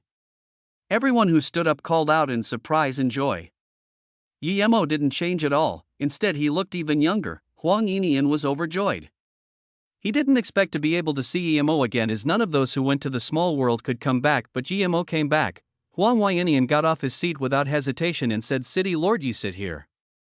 No one felt strange that Huang Yinian moved aside. As Yimo was back, City Lord Yimo. Suozhen called out in shock. Yimo ignored him and smiled. Sister Yu, Lu Lin, Guiqi, Li Sandao, Shi Xie, Fang Wei, Director Qian, long time no see. The heavy atmosphere in the meeting room became lightened. After Yimo sat down on Huang Yinian's seat and let everyone sit down, he said to Huang Yinian, City Lord Huang, thank you for leading Luoyu City to such prosperity, sit beside me. Huang Weinian was overjoyed that Yimo approved of his work and sat down next to Yimo without hesitation. Seeing Yimo sit down in the city lord's seat without hesitation, there was a sliver of discomfort in Suozhen's eyes, but he said nothing. Suozhen's discomfort was caught by Li Sandao. Li Sandao sneered, how dare he act like that in front of Yimo? Even powerful people like Chen Longtu and Dongfang family were annihilated clean by Yimo. There was blood everywhere in this meeting room, but Suozhen was too young and didn't see it. Suozhen wanted to remove Yimo's status in Luoyu City just because he made some contributions to Luoyu City. He was mad. Luckily, he didn't tell Yimo to leave like the Dongfang family or no one would be able to save him. Yimo said, I've left Luoyu for more than 10 years and Luoyu is looking so prosperous. Clearly everyone here has worked hard. I thank you for that. Luoyu City is our city. We are willing to do all that. Suozhen said. How could everyone not know what Suozhen meant? He was implying that Luoyu isn't the Luoyu before. It has nothing to do with you. We're not doing this for you, but for Luoyu City. It was natural that capable people were cocky, but this guy dared to try take away Luoyu Lake. This touched Yimo's bottom line. He established Luoyu to build a peaceful environment, but it was important that Qingxue, Luoying, and them liked this environment. Put straightforwardly, he built this place for his family and friends, not to maintain world peace and equality. He wasn't that noble. He didn't allow anyone to assault anyone, especially anyone to assault his family and friends. Huang Yinian heard this and immediately knew things weren't good. Suozhen was capable, but his words already angered Yimo, and so he quickly said Luoyu City looks like this today mostly due to Director Chanshan and Vice City Lord Suo. Yimo nodded. I heard that Luoyu City land prices are very high. City Lord Yi, tell me the recent policies. Yimo wasn't going to intervene in politics and economy here, but since it involved Luoyu Lake, he wasn't going to go easy, yes. Huang Yinian sighed. He knew Yimo's character decently.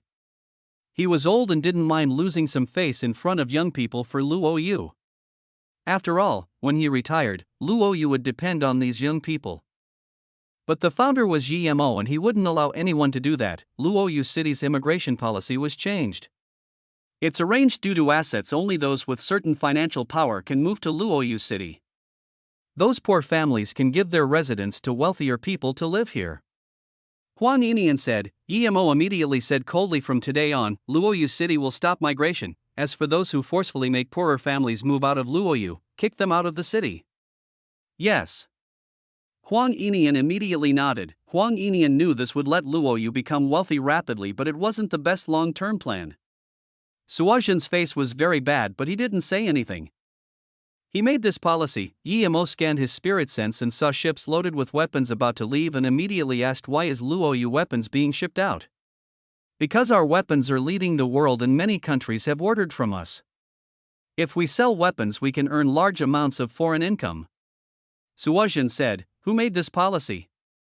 Yimo asked. Suozhen immediately replied, I did. Those economic policies that allowed Luoyu to rise up shortly were all made by me. Yes, the reason Luoyu can have today is due to Vice City Lord Suo's economic plans. Due to this, he is the anointed next city lord. Everyone agrees to this, and so does the people of Luoyu. Another man in his 30s got up and said, seeing Yimo look at this person, Yu Miaodong quickly said, this is our new Luoyu commercial vice director, Wan Ming. He's the next commercial director. He graduated from Harvard University.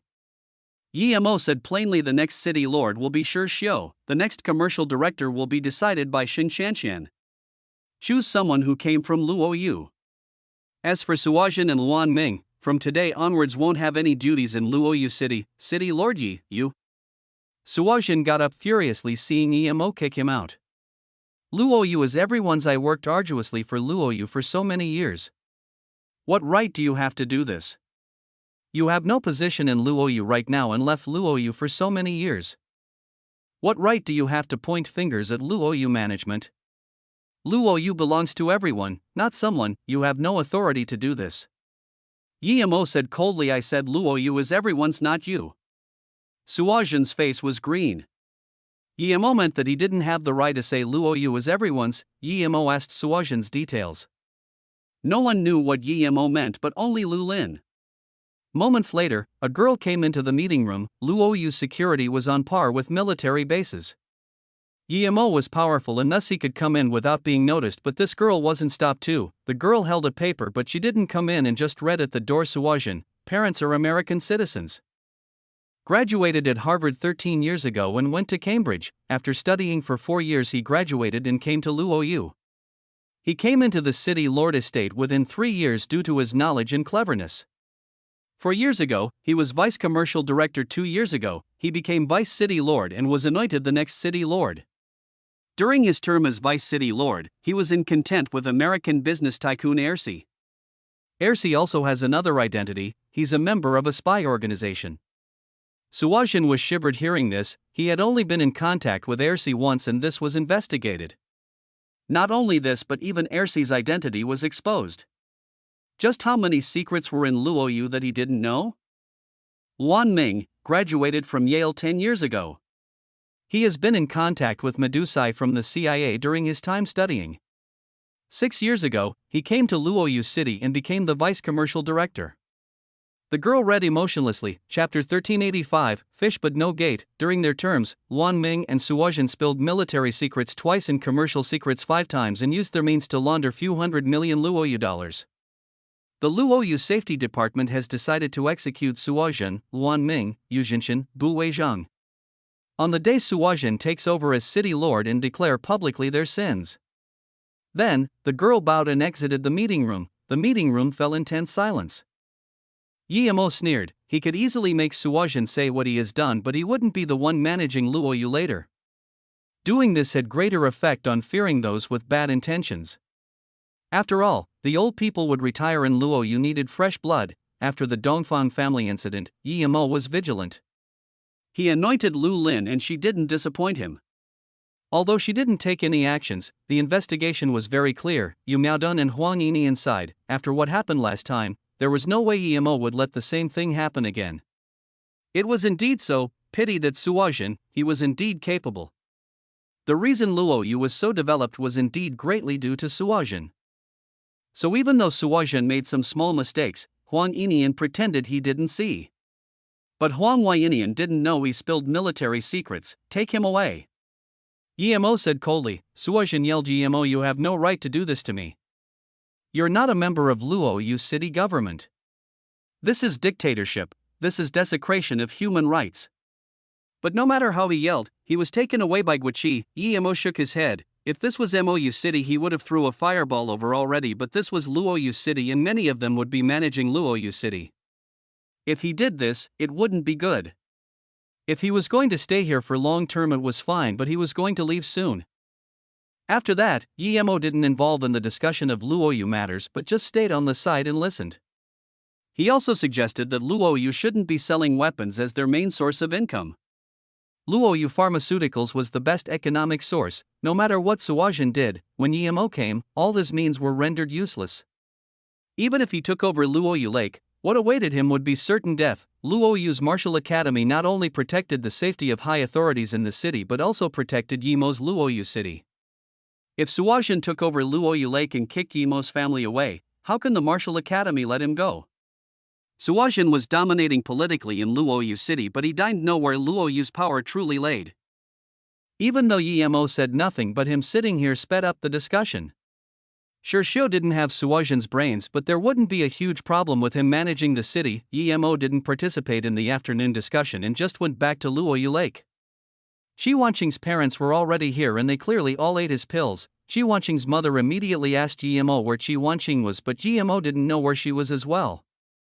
He could only say that she was safe in North Far State with Little Wolf. In the next few days, Yemo taught them cultivation and regardless if they had spirit root or not, Yemo gave them a 5 essence pill. During this time, Yemo also spent a week planting 3 extreme grade spirit range below Luoyu Lake and 2 below Luoyu City.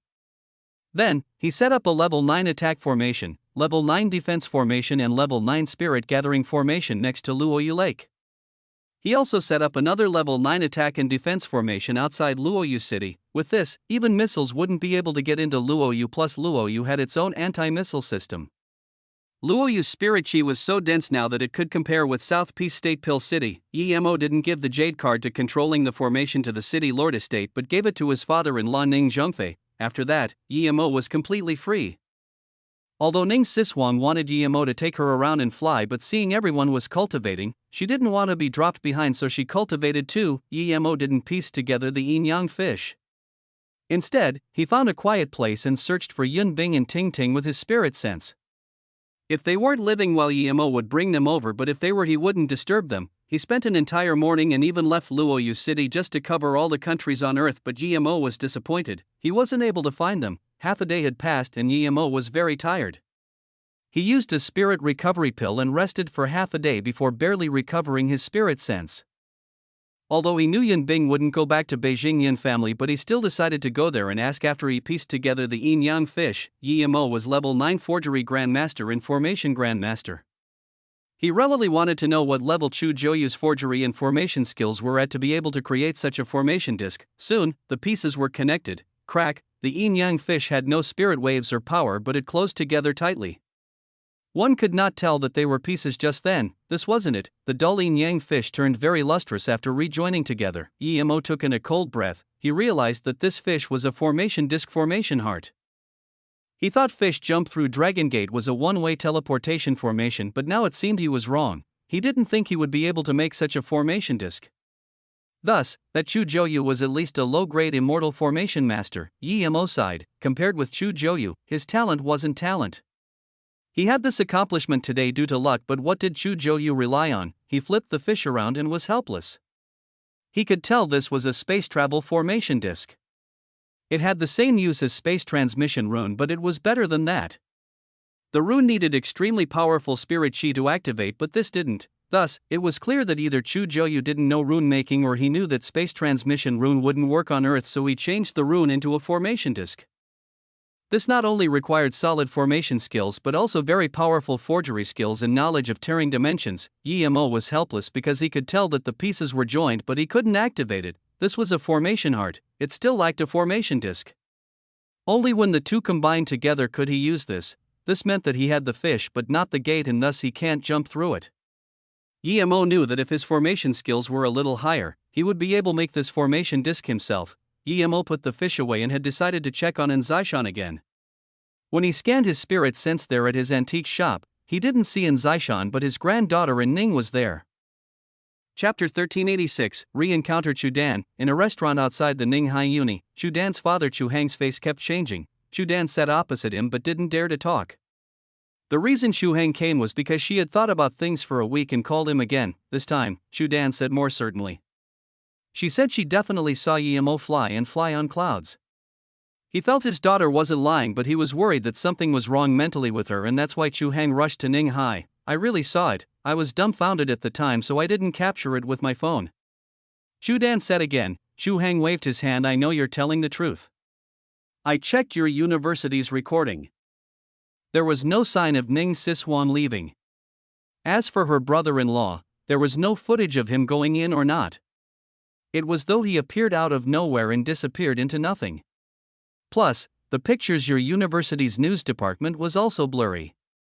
It was too much of a coincidence to say the cameras happened to break at that time. So, I know you're telling the truth. Then what do we do? Chu Dan's voice was desperate. Thinking that Ning Siswan dropped out of university to pursue cultivation, her heart was burning like fire. She couldn't bear that her opponent was on the path to immortality while she was fighting over an image representative. Chu Hang sighed. We have no way. We can't find the person taking Ning Siswan to cultivate, but even if we find him, what can we do? I really didn't expect there is such thing in the world. What does that Ning Siswan have? Why was that little girl chosen by the cultivator? Chu Dan asked desperately. Chu Hang knew his daughter better than anyone. He knew that her daughter was being jealous.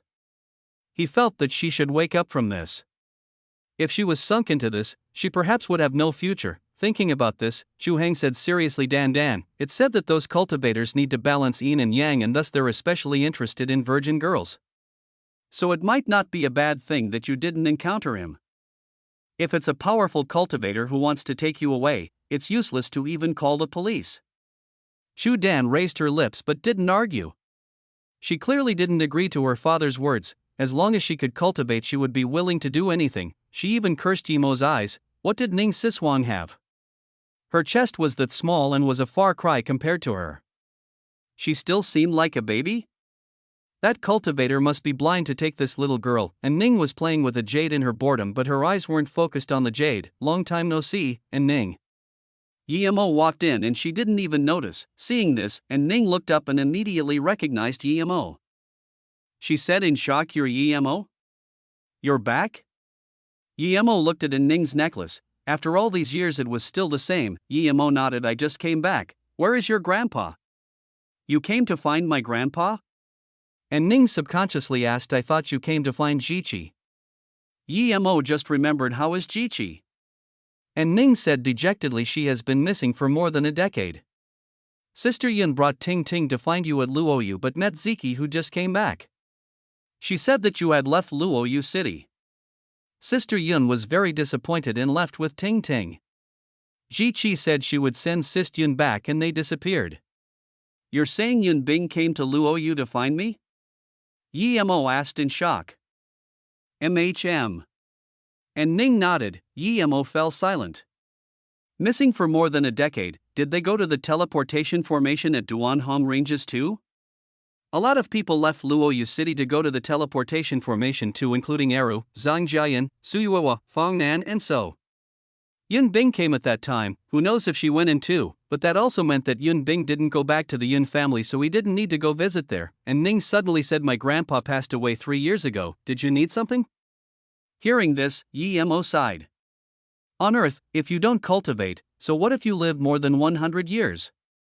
You would still end up as Earth. Yemo asked. "I traded the fish eye your grandpa gave you and he also gave me a jade card.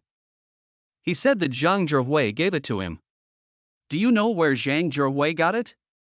And Ning shook her head. "I don't know, I never asked grandpa about these things." Yemo didn't have the mood to stay anymore and thanked her before turning to leave, and Ning said at this moment, "City Lord Yi, when Sister Yun left she said that if you came back you can go to where she lived in Ninghai. She says she has something for you." "Although she's gone, but I feel I need to tell you that." Yemo nodded and left the shop unhappily. After going back to Luoyu Lake, Yemo told Ning Qingshua's parents that he would be leaving Luoyu again. They didn't say anything, they knew that Yemo couldn't stay and they couldn't leave with him. Perhaps one day when they reach a level of cultivation they can leave with Yemo to visit their daughter in Mou City. Yemo had decided to visit Yun Bing's palsy first and then set up a few level 9 attack formation in the wilderness and attack the void. Then he would try to tear the dimension. If that didn't work, he would go see if he can repair the formation at Duanhong Ranges. Leaving Luoyu, Yemo suddenly felt sad. He actually didn't know where his home was nor where he should go. He didn't fly high. Seagulls passed below his feet on the Indian Ocean. Yemo suddenly was shook. Why was he hesitating? He needed to get to Mou City. His wife and friends were all there. Realizing this, Yemo's heart opened up. He felt his understanding of state increased and his domain was perfected more. Yemo howled and disappeared on Zisu in the sky. The worst thing for cultivators was hesitation. Luckily he had been cultivating next to the bitter bamboo or his mind would have been invaded by the heart demon, Ninghai. Yemo was planning to go to Yun Bing's house but his spirit sense scanned Ning Shuyan. She was still at Ninghai University. Thinking about this, Yemo relayed why she was here. She was probably here to find Ning Siswang. Ning Shuyan didn't seem to be in a good mood. She probably didn't find Ning Siswang and was sitting dazedly by the lake. Yemo had decided to tell her, but as soon as he walked into the forest, an extremely excited voice stopped him. "Brother-in-law, I found you again. Please don't fly away again. Whatever Siswang has, I have too. Mine is better than hers." That voice said shakily. It was Chudan. He didn't even need to think why she stopped him. Chapter 1387, Shu Family Descendants. Before Yemo could talk, Chudan suddenly pulled down her top and even half of her blue bra, showing 2 huge snow-white rabbits. The sturdy red points on the white rabbits were very vibrant. Even Yemo had to approve that her chest was extremely beautiful. Although Yemo could stop her from doing that, he didn't do it. What she did had nothing to do with him. Even if she was going to strip herself naked, it had nothing to do with me. Look, I won't be any worse than Ning Siswang. I'm a virgin, I definitely am. I promise I will listen to you and I will do anything you tell me to. Chudan said as though fearing Yemo would fly away. Then she reached out her hand to grab his hand as though wanting to let Yemo feel her chest. Yemo sneered. How could he let Chu Dan grab his hand? He didn't want to talk to her anymore, but as he was about to leave, Ning Shuyan ran over. Ning Shuyan saw Chu Dan with messy clothes and a worried face and also saw Yemo sneering. She was shook. She really didn't understand why Yemo was doing this here. Before she could speak, a few other students saw this and also ran over. Ning Shuyan quickly helped Chu Dan pull up her clothes covering her chest before pulling Yemo away. Yemo was looking for her anyways, so he didn't resist her pulling him away. When Chu Dan realized what was going on, Yemo and Ning Shuyan had turned a corner and disappeared into the trees. Ning Shuyan was very worried, harassing a female student in the school and tearing off her bra. If Yemo was caught, he would be sent to jail. Yemo had the capability to not go jail, but he was Luoyu city lord. If news got out, he would be ashamed. She really didn't understand why Yemo would publicly do this to a girl. Plus, even if Yemo did something HWO, could he let other people see it? Yemo. Ning Shuyan's hands were shaky and her face was very bad. We should leave quickly. If other people see you do this, you're over. Yemo sighed and pulled away his hand. Don't worry. Seeing that Yemo wasn't worried at all, Ning Shuyan said more anxiously, it's all too easy to take photos now. We should leave quickly. If you really need it, even I'm fine. Don't do this to students here. Si Shuang's parents care about their face. Yemo looked at Ning Shuyan strangely, not expecting her to do this. Ning Shuyan knew Yemo misunderstood her and quickly explained, I'm saying even if you do something to me, you can't do that to the students here. Or not now. Ning Shuyan felt she was getting too desperate, so she stopped talking. She knew Yemo had understood her meaning. Yemo sighed. Compared to the Ning Shuyan a decade ago, this Ning Shuyan changed so much. Perhaps due to the fall of the Ning family, she learned a lot of things. Yemo waved his hand. Shuyan, don't worry. I'm not that desperate. It's a misunderstanding before. I came here to find you. Ning Shuyan didn't believe this at all. First of all, Yemo didn't even know she was here. Second, she saw that girl's bra being pulled down. That girl wasn't crazy. Why would she do that to herself? Clearly Yemo did it, but before she said anything, Chu Dan ran over. She didn't even tidy up her clothes. Ning Shuyan's face changed again and wanted to pull Yemo away, but Chu Dan ran over and knelt on the ground. Immortal Master, I can do anything. Just please take me in as a disciple. Ning Shuyan dazed. What was going on? Was this girl mentally challenged? What did she mean kneeling on the ground and calling Yemo an immortal master? Looking at her pretty face and desperate eyes, she clearly wasn't mentally ill. It was obvious just looking at her face that she was very cunning. Yemo knew what Chu Dan wanted, but there was no way he would take someone like her as a disciple. Whether it was what she did to Ning Siswang or what she did just then, it all showed that she was a woman who would do anything to get what she wanted. Yemo really disliked this. Let's go. Yemo said to Ning Shuyan. Ning Shuyan also seemed to realize that Yemo didn't harass this girl, but this girl did it herself. Seeing that Yemo was going to go, Chu Dan was desperate and quickly crawled up to pull Yemo's clothes, but she felt that she couldn't move at all. She further confirmed her guess in her heart and was overjoyed and desperate. Immortal Master, my Chu family used to cultivate too. Now, we still have a dragon door disc that was passed down. Chu Dan said desperately. She didn't need to say no more as Yemo stopped. He heard the dragon door disc and he realized that her name was Chu. Yemo turned around and she was overjoyed. She didn't know why Yemo turned around, but she knew she had hope now. Your Chu family has a dragon door disc? Yemo asked. Chu Dan quickly said yes, my Chu family ancestor passed it down. My father called it dragon door disc. If Immortal Master wants to take me in as disciple, I can get my father to give the disc to you. I'm also willing to serve by your side. Ning Shuyan completely realized what was going on. She knew Yemo was very powerful, but she was still doubtful about him being an immortal master. She felt quite embarrassed that she thought Yemo was very horny before. Where is your house? Yemo asked, and Chu Dan felt she could move again. Chu Dan was so overjoyed that her heart was palpitating rapidly. She quickly said Luotsang. Yemo didn't expect Chu Dan to be from Luotsang. He had been there a few times and bought a house there. Yemo asked again, be specific. Xianyun Road, 763. It's a private mansion. Yemo's spirit sense already scanned there. It was a very big private mansion. It was luxurious and had a lot of land. Clearly, the Chu family was very wealthy. Yemo scanned his spirit sense in and didn't take much time to find a dragon door disc contained in a huge jade box inside a safety keep in the main bedroom, just that huge jade box was priceless. Emo saw the dragon door disc and knew it was the thing he was looking for. Emo realized, this Chu Dan quite possibly was Chu Joyu's descendant in Lin Yiban's Wan Bei. Thinking about the loyal Lin Yiban, Emo was hesitating. If it was some ordinary person, he would take the dragon door disc and give some compensation. But Lin Yiban was his helpful assistant, he clearly can't agree to her being his disciple.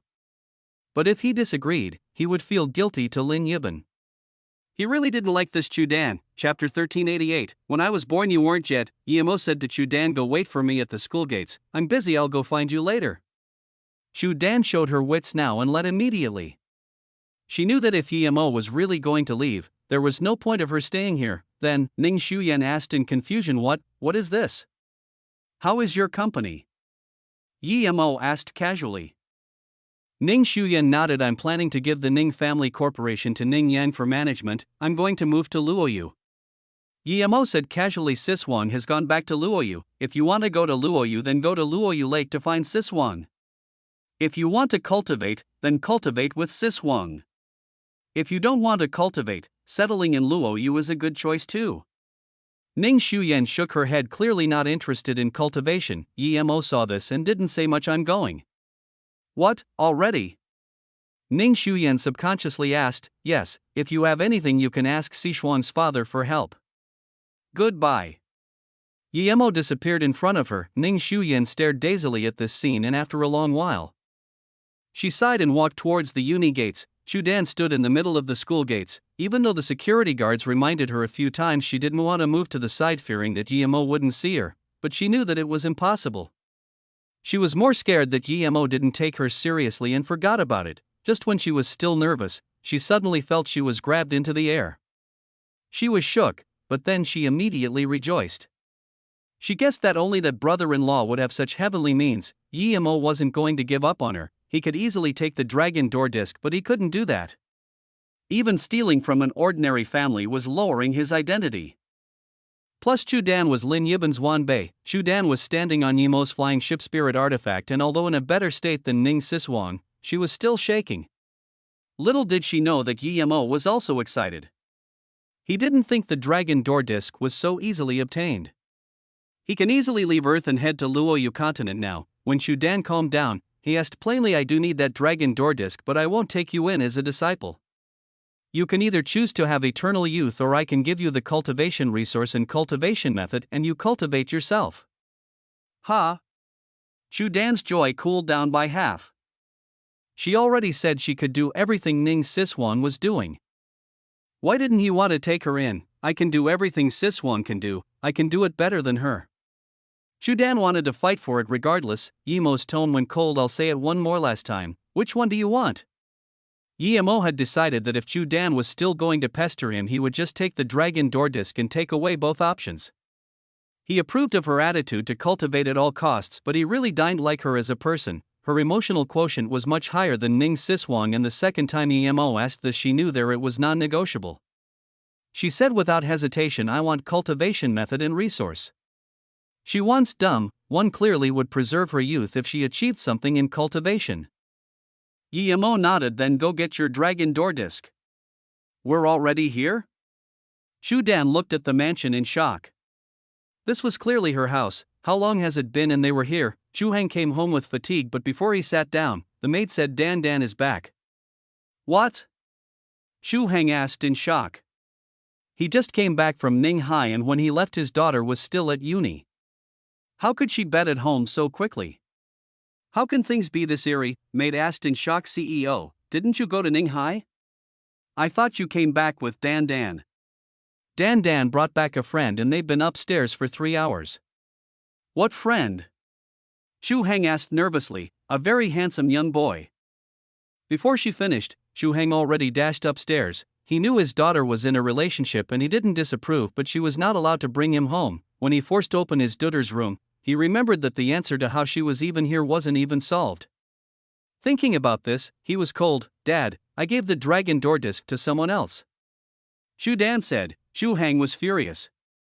He roared, are you crazy? That's passed down by our ancestor. Who took it? Tell me, I'm going to ask for it back again.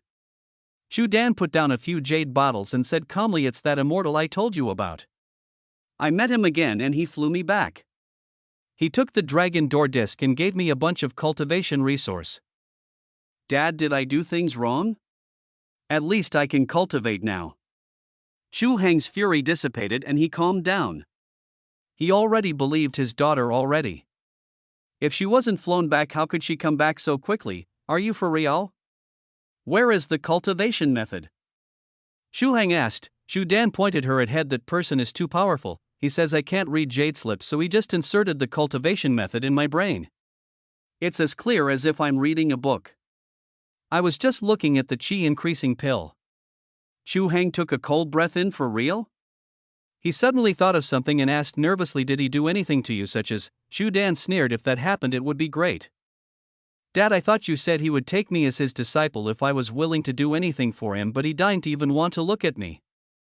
I really don't get why that Ning Siswang is better than me. Even though she's his disciple, I will surpass her with my own effort. Shu Heng took a cold breath in. He felt he was far from understanding his daughter. Emo came to Yun Bing's place after taking the dragon door disc. There was a layer of dust on everything and Emo casually swiped them away. The time, he disabled Zhang Wenqiao and another man, and soon, so many years had passed, Emo came into her room. The colors was still so simple and a picture of her in Ting Ting hung on the wall. Emo took the picture, he would keep it for memory. Suddenly, he saw a faint blue letter stuck behind the photo. Emo opened it and saw, if you came and still remember us, you can see the letter, Yin Bing. There was another line of small worlds. When I was born, you weren't. When you were born, I'm already old. I regret not being born the same time as you, and spend every day with you. Emo looked at this and sighed. He couldn't repay her feelings, he couldn't even find her. Emo put the picture and storage ring in his storage ring. When Emo left Ninghai again, he knew that everything here would not be related to him anymore. He was leaving here. There was a lot of people waiting for him at Mou City. Momnets later, Emo came to the depth of the desert Taklamakan Desert to activate the formation disk. Chapter 1389. You think you can go whenever you want. 1,000 extreme grade spirit stones were set into a spirit gathering formation. This formation disk didn't need a lot of spirit chi, but just in case he still set this up. He only had one chance. He knew that less than 1% of these spirit stones would be used after the activation, but he didn't mind. Whoever can get those unused spirit stones would be their fortune.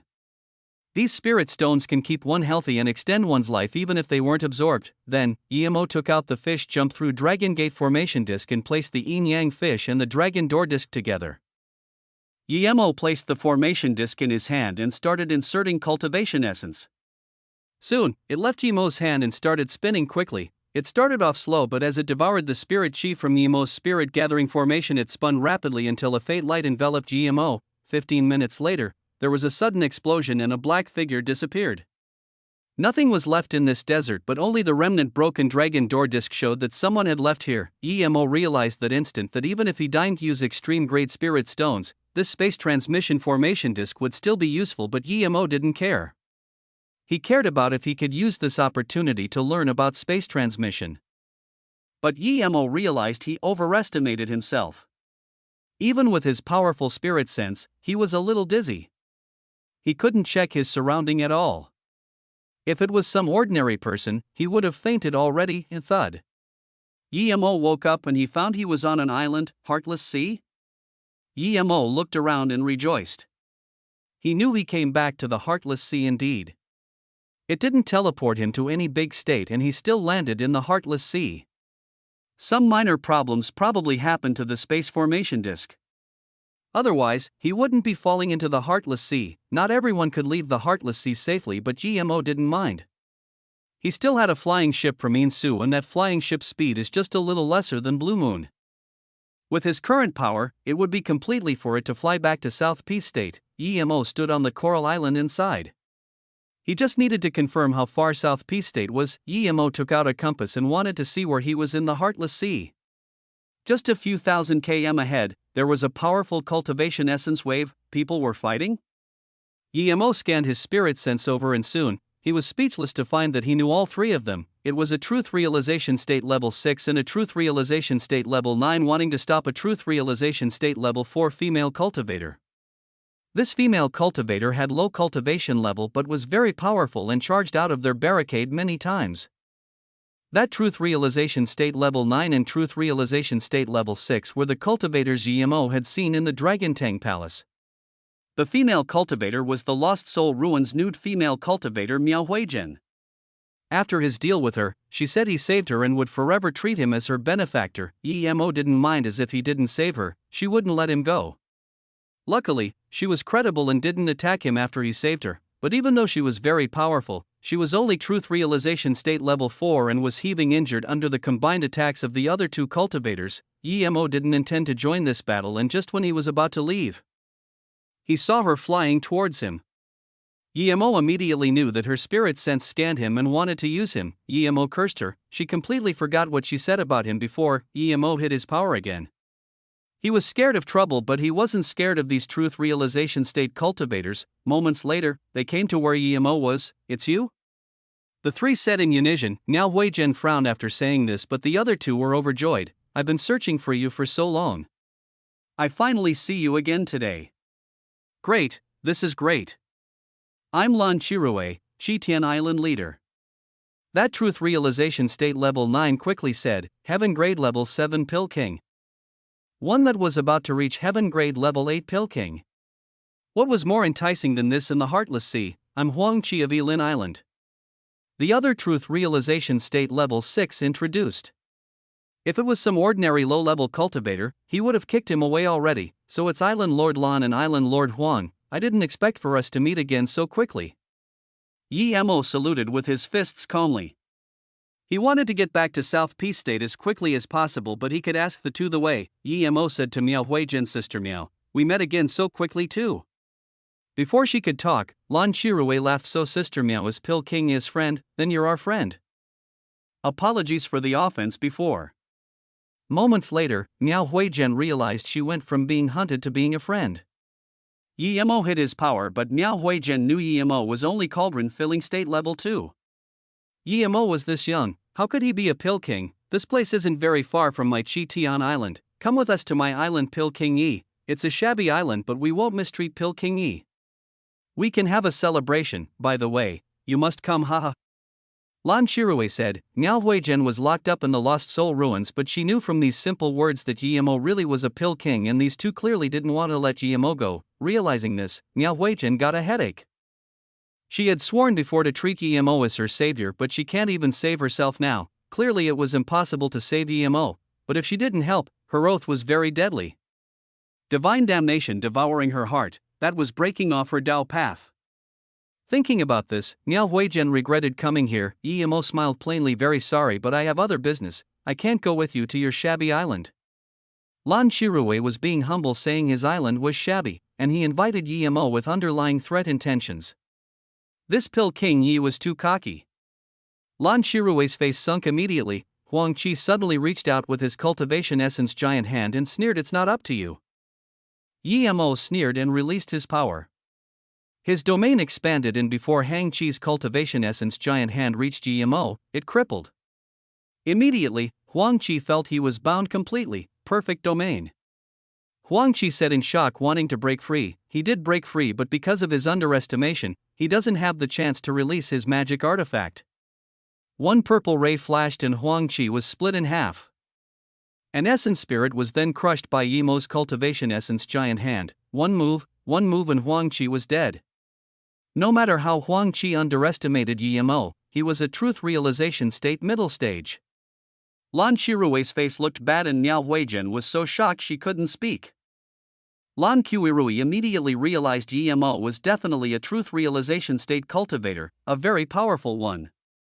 He definitely hit his power last time. With Yemo's lethal strike, Lan Chirue estimated that even he was no match for Yemo. Such a powerful Truth Realization State cultivator and a high-level Pill King, Lan Chirue didn't want to be enemies with him. He smiled awkwardly and saluted with his fists. "Since Pill King Yi doesn't want to come to my shabby island, then I'll be leaving first." Then he was about to leave, but Yemo said calmly, "Island Lord Lan is so free, coming and going as you please." Chapter 1390, I'm going to keep you. Yemo took Huang Chi's storage ring and then flicked Zisu as he looked calmly at Lan Qiurui. Lan Chirue's face changed. Although he knew that he was no match for Yemo, but Yemo's words were too abusive. He was a truth realization state level 9 cultivator and he wasn't even allowed to go. Miao Huijin finally woke up from her shock. The age she was at was far older than Lan Shirui and Yemo.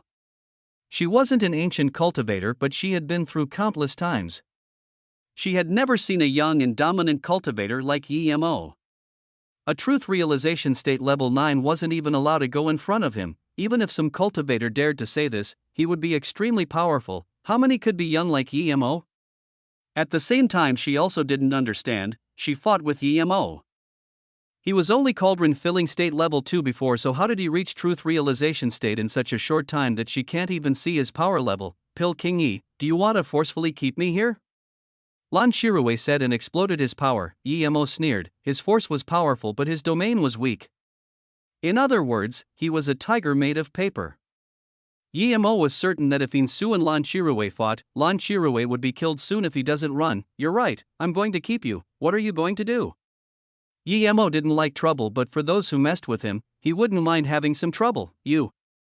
Lan Shirui's face was red. He said those words and released his power to let Yemo know he was a truth realization state level 9 cultivator and let Yemo have some concerns.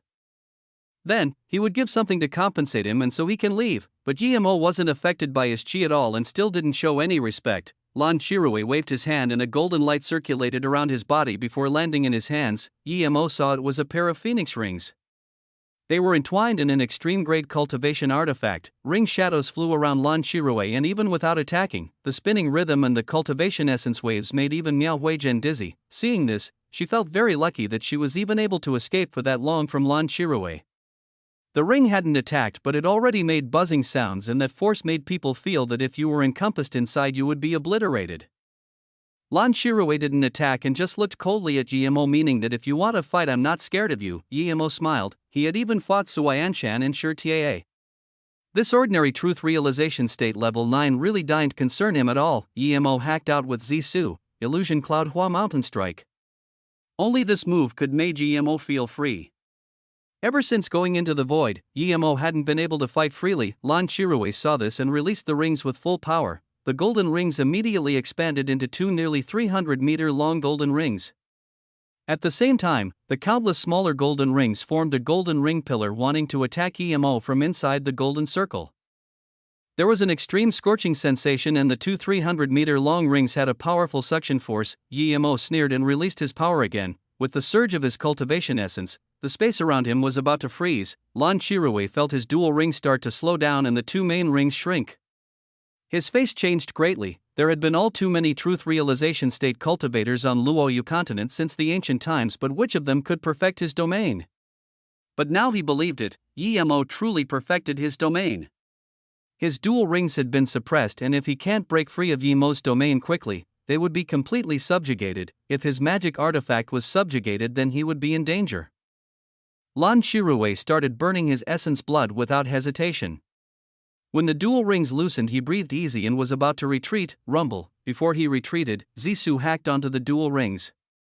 The unfinished ring pillar instantly crippled, splashing golden light everywhere. The purple ray wasn't done yet. It also sliced across Lan Shirui's chest. Splurge. Lan Shirui's cultivation artifact armor was hacked open, bring a stream of blood flying out in the air. At the same time, Lan Shirui's cultivation essence back lashed on him and he spat blood flying out a few hundred meters. Midway, he ate a pill and quickly yelled, "Pil King Yi, I admit defeat, please forgive me for my past offense." Yemo didn't keep hunting Lan Shirui. He knew that Lan Shirui wasn't heavily injured. If he used his full power, he could kill Lan Shirui, but it would be troublesome. The main thing was that the dual rings were strange and Yemo felt Lan Shirui didn't use its full power, not even half. He didn't know if it was that Lan Shirui couldn't control it or he hid his power. Regardless, if Lan Shirui was willing to pay compensation, then he wouldn't mind letting him go. His main goal now wasn't to fight this island lord but get back to Mou City. Seeing Yemo stopping, Lan Shirui breathed easy. He didn't think of running away from Yemo. If he could, then Yemo wouldn't be so casual. He was cursing in his heart. Yemo, you top-level truth realization state cultivator, why would you be so bored to pretend to be a low-level cultivator? Even if he wanted Yemo to concoct pills for him, he would connect with him and show his genuine attitude. Miao Huijin looked at Yemo in shock, rejoicing that she didn't try to run away. She didn't expect Yemo to be this powerful. She knew how powerful Lan Shirue was, and if it wasn't that she had a few ancient escape techniques, she would have died many times already. Yet a truth realization state level 9 like this was injured in moments to Yemo, and he admitted defeat. Cultivators had pride in admitting defeat wasn't easy. Lan Shirue hesitated for a long while before taking out a jade box to Yemo. Pill King E. You're a level 9 Pill King. I happen to have a level 9 spirit herb marrow essence mushroom, now it's yours. Pill King E. Hearing this, Yemo's face sunk. It was rather precious in the Heartless Sea. Any spirit herb that was level 9 was precious, but Yemo had a whole pile of them in the Golden Page world. Seeing this, Lan Shirue immediately knew things wasn't good. Suddenly, Yemo's power rose drastically. Lan Shirue was shook. This power was much more dominant than before.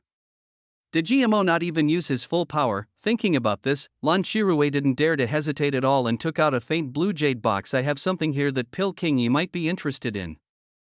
Chapter 1391, Spirit Nourishing Well, Spirit Refining Pearl. Yemo took the jade box and opened it.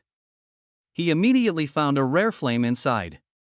It was Earth Flame, the 16th ranked in the cultivation realm Dragon Heart Flame. It was ranked 16th, but it was very rare as it was from a dragon core. For dragon-related spirit beasts, it was better than Heaven Flame. Yemo was very happy seeing the Dragon Heart Flame. Even if he didn't need it, there would be people around him who would need it. Seeing Yemo take it, Lan Shirue finally breathed easy and ached in his heart. This was a very hard to get rare flame, and now he lost it for no reason. Lan Shirue didn't want to stay here for a minute, so he smiled awkwardly and saluted with his fists. Pill King Yi, in that case, I won't stay here anymore. Yemo immediately nodded and just wanted to agree when Miao Huijin suddenly said, wait.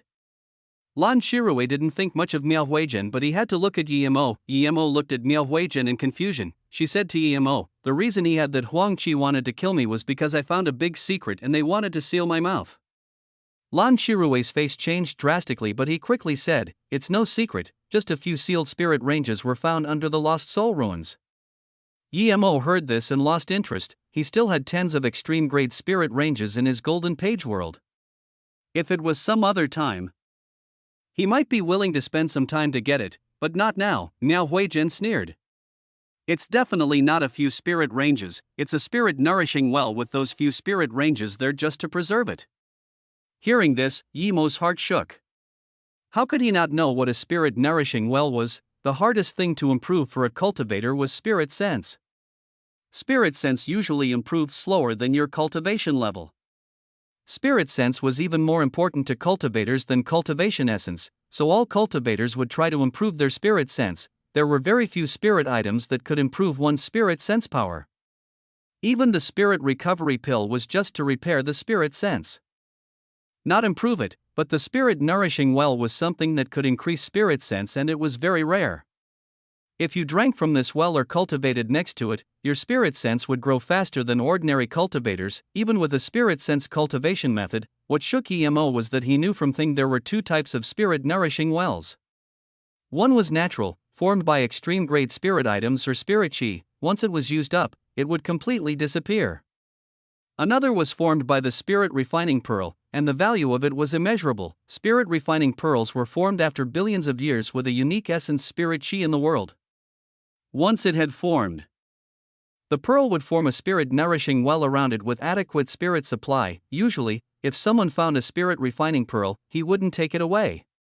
Instead, he would provide spirit chi to it so it could form the spirit nourishing well. Yemo also saw from thing that once in the immortal realm, the spirit refining pearl could evolve to form higher level spirit nourishing wells. Yemo hadn't seen it, but that evolution was formed through countless years, much longer than the lifespan of a cultivator. Yemo suppressed his urge for the spirit refining pearl and looked at Lan Shirue calmly. I was genuine to Island Lord Lan, but you don't seem to be genuine to me. Hearing about the spirit nourishing well, Lan Shirue was also shook.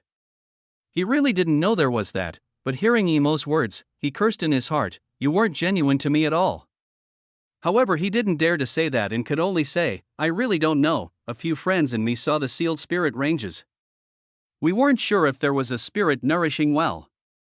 If Brother Yi is interested, we can go look at it together. Yemo nodded. Since Brother Lan invited me, I'll come with you. After all, more people, more power. Niao Huizhen quickly said, I found the spirit nourishing well. I have been in the Lost Soul ruins for countless years and I know every corner of it. A long time ago, I felt Lost Soul ruins was extraordinary. But when I left it, I was heavily injured. Now that I have recovered a little, I came back here to find the spirit nourishing well, but as soon as I found the approximate location, these people found it too. Niao Huizhen was very unhappy. If she didn't see Emo today, she might have been annihilated, so they were going to annihilate you? Emo looked coldly at Lan Shirue and asked, since Brother Yi wants to go, then let's hurry. Lan Shirue was more desperate than Emo. If he came to annihilate this woman and the spirit nourishing well was taken by someone else first, then that would be a tragedy, then let's go. Emo was also worried that the spirit refining pearl would fall into someone else's hands. Seeing the black flying ship Emo released, Lan Shirue's eyelids fluttered. Luckily he didn't plan to run, he was certain this flying ship was beyond an extreme grade cultivation artifact. Even though it wasn't a half-immortal artifact yet, it wasn't far from it. Niao Huizhen immediately came up to thank Emo. Emo nodded and didn't say much. He didn't know her that well, but he knew she was a cruel woman. They flew for half a day and their spirit sense could scan the Lost Soul ruins. Emo was familiar with the path here, and could find a way back to Mou City even without a compass. Compared to before, the Lost Soul ruins was more shabby. It was in complete ruins instead of the vague outline of the city he saw before. Once here, Emo's spirit sense scanned to the other three people. Emo was speechless, he knew all three again. It was Tang Yi's father Tang Xiong, Juin Island Lord Jiefeng, and another truth realization state level 7 he saw at the Dragon Tang Palace. The three stood at a plain gray stone block as though waiting for Lan Shirue and Huang Qi to come back. Seeing this tablet, Emo knew there was a level 9 stealth formation that was broken in not long ago. With the dense spirit chi emitting out, Emo could guess there were a few extreme grade spirit ranges. Island Lord Lan, you actually found Emo? Tang Xiong and the other truth realization state level 7 saw Emo and also looked very happy. They didn't know why Lan Shirue would bring Emo back, but since he appeared they weren't going to let Lan Shirue keep Emo to himself. How could Lan Shirue not know what they meant? There was a sneer on his mouth, but he didn't speak. Chapter 1392, dead for certain. Emo just nodded, saluted with his fists to Jiefeng, ignoring Tang Xiong and the truth realization state level 7 Island Lord Jia. Long time no see. Ha ha. Jiefeng laughed and came up, patting Emo on the shoulder. Brother Emo, long time no see. Thanks for the spirit herb you left last time, allowing my daughter to have a new life. Now that I finally see you again, if you're free you must come to my island. Emo knew Jiefeng wanted to help him. He knew last time that Tang Xiong and them wanted to forcefully take him away. He probably thought he was forced over here by Lan Shirue and thus he invited him over to his island as a guest. He's implying that Emo is my guest. If anyone wants to harm him then he's looking for trouble with me. Seeing Emo only nod to them, Tang Xiong and the truth realization state level 7 were very annoyed. A mere cauldron filling state level 2 dared to be like this, but remember Emo was a level 7 pill king. They forced down their anger. A level 7 pill king was a money-making tree. Just imagine what owning a level 7 pill king in the Heartless Sea meant. Countless high-level beast cultivator and cultivators would come asking for pills and all sorts of good resources would be provided to him. Seeing that Jiefeng wants to have a peace, Tang Xiong was immediately unhappy. Jiefeng was powerful but not powerful enough to take on them three. Tang Xiong immediately signaled to Lan Shirue wanting to join up against Jiefeng, but Lan Shirue kept his head low and didn't even look over nor use his spirit sense. Seeing this, both Tang Xiong and Lan Shirue were shocked. Jiefeng thought that after saying that, Tang Xiong and them would join up against him. Emo saved his daughter. Regardless if he could save Emo this time, he would do his best. If he really can't, then he would feel guilty as he tried his best, but he didn't expect Lan Shirue to back out. Jiefeng immediately realized that Lan Shirue definitely Emo was a pill king and wanted Emo to work for him long time. He didn't want to share Emo with Tang Xiong and Gongja. But if Lan Shirue had such thoughts, why bring Emo over? Could he beat Tang Xiong? That was impossible. There were only 16 truth realization state cultivators in this area of the truth realization state and everyone knew each other. Lan Shirue was definitely no match for Tang Xiong. Even Gongja stopped his rage. Even though he wasn't afraid of Lan Shirue, he was the weakest here. He didn't believe Tang Xiong would give up Emo easily. As long as Tang Xiong didn't give up on Yemo, he would have a way to split some benefits. Yemo just smiled and saluted with his fists. Thank you, Island Lord Jie, but Yemo is busy and I'm about to go back. I just heard that Island Lord Lan say he found a few extreme grade spirit ranges here, so I came to earn something wealth and get a few spirit ranges to use. Hearing this, Tang Xiong and Gongzhi realized that Yemo and Lan Qirui reached an agreement. He would only help Lan Qirui, and because Lan Qirui was backing him up, Yemo dared to speak like this. Jiefeng was bewildered. With him helping, it was strange that Yemo still rejected his offer to help. Even though Lan Qirui was a truth realization state level 9, what right did he have to take all the spirit ranges here? But concerning Yemo, he didn't talk. Extreme grade spirit ranges were valuable, but if he could use it to not owe Yemo anymore, he would be willing to. Tang Xiong knew it was Lan Qirui behind this, but he still sneered to Yemo. Little brother Yi, you're so bold. Do you think you can certainly beat Island Lord Jia, Island Lord Gong and me? Then what do you want? Yemo asked. We found it first. Since you came last, then you can only wait till we've split it. Tang Xiang said this expecting Lan Qirui to immediately say something. Everyone looked at Lan Qirui wanting to know if he would say something after having his rights to a share taken, but he stood up and said, I have no objections to Pil King Ye's words. Everyone sneered. It was indeed so. Gongzhi glanced at Tang Xiong and immediately knew that he was completely furious. Gongzhi stood out and said, Island Lord Lan doesn't mind, but I do. Yemo, you came last, but you want a few spirit ranges. Do you think you can do whatever you want just because someone is supporting you? No matter how powerful your support is, I, Gongzhi, will take back the share that belongs to me. What do you think, Island Lord Jie? Jiefeng felt something was wrong. Unless Lan Qirui was crazy or he didn't want to live, he would dare to challenge all of them for a few spirit ranges. Thinking about this, he said loudly, if these 3 or 4 spirit ranges really belongs to Yemo, then I don't mind. I owe brother Yi one. Gongzhi was shook. He didn't expect Jiefeng would be willing to give up extreme grade spirit range to Lan Qirui. But he wasn't an idiot and also realized something was wrong. Yemo sneered, Island Lord Gong's words are like farts. How come I heard that these few spirit ranges are first found by my friend Miao Huijin? Now, it becomes you found it first. Is your face thicker than my magic artifact? Everyone else dazed. Miao Huijin was a truth realization state level 4, who would take her seriously. Gongzhi's face burst red, but this time he didn't waste time talking with Yemo. He looked coldly at Lan Qirui and said, Island Lord Lan, do you think you can ridicule me however you like just because you're a little stronger than me? I'm truth realization state level 7, but I don't fear Island Lord Lan. Lan Qirui sneered. Gongzhi, you want to start trouble? I'm not scared of you too. Which ear did you hear me insulting you? Point out someone who heard me insulting you. Am I looking for trouble or are you? Very well, very well. After being insulted by a cauldron-filling state level 2 and Lan Qirui, Gongzhi couldn't hold his fury anymore and a blue magic artifact appeared on his hand.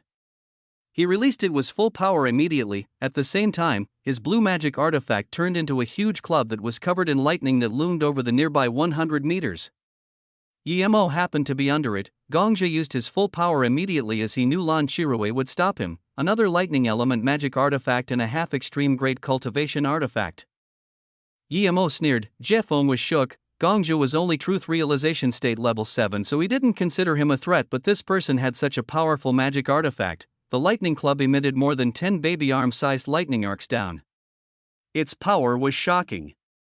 Even space itself seemed to be getting unstable. Lan Qirui's face changed. He thought he would be able to beat Gongzhi without trouble, but with this move, Gongzhi showed power not far from his. Plus, lightning arcs were one of the most powerful offensive means. This meant that Gongzhi was on par with him. Even if he wanted to beat Gongzhi, it wouldn't be a quick fight. He might even need to use secret techniques. Everyone looked at Lan Qirui. They believed that GMO wouldn't be able to live under such terrifying lightning arc attacks. Seeing Lan Qirui's face changed, they realized that Lan Qirui's greed really took over his reason, but both Jiefeng and Tang Xiong didn't move.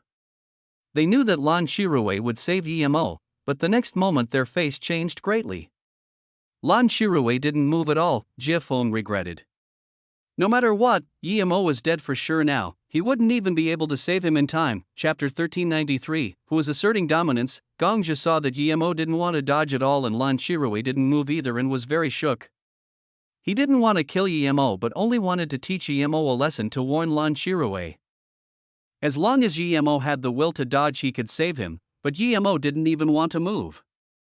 He didn't even flinch. Emo didn't move because although these lightning arcs would be enough to kill truth realization state primary stage cultivators, they were just like a tickle to him. He was God state body refinement now, and even if he wasn't, devouring lightning source was all too easy for him. These lightning arcs would at most break his clothes. Thud thud, the lightning arcs fell on Emo's body and made eerie low thuds. There wasn't the sound of crisp lightning strikes that there was supposed to be. Everyone thought that after that blast, Emo would be turned to dust, but after that vibrant wave of lightning arcs, everyone's was dazed. Emo patted the dust off his shirt and seemed very at ease. Not even his clothes were creased nor a hair out of place. The scene was dead silent. Everyone saw the power of the lightning arcs. No one believed they would be able to dodge it without even creasing their shirt, but Emo did this without a magic artifact or taking any action. He just stood there. Lan Shiruei's eyes spasmed. He felt he underestimated Emo. Emo was more powerful than he had imagined. Tung Xiong's heart sunk. He realized who Emo's support was. Emo was pretending to be weak this whole time. With this power, not even Jefong would be a match for him. He had the power to take a few spirit ranges. He finally realized why Lan Shiruei kept his head low coming here. He didn't force Emo to come over. Emo forced Lan Shiruei to lead the way. Jefong took a cold breath in. He also felt concerned about the lightning arcs, but Emo was able to take it without moving. Not even truth realization state peak stage cultivators could do this. He felt the same as Tong Xiong. Emo had hit his power. Thinking that he didn't force Emo before, he rejoiced his decision. If he forced Emo and angered Emo, then not only would he not be able to make such a friend, but he would lose his two daughters also. The scene was dead silent, as what Emo did wasn't something truth realization state cultivators could do. This was on the level of a hollow immortal. Gongja was also shook, but the instant he reacted his back was covered in sweat. Before he could retreat, Emo sneered. "You want to retreat after blasting me with lightning? Keep dreaming." Emo waved his hand and a lightning sword was released. It was the size of a grown man's arm and it was black like ink. With a rumble, the lightning sword was about to land on Gongja. The danger of being killed came. Gongja in his worry didn't even take back his mace to block this strike. He just wanted to dodge the lightning sword, but the next moment, he sweat even more. He felt the space around him turn solid and he could barely move. In that instant, he could only barely move his head aside. With a rumble, the black lightning sword slashed into Gongja's shoulder. Gongja was smashed and etched into solid ground, his entire arm now missing. After spitting blood, Gongja crawled up and quickly took back his magic artifact. "Pil King Yi, I exit the spirit range Phi." Before Emo replied, he roared, "Palace Lord Tang, Island Lord Lan, you can't just watch me die. We 5 islands." Gongja knew from what Emo just showed that he was hugely lucky he wasn't instantly killed, plus, that was only one lightning sword before. If Emo used a few more, or 10 more, what would he do then? Lan Shiruei took a cold breath in. He had other cards, but so did Emo. This lightning sword was so powerful just with one, who was certain that Emo could only use one. If Emo used more than 10 and trapped him, wouldn't he be in the same situation as Gongja? Lan Shiruei and Tong Xiong instantly realized the situation, and before Emo could attack again, the two stood out and saluted with their fists. "Pil King Yi, since Island Lord Gong admitted his wrongs already, please have mercy." Emo did intend to kill Gongja to assert dominance, but he had some concerns. He didn't know the relationship between Jefong and Tong Xiong and them. He wasn't afraid of Tang Xiong and Lan Shiruei, but if the two joined forces, he wouldn't have a lot of upper hand. If Jefong was involved, then his main purpose would be affected. He came here not to kill but for the spirit refining pearl. Even if he didn't kill Gongja, he already asserted his dominance, so he nodded. "Since you two asked, I'll show mercy to this man. If he dares to offend me again, I will crush him." Gongja's face was pale like snow, and now that Emo finally let him go, he was overjoyed. Seeing this, the two breathed easy. They weren't confident in taking on Emo together. Plus, they hadn't been on good terms with Jefong and had long wanted to annihilate Inju Island. If Gongja was dead, they would have one less ally. If this balance was broken, it wasn't good. Even though he knew Lan Shiruei was forced over by Emo, Tong Xiong still asked, "Island Lord Lan, where did Huang Qi go?" Before Lan Shirui could reply, Yemo said coldly, I killed him. Huang Qi had been Lan Shirui's follower, and now that Yemo said he killed him in front of Lan Shirui didn't show any expression. Tang Xiong and Gong Zhou all felt fear. They had even dared to try and capture Yemo for pill concoction. Gong Zhou hid on the side, not even daring to overtly eat pills. He was regretful to the extreme. Jie Feng and Tang Xiong, the two old foxes, must have seen something and thus didn't make a move. But he didn't think carefully and just jumped straight in. He was very lucky to even be alive. Jie Feng walked up and saluted with his fists to Yemo. I really didn't expect Brother Yi to be this powerful, and I even dared to give you a few pointers. Yemo said, I admire Island Lord Jie's character, I wish to be friends. Island Lord Jie is older than me, if you think we're friends, just call me Yemo, huh, then I won't be too polite. It's my luck to know a friend like Brother Yi. Jie Feng laughed. Chapter 1394, Someone who won't accept a single bit of loss. Seeing Jie Feng connect with Yemo, Tang Xiong, and Lan Shirui's face didn't look good. Tang Xiong quickly said, Pill King Yi, there's for spirit range, what do you think? He only thought of it as a joke when Yemo said he wanted all of it, but now he didn't think so. If Yemo really wanted all of it and he had Jie Feng to help him, there was nothing he could do. Yemo didn't care about these spirit ranges. If it was before he went into the Void Fissure, he definitely would take all of it, but now, he was too wealthy. The reason he said he would take all of it was to assert his dominance and take authority for dividing up the spirit nourishing well. Yemo wasn't afraid of these few people, but in the cultivation realm, it was taboo to take everything for yourself. Now that he got what he wanted, as Tang Xiong was asking him how to divide things, Yemo wasn't going to stay dominant. If news of the spirit refining pearl got out, it wouldn't be 1 or 2 truth realization states coming. No matter how powerful he was, he couldn't annihilate all truth realization state cultivators. Power was everything in the cultivation realm, but you can't draw too much hate. Throughout history, no matter how powerful the master, if he had too many foes, he didn't end up well. Yemo laughed. How do I dare to divide the things here? The reason I said that was because I didn't like how some people were being so cocky. Yemo continued, I feel like Palace Lord Tang has a lot of knowledge, his decision would be more considerate than mine. Everyone dazed. What was Yemo doing? Even Tang Xiong felt strange, but the following words Yemo said made Tang Xiong completely understand. Yemo laughed. Island Lord Gong is very generous and doesn't want a share of this, allowing everyone to have more. But I agree to Palace Lord Tang a lot, only the first person here has the right to split the things here. I came later than all of you, I don't have the right to divide things. Palace Lord Tang said he came here first, then I believe it's better for him to divide things. Hearing this, everyone understood what was going on and cursed Yemo for being shameless.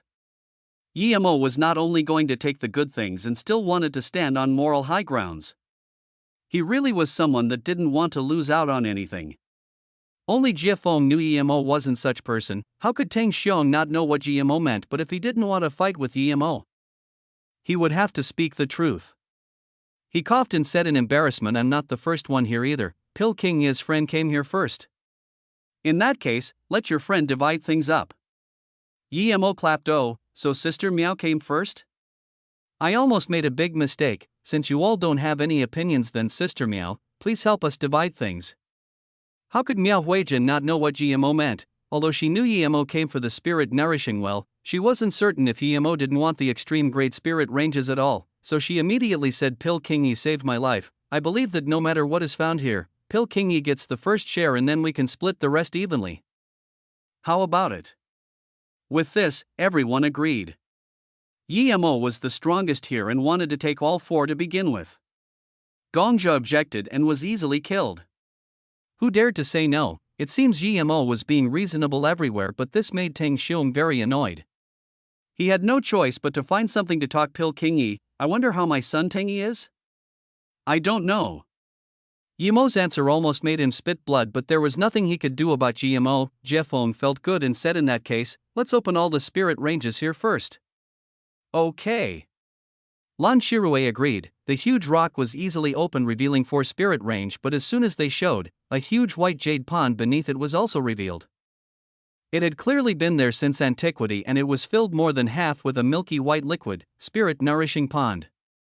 People called out at the same time. A faint aroma came, and even Lan Shirui couldn't help calling out. The pond was at almost 700 square meter in size. This was invaluable. Even Tang Yi and Gongzhi realized that Yimo probably already knew there was the spirit nourishing well here. They all looked at Yimo. The 4 extreme grade spirit range were already extremely precious things, but it was really nothing to truth realization state level 9 cultivators compared to spirit nourishing well. This was something useful to truth realization state peak stage cultivators. No one wanted to give up on this. Yimo saw this and saluted with his fists. I didn't expect there to be spirit nourishing well here. Let me confirm if it's real. Then, Yimo jumped into the white jade pond. Everyone saw this and the corner of their eyes spasmed. This was damaging the well. One only needed to scoop a drop with his finger, but no one questioned Yimo for doing this. Yimo wasn't trying to damage the well, he was checking where the spirit refining pearl was. He could walk around the pond and test it, but then people would be suspicious. Thus, he jumped into the pond and emitted his powerful domain. He soon noticed something different. The density of the well was the greatest the furthest away from him. Yimo frowned. This uneven distribution of density would soon be noticed if they came down. Thinking about this, Yimo stood above the pond and went to the other side before saying, I think I only want 1 spirit range, and as for this spirit nourishing well, I'll only take a quarter. You guys can split the rest. Then, Yimo set up a few restrictions and separated the 1 quarter that he said was his and then forcefully used his domain to stir up the remaining 3 quarters, making their density even. Then, he landed on his 1 quarter and took an extreme grade spirit range. Yimo did things very naturally, and although seeming a little dominant, no one questioned him. Lan Shirue even felt lucky that Yimo only wanted a quarter, not half. Seeing this, Jiefeng quickly went down and took a quarter from the remaining pond and took a spirit range. I've taken mine. Tang Xiong was the next to go. He took a spirit range and took a third of the remaining liquid. It was Lan Shirue and Miao Huizhen left. Lan Shirue looked at Miao Huizhen. We'll split evenly what's left, how about it? Chapter 1395, Free, okay. Miao Huizhen agreed without hesitation. Lan Shirue agreed to split evenly not because of her but because of Yimo. Soon, the 4 spirit ranges and the spirit nourishing well was divided up. Gongzhi looked at this in jealousy and fury but didn't dare to say a thing. The reason he was able to stay alive was partly due to Yimo not killing him but also due to Tang Xiong and Lan Shirue helping him. Gongzhi knew how useful the spirit nourishing well was to him. His 5 lightning seal was more powerful the more powerful his spirit sense was, and yet he didn't get any of the well. How could he not be furious? Other than Yimo, everyone took out their magic artifact planning to take the well away, but Yimo didn't do this. It wasn't that he didn't want to, but he couldn't. He hasn't found the spirit refining pearl yet. Yimo was certain it was in his area, but before he found it, he wasn't going to take the well away. But in his area, no one could scan their spirit sense in anymore. What shook everyone was that it was Miao Huizhen who took her portion first. She flew up and saluted with his fists. Miao Huizhen thanked Pil King Yi for helping, but I still have some business now, so I'll be leaving.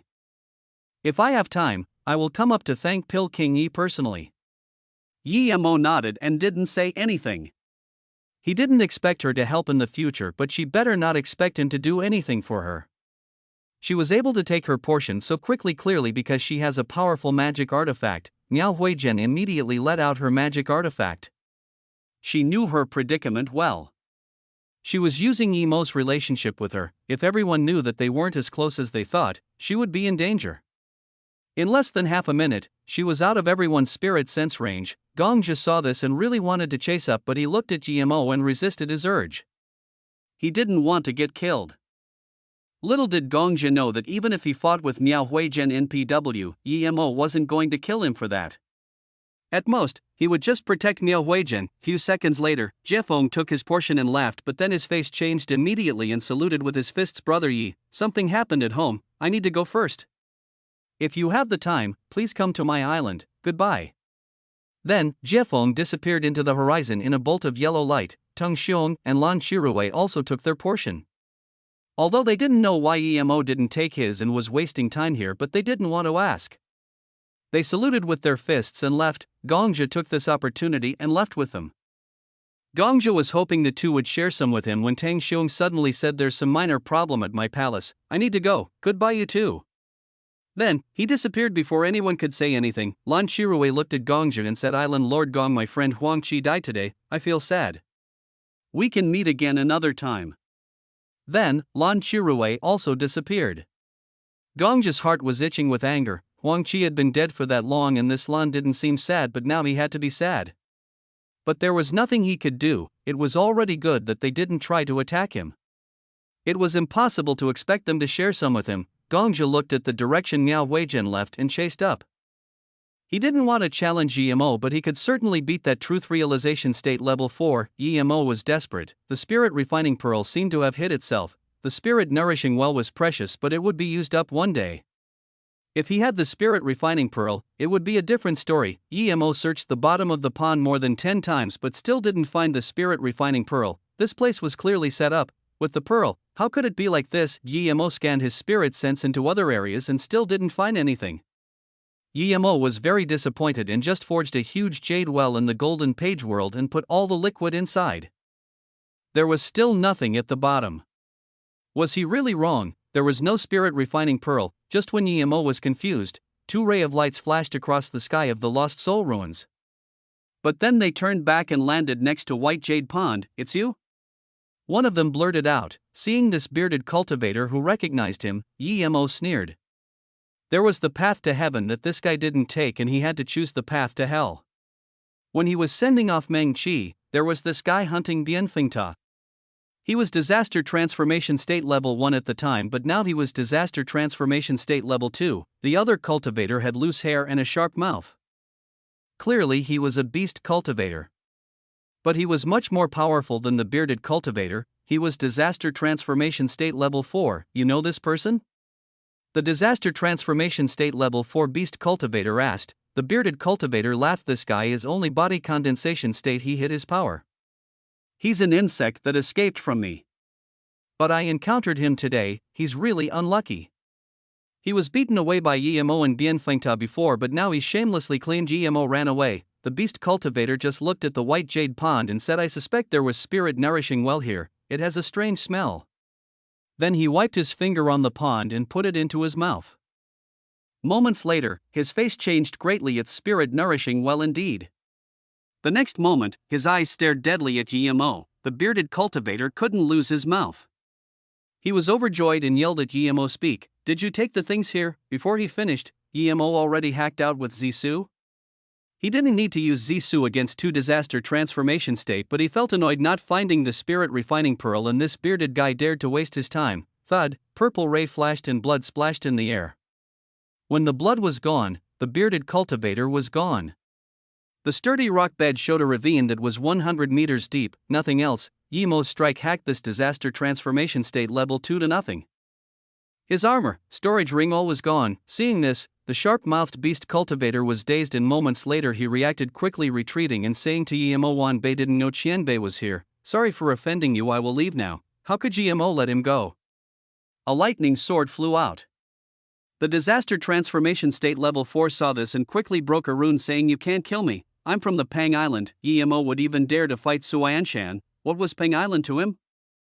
Chapter 1396, Passing by Yuzijian, crack. That disaster transformation state level 4 beast cultivator retreated a few hundred meters away and had his soul destroyed by Yimo's lightning arc. His rune wasn't able to activate it all under Yimo's powerful domain. At the same time this beast cultivator was killed. On a huge island in the Heartless Sea, a dominating force rose into the sky. A coarse woman's voice sounded, you're asking to die. Then, it dashed out from the island and instantly disappeared. Yimo felt a little more comfortable after killing the 2 insects, but soon he noticed something was wrong. The place he hacked open was 100 meters deep, but they were all blue sturdy rocks.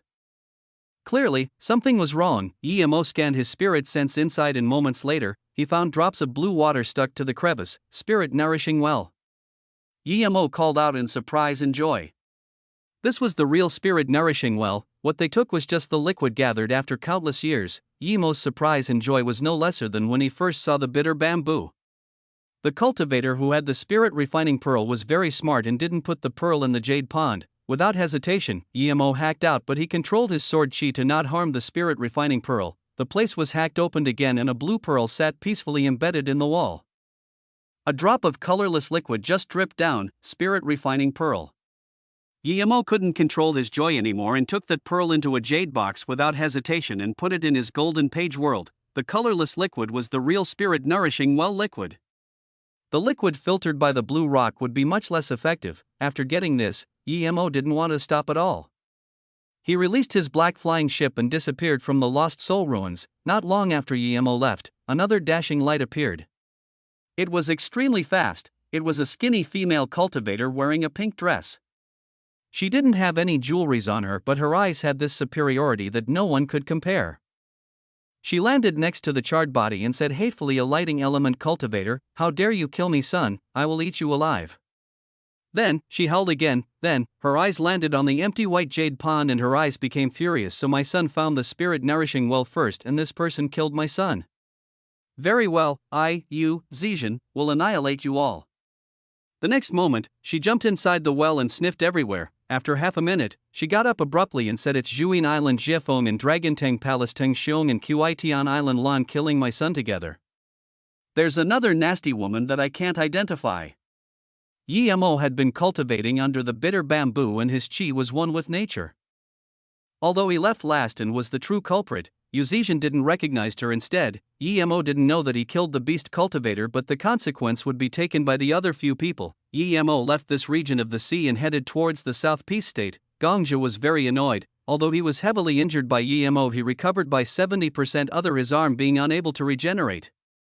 He believed that if he chased up to that female cultivator, he would be able to rob the spirit nourishing well from her, but he had been chasing for 2 hours and there was no sign of her. He was helpless, and just when he wanted to return to his island, his spirit sense scanned a pink dashing light.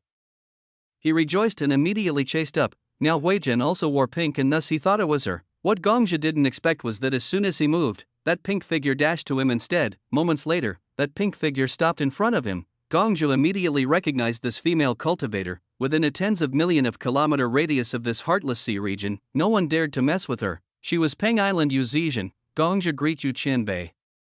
Gongja cursed himself for being unlucky. Zhejian looked coldly at him and said, "Where did Daya come from?"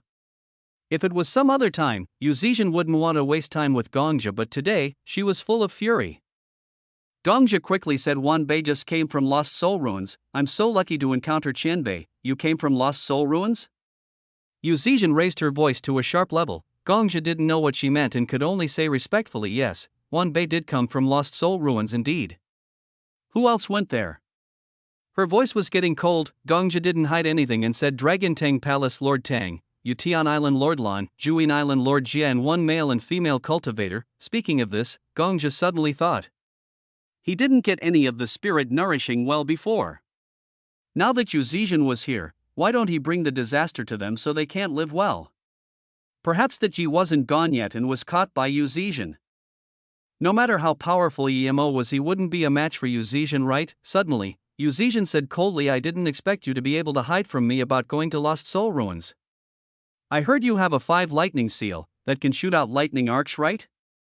Gongja also realized something was wrong, and just when he wanted to talk, he felt cold.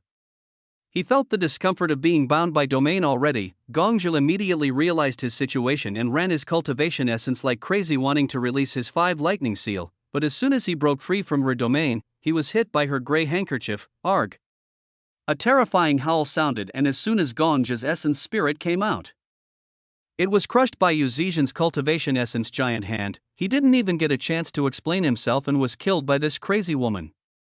Compared to this woman, Guillermo was a righteous judge. She casually took Gongja's storage ring and couldn't even be bothered checking. Lan Chirue was rejoicing over his loot today when a sudden rumble sounded. Lan Chirue got up. He felt his island was under attack. He was an overlord in this region, other than Guillermo, that madman, who would dare to attack his formation. "Lan Chirue, hand over your life." A furious voice interrupted Lan Chirue's thoughts. "Peng Island, Zhejian?" Lan Chirue flew out and saw who attacked his island. His face changed greatly. Rumble. Another terrifying explosion sounded and Zhejian's handkerchief smashed down from the heavens. The defense formation immediately showed a crack. Chapter 1397, Domineering Female Cultivator. Before Lan Chirue could speak, that handkerchief smashed down again. With a rumble, the island formation shook and the formation was about to crack. With a few more attacks, this formation was about to completely cripple. How could Lan Shirui allow Yu Zizhen to keep attacking? He charged out of the island and released his dual rings, stopping a wave of the black handkerchief. Crack, the two magic artifacts clashed together and there was a cracking sound. Lan Shirui flew back and smashed on the defense formation. Lan Shirui calmed his cultivation essence and desperately said, "Big sister, you're a Qianbei. What's the reason for attacking my island like this?" "What's the reason?" Yu Zizhen repeated. "You along with Teng Xiong, Jiefeng, and them killed my son. Is it wrong for me to get revenge for my son?" Lan Shirui dazed, he just realized that her son was killed and this unreasonable woman assumed that he killed him. Was her son an immortal, needing the combined force of a few truth realization state cultivators? She was being too absurd. Lan Shirui was only dazed for a moment and Yu Zizhen grunted. Her cultivation essence splashed out and even with his power, Lan Shirui felt it difficult to breathe. In his shock, Lan Shirui roared, "Big sister, if I killed your son, I won't die a good death and will die to the next divine damnation." He felt extremely oppressed being forced to say an oath, but he had to make it. He knew this woman had a simplistic brain but was very powerful and cruel. Hearing this, her magic artifact slowed down. She didn't need long to kill him and he wouldn't be able to escape from her. Thinking about this, she sealed all of the space here with her domain and said coldly, "If you dare to speak any lies, I will crush your island." So unreasonable, Lan Shirui was furious but there was nothing he could do. Lan Shirui suppressed his anger and said in an amicable tone, "Big sister, I just came from Lost Soul Ruins and during this time I didn't see him at all. How could I have killed him? Plus, your son is very handsome. I might be dumb but how can I not recognize him? How would I dare to kill him? Big sister, dominates the heartless sea. If I killed him, how could you not know?" Yu Zizhen had always been dominant and would rather kill the wrong people than let one possibility go. Lan Shirui's words woke her up a bit. She felt that Lan Qiurui really didn't kill her son. Even Gongzhi was probably innocent, but even so, she didn't care about who was wrongly killed. She calmed down her tone and asked, "Then who killed my son at Lost Soul Ruins?" Lan Shirui cursed thinking, how would I know? But he didn't dare to say that. He rejoiced about not lying. Yu Zizhen really went to Lost Soul Ruins.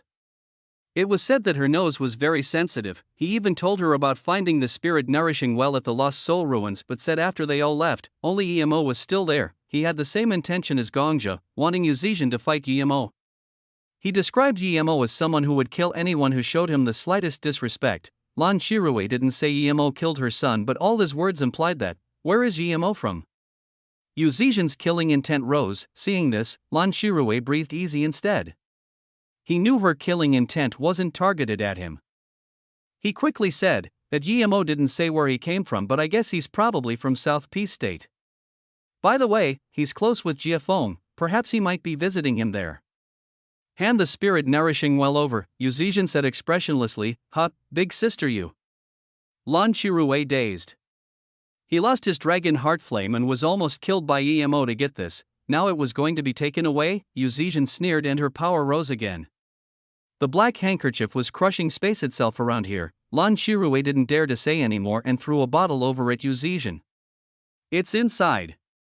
Yu Zizhen took it and didn't even open it before disappearing. She was certain that Lan Shirui didn't dare to trick her. Looking at her disappear, Lan Shirui sneered. This old thing was so cocky just because she was powerful, condescending to everyone. He just gave her an ordinary bottle of spirit wine, but that old thing didn't even check it. She was so certain he didn't dare to trick her. "I'll give up Yutian Island," Lan Shirui said hatefully, dispersing his few close people and disappearing on his magic artifact. If there was someone to help Emo control the flying ship, Emo would go into the Golden Page world to test the spirit nourishing well, but he was by himself now so he could only hold up on the thought. He was truth realization state power now and so even though this flying ship was weaker than his Blue Moon, Emo brought it to a speed just a bit slower than Blue Moon. In less than a month, Emo arrived at the Coral Island Mengchi left. Emo was desperate to go back so he didn't plan to stay here. But when he saw there were two people here he was surprised. This island was deprived of spirit chi. Who would stay here? Jing Shuecheng. Yemo's spirit sense scanned one person and almost called out, but then he realized that this person wasn't Jing Shuecheng. Jing Shuecheng was a male but this was a woman. She was only hollow spirit state level 9 but she looked almost exactly Jing Shuecheng. The only thing was she was darker than Jing Shuecheng. She wasn't ugly, but she wasn't pretty either. There was a wrinkly man next to her. He was disaster transformation state level 7. He knew she must be related to Jing Shuecheng.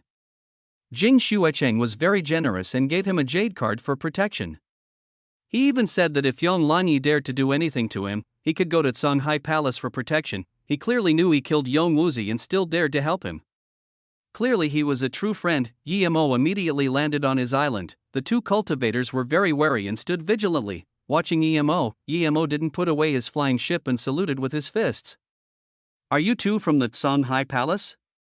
The wrinkly man looked at Yi Mo's flying ship and was a little shocked.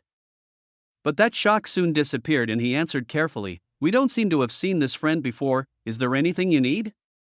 Yi Mo smiled. "I have a friend at Songhai Palace called Jing Shuecheng. Do you two know him?" "You're my brother's friend?" The female cultivator asked in surprise so quickly that the man couldn't even stop her. She was confused. Since when did her brother have a friend who could cross the Heartless Sea? How could she not know the danger of the Heartless Sea? Her Uncle Hai had been very careful taking her here, yet this person just overtly flew over in his flying ship. Chapter 1398, Misfortune at the Songhai Palace. She was indeed Jing Shuecheng's sister. He guessed right. Yi Mo took out a jade card and said, "Look at this and you would know. Jing Shuecheng gave this to me. It really is my brother's identity jade card." The female cultivator called out in joy. Then she seemed to remember something and looked at Yi Mo in surprise. "Are you Yi Mo, the one who escaped from the Chu 18 discs?" Her brother didn't give out his jade card casually, but ever since her brother came back from the Chu 18 discs, he said he met a hero called Yi Mo. That Yi Mo dared to kill Yong Wuzi at the Chu 18 discs and knew formations very well. He really wanted to be friends with Yi Mo, so he gave out his card. The reason she didn't remember earlier was because her brother said Yi Mo was only body condensation state. A body condensation state cultivator dared to cross the Heartless Sea. Clearly he was mad. Yi Mo nodded. "That's right, I'm Yi Mo. I happened to go past here and I saw you looked very like Brother Jing, so I came to ask. Is Brother Jing alright? I was planning to go to Songhai Palace this time, but there's some emergency, so I can only wait till next time." He was Truth Realization State Level 3 and a forgery Grand Master. He was going to reforge his Blue Moon and make a true half-immortal artifact. By then, he would be able to come and go in the Heartless Sea freely. Jing Zhuoxiang wanted to ask how Yi Mo could cross the Heartless Sea with only body condensation state power, but Yi Mo's words brought out her sadness. She sniffed. "I don't know if my brother is alive or dead now.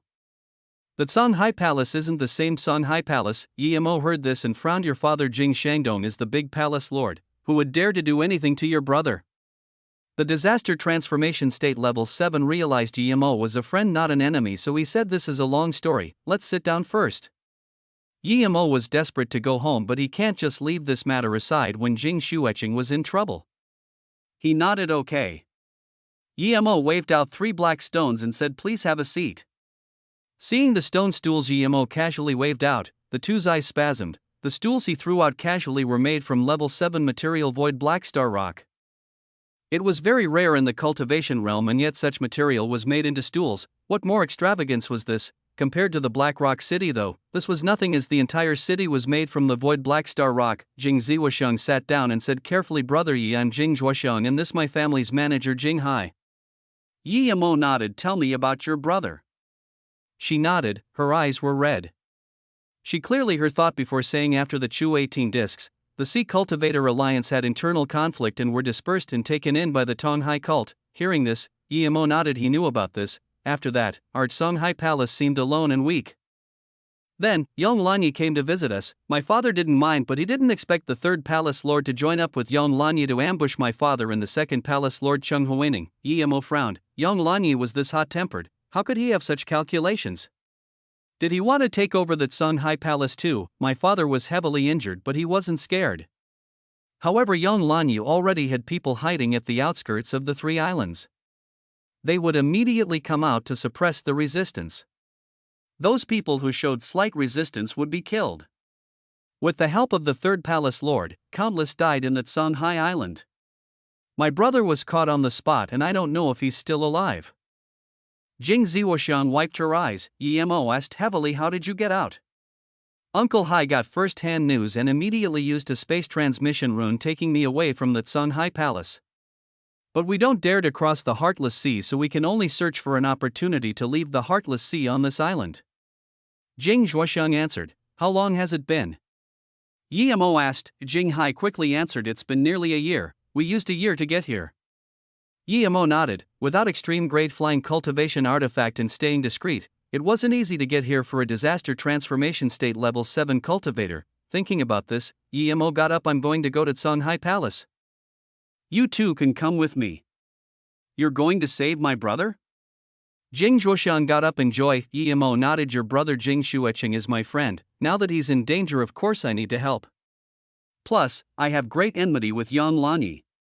Even without your brother's matters, I won't let this person go. I said I would be back when I left. Jing Zhuoxiang had calmed down now and said in hesitation, but Yang Lanyi and Third Palace Lord Wu Lin are both Truth Realization State level 9. That Yang Lanyi is Truth Realization State peak stage, your only body condensation state. Yi Mo heard this and looked at the disappointed Jing Hai and immediately knew that they thought he was being hot-headed. Perhaps Jing Hai just wanted him to take them away to safety first. Realizing this, Yi Mo couldn't be bothered explaining. He took away the stone stools and said, in the Heartless Sea, this place is rather safe, but it would still be dangerous if you stay here for too long. If you're willing, I suggest you come with me to Songhai Palace. Of course, if not, I can give a top-grade flying cultivation artifact to you guys. Hearing this, Jing Hai took a cold breath in, giving out a top-grade flying cultivation artifact so easily. Who did this Yi Mo think he was? Was he really this wealthy? Jing Zhuoxiang didn't think that much and immediately, I'm willing. Even if I die, I'm going to see my brother and my mom. Okay, then let's go. Yi Mo got on his flying ship. Seeing Jing Zhuoxiang go in too, Jing Hai had no choice but to go in as well. But Yi Mo was right. Even if they didn't go, how long could they hide with their power? Yi Mo was just about to start up the flying ship when a black figure dashed out of the sea, charging at the flying ship. Level 9 Spirit Beast 8-horned octopus? Jing Zhuoxiang screamed out. Even Uncle Hai would need half a day to annihilate it. If there was more, they would only be able to hide. Uncle Hai. Jing Zhuoxiang subconsciously called. Jing Hai wanted to see Yi Mo attack, but the octopus was too fast. If he hesitated, it might injure Jing Zhuoxiang, so he immediately released his magic artifact. But before he could attack, Yi Mo threw a wind blade over, blood splashed, and that ferocious octopus was sliced in half like tofu. A beast core flew into Yi Mo's hand. Yi Mo seemed to have done something very casual as the flying ship sped off. Jing Hai was completely dumbfounded. What power was this? Killing a level 9 spirit beast in one move using the simplest wind blade. At this moment, he was looking at Yi Mo with some reverence. He didn't seem to a brainless idiot. Chapter 1399, Crushing Disaster Transformation State. Brother Yi, what power level are you at? Jing Zhuoxiang was also very shocked. Killing a level 9 spirit beast with one wind blade, even her father was at most at this level. Yi Mo smiled and said, I'm Truth Realization State power. Don't worry, I will kill that Yang Lanyi for sure. Jing Hai took in a cold breath. The Chu 18 discs only allowed cultivators who were within 100 years of age to enter. Yi Mo was clearly not 100 to be able to go in, a Truth Realization State cultivator not even 100 years old. Jing Hai didn't dare to keep thinking. Even he had never heard of such absurd cultivator. So you're a Truth Realization State cultivator? My brother wanted my father to help you. Jing Zhuoxiang exclaimed. Yi Mo didn't explain. He knew that if he couldn't leave the Chu 18 discs, then he would really need Jing Xueqing to help him. But he didn't know if Jing Xueqing's father would fight with Yang Lanyi for him. Regardless, it was a silver lining for Yi Mo. Yi Mo took less than half a month to travel the distance the two needed a year to traverse. They were now at an island region. Yi Mo slowed down. Jing Zhuoxiang stood at the head of the ship and pointed at a huge tall black shape, saying, that's the main palace of the Songhai Palace.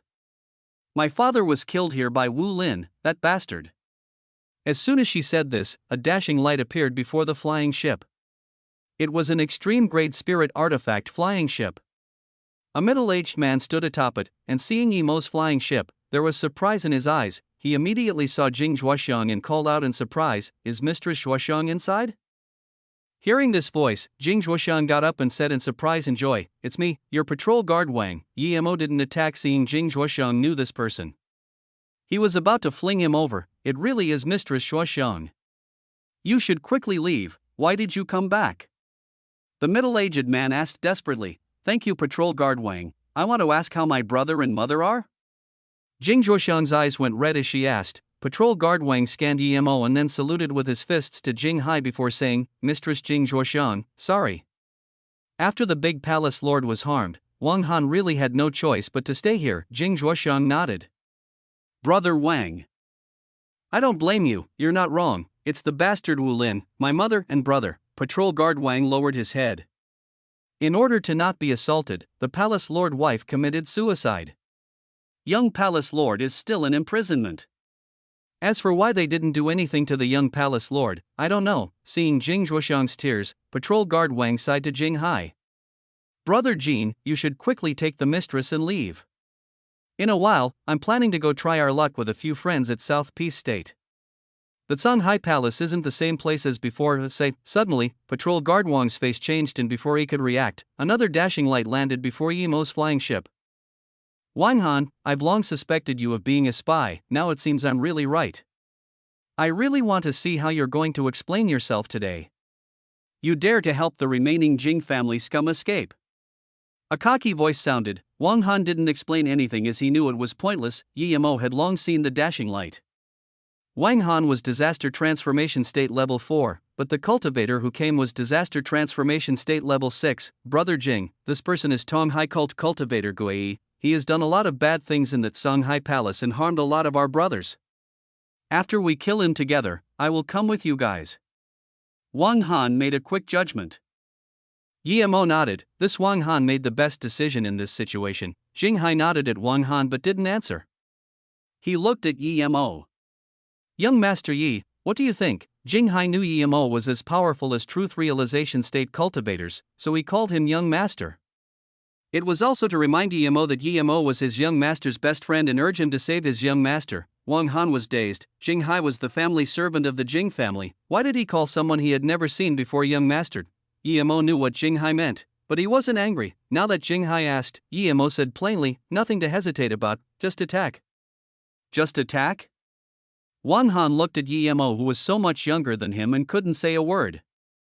If it was a Truth Realization State peak stage cultivator who said this, it would be heroic and dominant, but coming from Yemo, it made him look like an idiot. The Disaster Transformation State Level 6 who just came over heard this and laughed, flinging out a firework signal in the sky. Yemo didn't mind and just suddenly reached out a Cultivation Essence giant hand and grabbed at it. Seeing this, the Disaster Transformation State Level 6 was shook.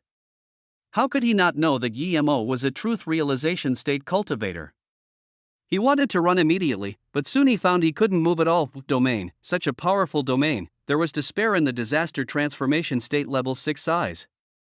He watched the Cultivation Essence giant hand pick him up. With a crack, the Disaster Transformation State Level 6 turned into nothing under Yemo's Cultivation Essence giant hand. Only a storage ring was left, Truth Realization State Cultivator. Wang Han called out in shock. He just realized that this cultivator younger than him was a Truth Realization State cultivator, a top grade one. Wang Hai's heart beat rapidly seeing Yemo attack again. He was certain Yemo was definitely on par with the old Palace Lord. Not even the old Palace Lord could kill a Disaster Transformation State Level 6 with one Cultivation Essence giant hand. Even Jing Zhuoxiang stopped her mourning and looked dazedly at Yemo's power.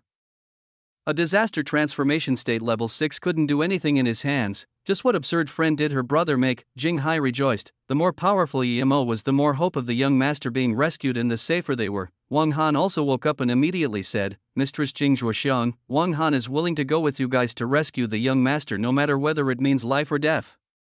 Then Wang Han bowed again. Wang Han greets Qianbei. If it wasn't for Qianbei, Wang Han wouldn't be a match for that person.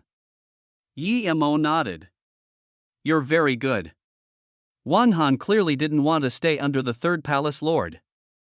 In such a situation, he could still persuade Jing Zhuoxiang to run and didn't forget his roots. Jing Zhuoxiang reacted and bowed to Wang Han, saying in a coarse voice, Thank you for helping Big Brother Wang, I'm very grateful. Wang Han said seriously, I was persuading you guys to go because I knew if you went to Songhai Palace, it wouldn't change anything. But with this Truth Realization State Qianbei here we can try. That Yonglani isn't at our Songhai Palace. An old palace lord still has a lot of followers, but many just can't resist like us. As soon as he said this, more than 10 dashing beams arrived rapidly. Chapter 1400. Annoyed Third Palace Lord. The leading man was a Truth Realization State Level 1 cultivator, and the rest were Disaster Transformation State or Cauldron Filling State cultivators. Wan Han, where is Gui? Didn't he? The Truth Realization State Level 1 started to ask Wang Han, but before he finished he saw Jing Zhuoxiang and immediately stopped questioning. His eyes turned cold. Before this Truth Realization State cultivator finished, Jing Zhuoxiang yelled, "Simu Lin, you've been with my father for so many years, why did you betray that Songhai Palace and conspire with the animal from the Tonghai cult Yonglani?" The Truth Realization State Level 1 looked at Jing Zhuoxiang in contempt. Do I need to explain to you? Where did Gui go? Speak! Gui sent off the alarm signal and he couldn't have left in such a short time. Jinghai was only Disaster Transformation State Level 7 and wasn't that much stronger than Gui. Even with Wang Han's help, they couldn't have killed Gui in such a short time. Thus, he was surprised Gui wasn't here. He then thought of something and reproached Wang Han. Did he chase after someone else? Before Wang Han replied, Yimo said calmly, "I killed the one who signaled." What? The Truth Realization State Level 1 said in shock. His power rose drastically and killing intent burst out like crazy. Those weaker cultivators all retreated. Even Wang Han felt uneasiness of breathing. He immediately knew he was enclosed in Simu Lin's domain and wanted to break free. Yimo couldn't be bothered talking and released his domain too. With this, Simu Lin felt his domain was as thin as ice and was instantly crushed. Even Wang Han could hear the clear cracking sound. Half a second later, Wang Han felt he was completely free, but Simu Lin's face changed drastically. He immediately realized that GMO was many times more powerful than him. Just when he wanted to release his magic artifact, more than 10 wrist-sized black lightning arcs shot at him. Rumble, rumble, rumble. Those disaster transformation states and cauldron filling states in Yemo's domain couldn't resist at all and all turned to dust. Simu Lin quickly burned a few mouthful of essence blood and forcefully broke free from Yemo's domain, but before he could release his magic artifact, another lightning sword landed, with a splurge. Blood and flesh flew off. With this, Simu Lin was sent flying. Just where did this maniac come from? He was this terrifying, there was nothing he could even do to resist. Holding back his terror, Simu Lin released a cultivation artifact shield, wanting to protect himself and then use blood mobility. A faint yellow rune was released and Simu Lin spat a few mouthfuls of blood on it. Instantly, the rune emitted bright yellow light as though about to be activated, but soon, Simu Lin was disappointed. He found his rune was bound by Yemo's domain and couldn't be activated. In his worry, Simu Lin immediately realized that other than begging for mercy, only death awaited him. Shenbei. He began, but an even thicker lightning arc fell. With a crack, Simu Lin's shield shattered and flew apart. However, the lightning didn't stop there and continued to fall onto his head. There was despair in his eyes as Simu Lin fell into the sea. His soul was eradicated too. Wang Han and them looked at the empty sea. If they weren't here, they wouldn't have thought anyone was here before. In about 10 seconds, Yemo killed more than 10 people, including a Truth Realization State cultivator. Even the Truth Realization State cultivator was instantly killed by Yemo. Jinghai's heartbeat even more rapidly. Yemo took the storage ring and said, "Let's go to the Songhai 3 Islands." Wang Han came back to his senses.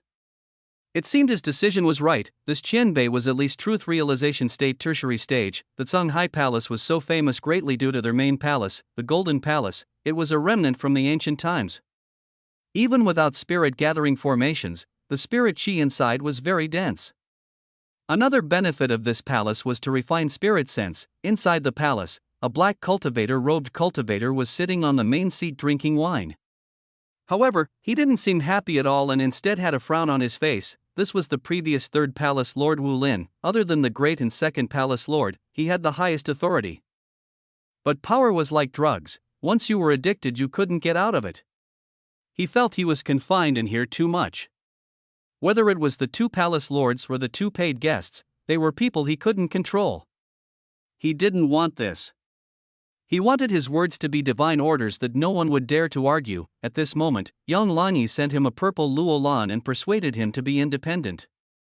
With this, Wu Lin eventually agreed. With their careful planning, they ambushed the two other palace lords and successfully took power. Wu Lin thought that with the two palace lords gone, that Songhai Palace would naturally all be his.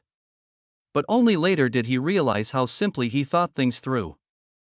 He indeed killed the two palace lords, but Songhai Palace didn't come under his management as he expected. The two paid guests left and the rest of the cultivators didn't want to listen to him and went into internal conflict. In that battle, Songhai Palace didn't even have a third of its original power. If this was it, Wu Lin would take it as he believed in time that Songhai Palace would regain its former glory. But the fact was more and more cultivators were leaving. Even though he used extremely harsh measures, he couldn't stop them from leaving. At this moment, he realized that he was the third palace lord because he was least popular. What he was most annoyed about was that after Yon Lanyi helped him kill the two palace lords, he took 80% of Songhai Palace's wealth. On top of that, he said Songhai Palace would have to supply many herbs and materials to him as Songhai Palace was now a subordinate of the Tonghai cult. He thought his power would greatly increase after becoming the only palace lord, but now it seemed greatly diminished instead. Now, he realized that Yon Lanyi was scared of the big palace lord and the second palace lord together. Now that they were dead, how could Yon Lanyi be scared of him? Wu Lin, you sly bastard. A coarse girl's voice interrupted Wu Lin's thoughts. Wu Lin shook and got up suddenly. Who could come in here and swear at him?